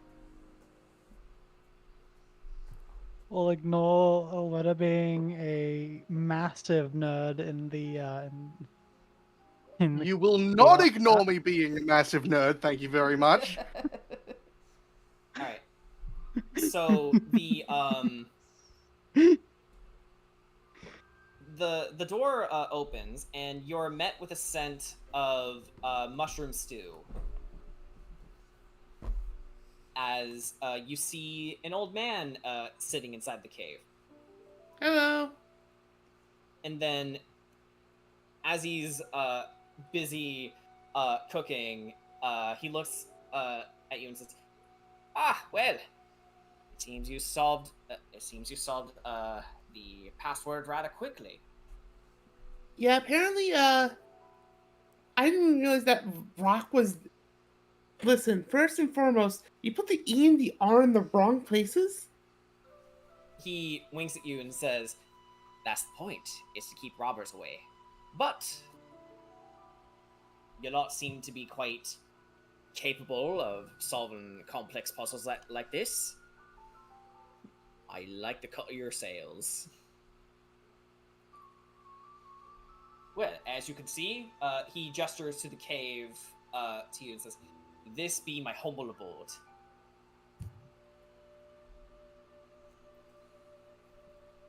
Well, I hope you're okay with living next door to a hot spring.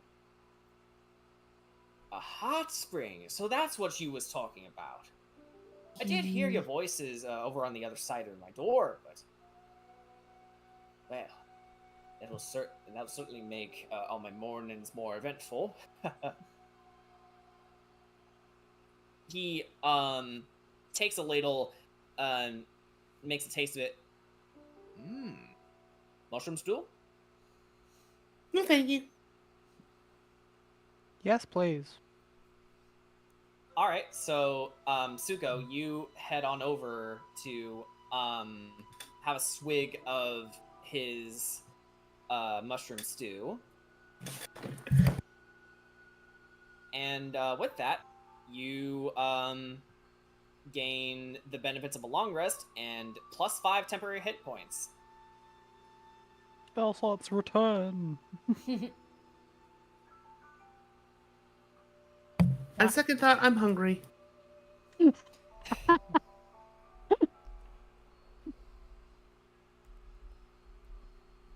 And just look at you fine, distinguished people coming into me humble cave. Had I known, I would have tucked in my shirt.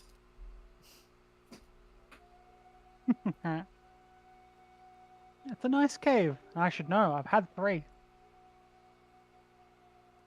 Ah. Dark and cozy, but keeps the superstitious out. he then holds out his hand. Call me Captain Dionysus.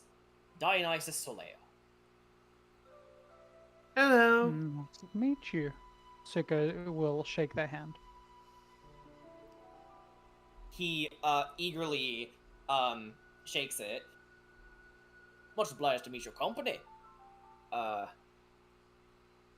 So, if I remember right, if the rumors are to be true, some of you are members of the Terror Court, yes? Yeah, that's those two. I'm just Suko. Well, technically, I'm not. I'm just. Oh, you're not a part of them? I mean, Hey, I I'm- guess we've got something in Well, common. if you're not, you obviously should. Well, I'm more. I guess I'm more of an acquaintance.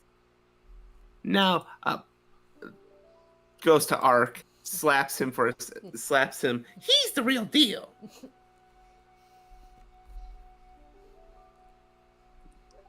I know, like, you meant, like, on the shoulder, but all I can imagine is Jackie walking up and just slapping him across the beak.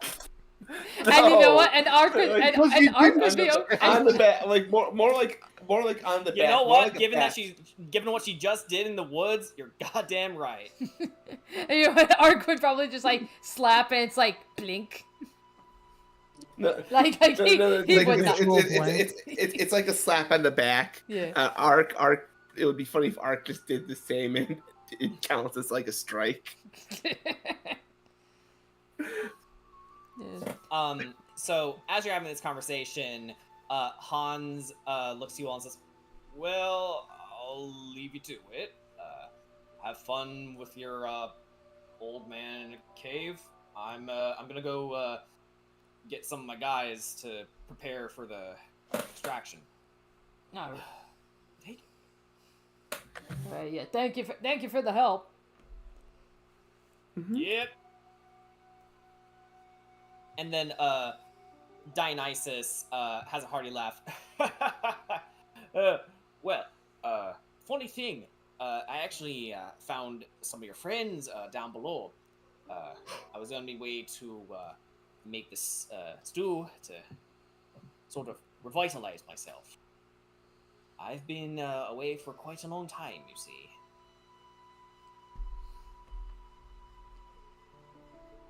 Hmm.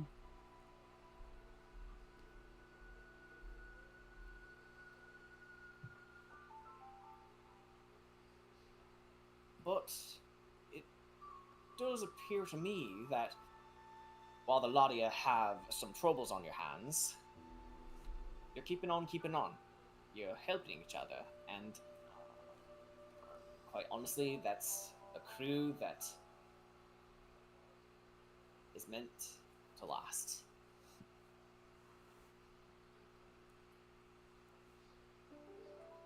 Yeah. And then he looks to Yusuko and says, "Beautiful speech earlier in the morning, Spidey. Really beautiful stuff." She gives like a weird look for a second. Yeah. Yeah. I've been thinking about those speeches for a little while. I'm sorry, did you call me Spidey? Well, you just have that sort of vibe about you. You know, you're lithe, athletic, and well, honestly, I did hear a rap in the woods, and I quite wondered if it was Raptor over here, but he's referring to Ark. Honestly, with your quick movements, wouldn't be surprised if you had punches that are rife as bullets.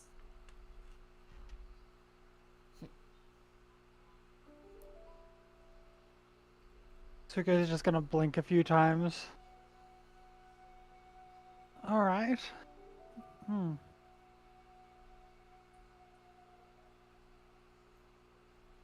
Well, I don't know if I've made it clear to some of the others, but about, like, they're holding up their fingers, like counting, oddly. I don't actually know how many. A few centuries ago, I was a spider. That was a fun time.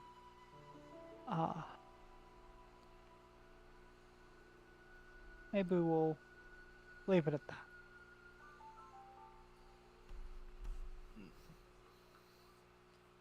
About yay big. She holds out her arms big enough for it to be like a phase spider.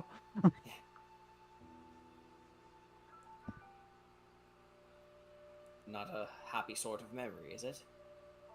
Oh, it's just a odd memory from a time when I didn't understand things properly. Well, I ain't too put off by odd stories. I'd I do ask need for... to find that wizard eventually. Person who awakened me in the first place before. It's a long story. Yes, and as much as I would love to hear your stories, I can tell you lot are on a quest of your own, so I Yeah. needn't keep you. Come to think of it, after I finished my food here, I was hoping to head down to the shrine and see the sights there. Alright, well. Hope you have a good time. Always do. Yeah. I guess I'll be on my way. You two alright? Yeah, I'm alright, Spidey. Oh no, you've started a thing. Jack-o'-lantern here is funny. I like her. Yeah, what did you say? Jack-o'-lantern. Yeah, Ark is just like, do me next! Raptor. I like it! Turns to Suko. Oh, we're gonna make you fun of each other with the things we just got, aren't we? Oh, no making fun. No making fun at all, lassie. I like to give people with extraordinary talents nicknames to remember them. Ah, thank you. Something that speaks to the heart. We gotta bring the others up here. Give them nicknames too. Yeah, Well, definitely. We can con them into coming up here by saying that we're showing people the spot where the hot spring will be, or like when the hot spring's finished, we bring them up here. Yeah. You still gonna be around? Yes, I did mention I'll be visiting the Shrine of the White Sun later down the line, but honestly, I am feeling rather charitable. So, if you'll happen to be in the area, the old tower outside of Kretsk, I might be doing a spot of fishing. So if you're in the mood to fish or learn how to fish, I will be in that area too. Alright. Noted.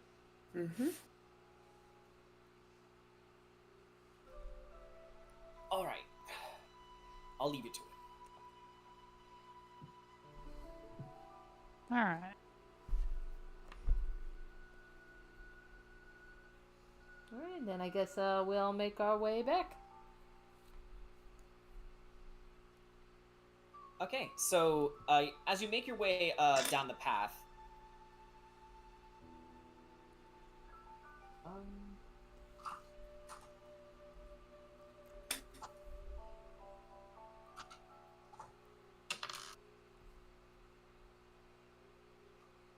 Jackie, go ahead and roll perception for me. Okay. That's not bad. That's not bad. Okay, so what's a 16? The number. It is. One moment.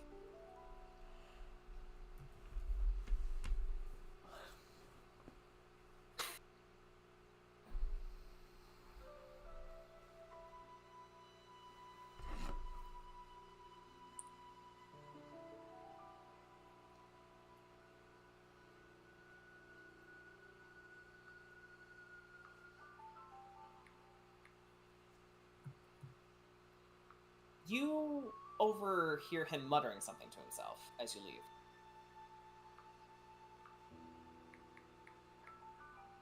All right.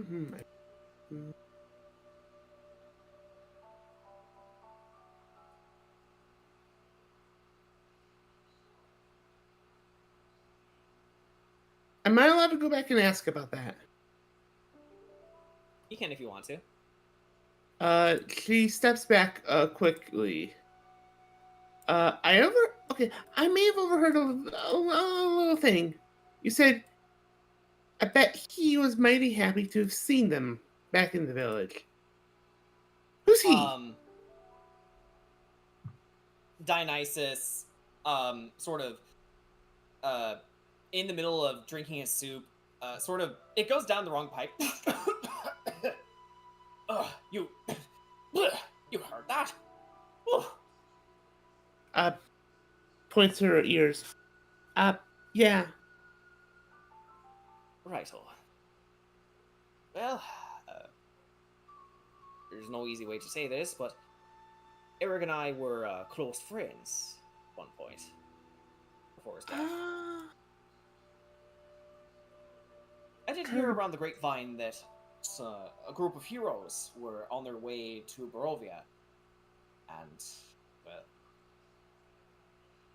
Raptor over there was certainly part of the original group, but it seems that the group has expanded since.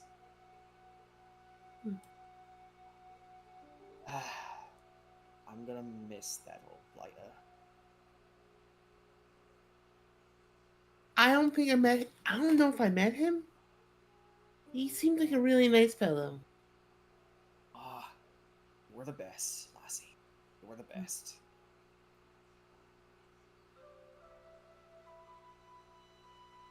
That man rattled the stars, he did.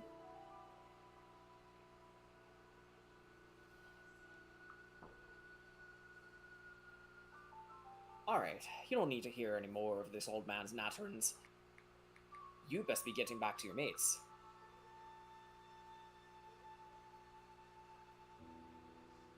Got it.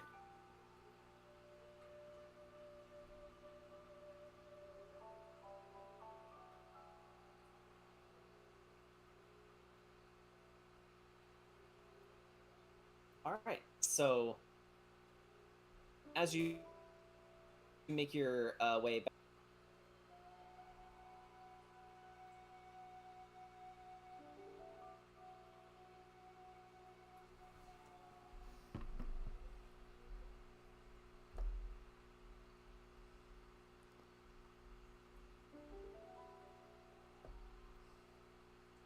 you once again find yourselves going down the path leaning towards the abbey. The mongrel folk are beginning to disperse a bit.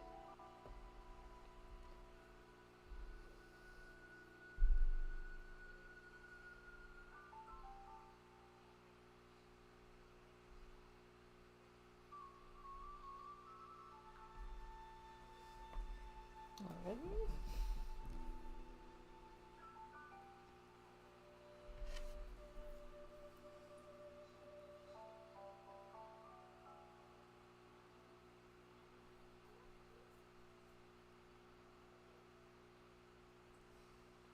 And you can quietly hear Siegfried quietly sobbing to herself.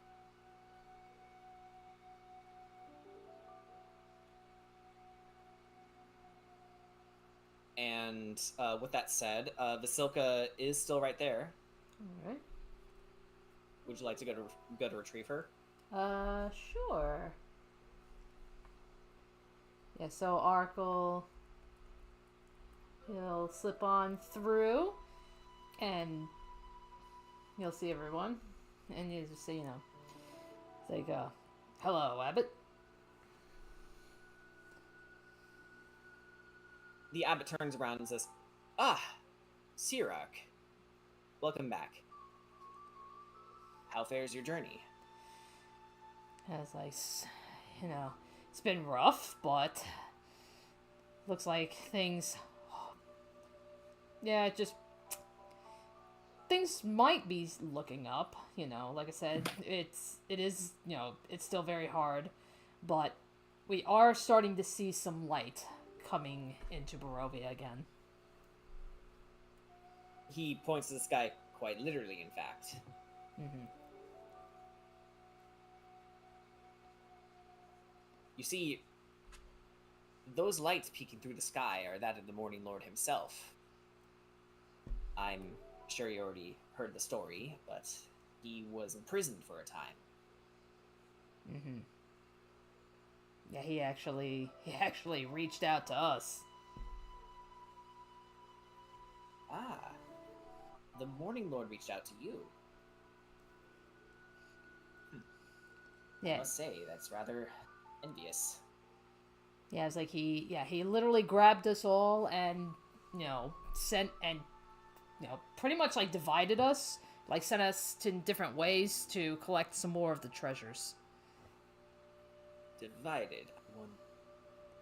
And then Otto, or rather, Cloven. Otto is dead, I'm sorry. Cloven looks up at the abbot and goes, "What's the matter, master?" And he says, "Oh, nothing. It's just, well, it doesn't seem characteristic of the Morning Lord to split apart somebody. I would say it's more like he was redirecting a path that was already sought out for you. Well, either There's way. one thing I know about the Morning Lord. He's compassionate to a fault. Mm-hmm. But even that compassion wasn't enough to stop. Anyway. Look, hey, he got us where we needed to go, and ultimately we were able to find each other again, so that's really what counts. I mean, I know our friend Kira took it really hard, but things are starting to at least look a little bit better. Indeed. I wouldn't take offense to Kira's reaction. While I may not know her story, I can understand that a youth her age has seen quite a few horrors. Mm-hmm. In fact, we saved her from one, from you very well know who. Oh yeah, Horrible fate. I think I remember that. I know I wasn't particularly there for that one, but I saw the marks.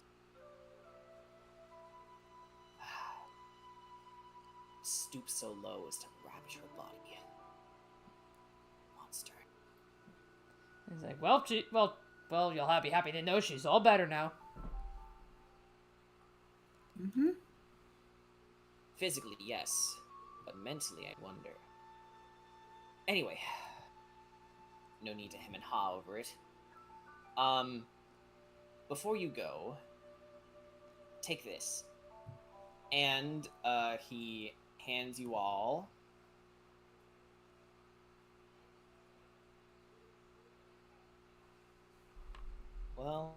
this.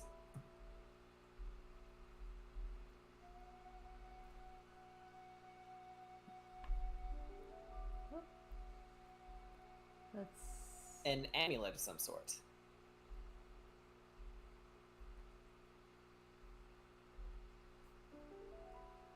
The young baronet from Vallaki dropped this while scoping the abbey for supplies last night. I suppose he didn't think we were occupying this place. Would you like to see how it works? Sure. Alright, if you'll follow me upstairs.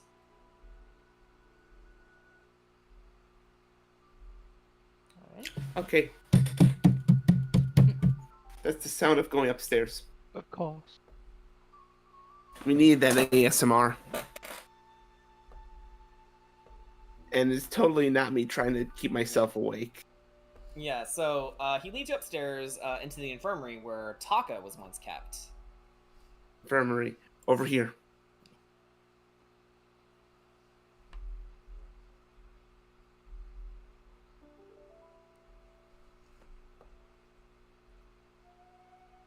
Oh, actually, it was it's in the room where Ark and the Abbot are. Oh, okay. I was thinking of all the I was looking at all the beds, Actually, you know. I think that would be the infirmary. This is more accurately an exam room. Let's call it that. Okay. Also, I don't want to pull it now. Yeah, that's fine.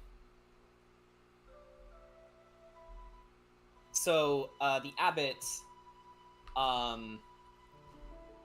to whoever is holding the amulet. Good. Now, hold the amulet to the spot I'm standing next to.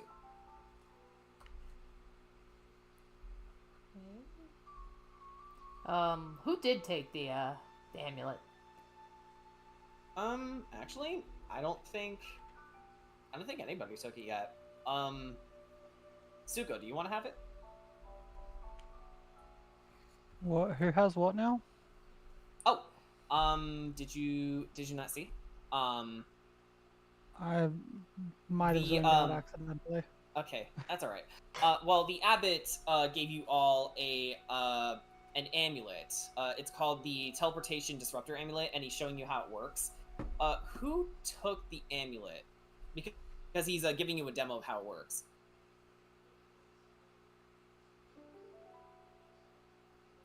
Yeah, Suko could have taken it. Okay. All right. Hold it up to the spot I'm standing next to.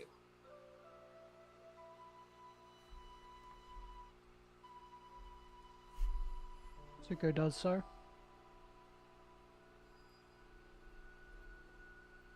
All right. Now concentrate. And as you hold the amulet up to it, you see a spark, and then you hear a small burst, and then you see a flare of light as something explodes. So it's sort of like a big firecracker, if I could put it some way. So it's just sort of...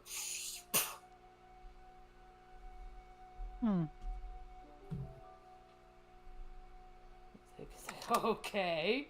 Explain. I noticed Rahadin and his cohorts suddenly appeared here when they first arrived to attack you. They must have linked it to a teleportation spell in the castle. If you plan on infiltrating it, be sure to locate these teleportation spots and destroy them.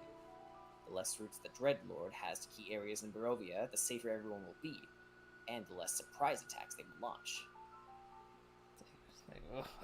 Oh. Yeah, that sounds awesome. That might have been why that young man was here.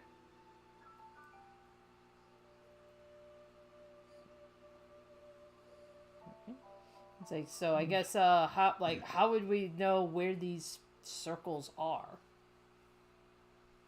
The amulet will guide you the way.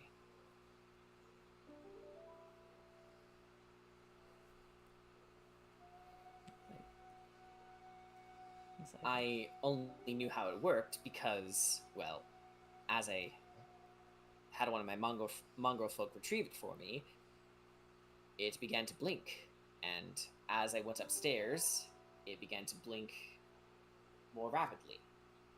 I think that's how it tracks them down.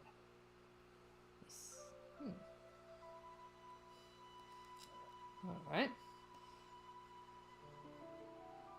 Okay, well, I guess, Suko is very well versed in magic. I think it would be best if she held on to it.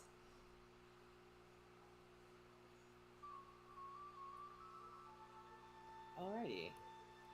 So go ahead and add that to your inventory, Suko. Yep.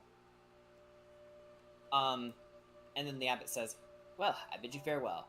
Oh, and if you are taking Vasilka tonight, I would take her back to your home."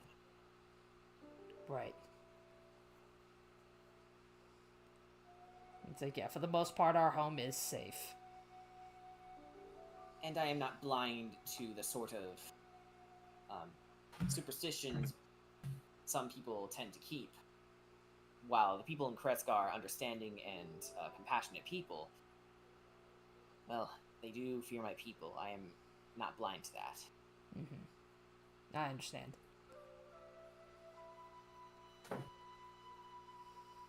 Well, off you go. He's like, all right, thanks again. Thank you. All right. Pleasure's all mine, my Get friends. that noted away. All right. And then I guess as we make our way out, I assume Vasilka is still standing in that spot. All right. Unmoving. Unmoving. All right. All right. So then Ark will approach her, and thinking back to what he was told, he goes, Evangeline.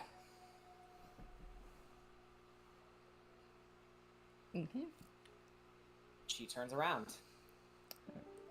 He's like, holy Yes. yeah. And that's where he's just that kind of like takes it back a little bit because he's like, yeah, that is not how you talk. But okay, okay. All right, back to the house. Evangeline, follow. And wordlessly, she begins to walk with you. All right. All right, and then we'll just make our way back to the house, and nevertheless, Ark is still disheartened to see her in this state.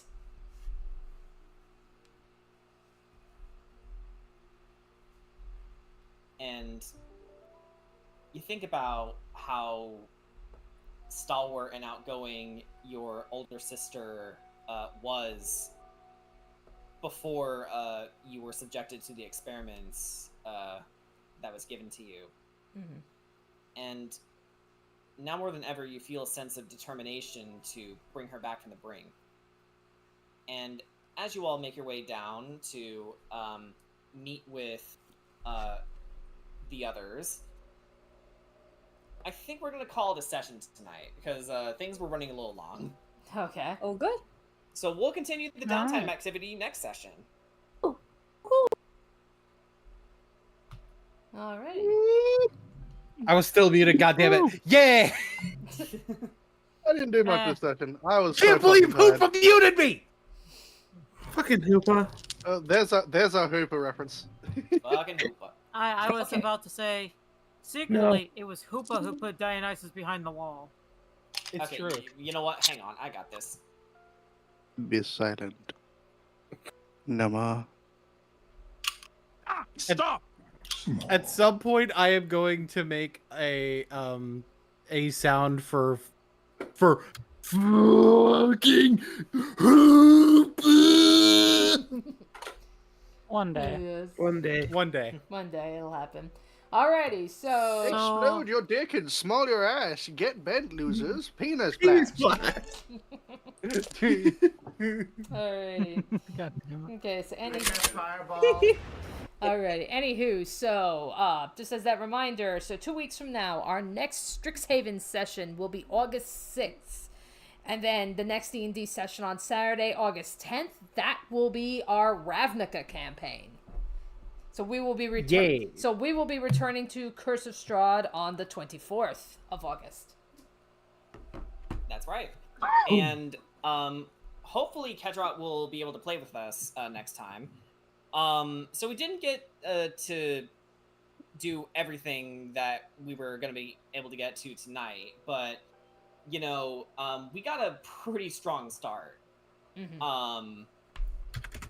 Like, I would say so. I don't know about you guys. Yeah. Why Slim? Because at ya. he's a jolly old man. Look at yourself in the mirror, Slim. monk boy. I don't know. I don't think Sugash is that slim. I'm sorry, it implies Sugash is a twink, and I don't think. I would like He's to a point twunk. you to. I would like to point you to the fact that compared to, in general, people of this area, he is relatively thin. Most people here have more muscle than him. I like You know, Corey's because they're farmers. Yeah, okay. You know what? I'm gonna share some of the nicknames that were uttered tonight. Yay. Captain Dion shared with you. Alright. And the Named others him after do me. have nicknames. Alright. Yeah. I feel like Actually, it does makes have nicknames for you, but Okay.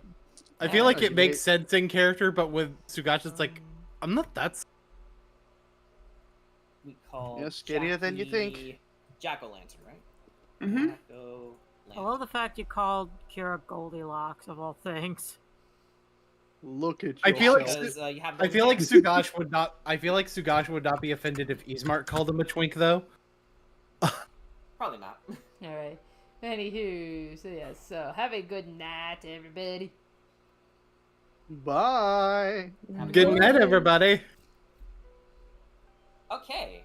Yeah, I am fun session. avoiding. I'm avoiding that man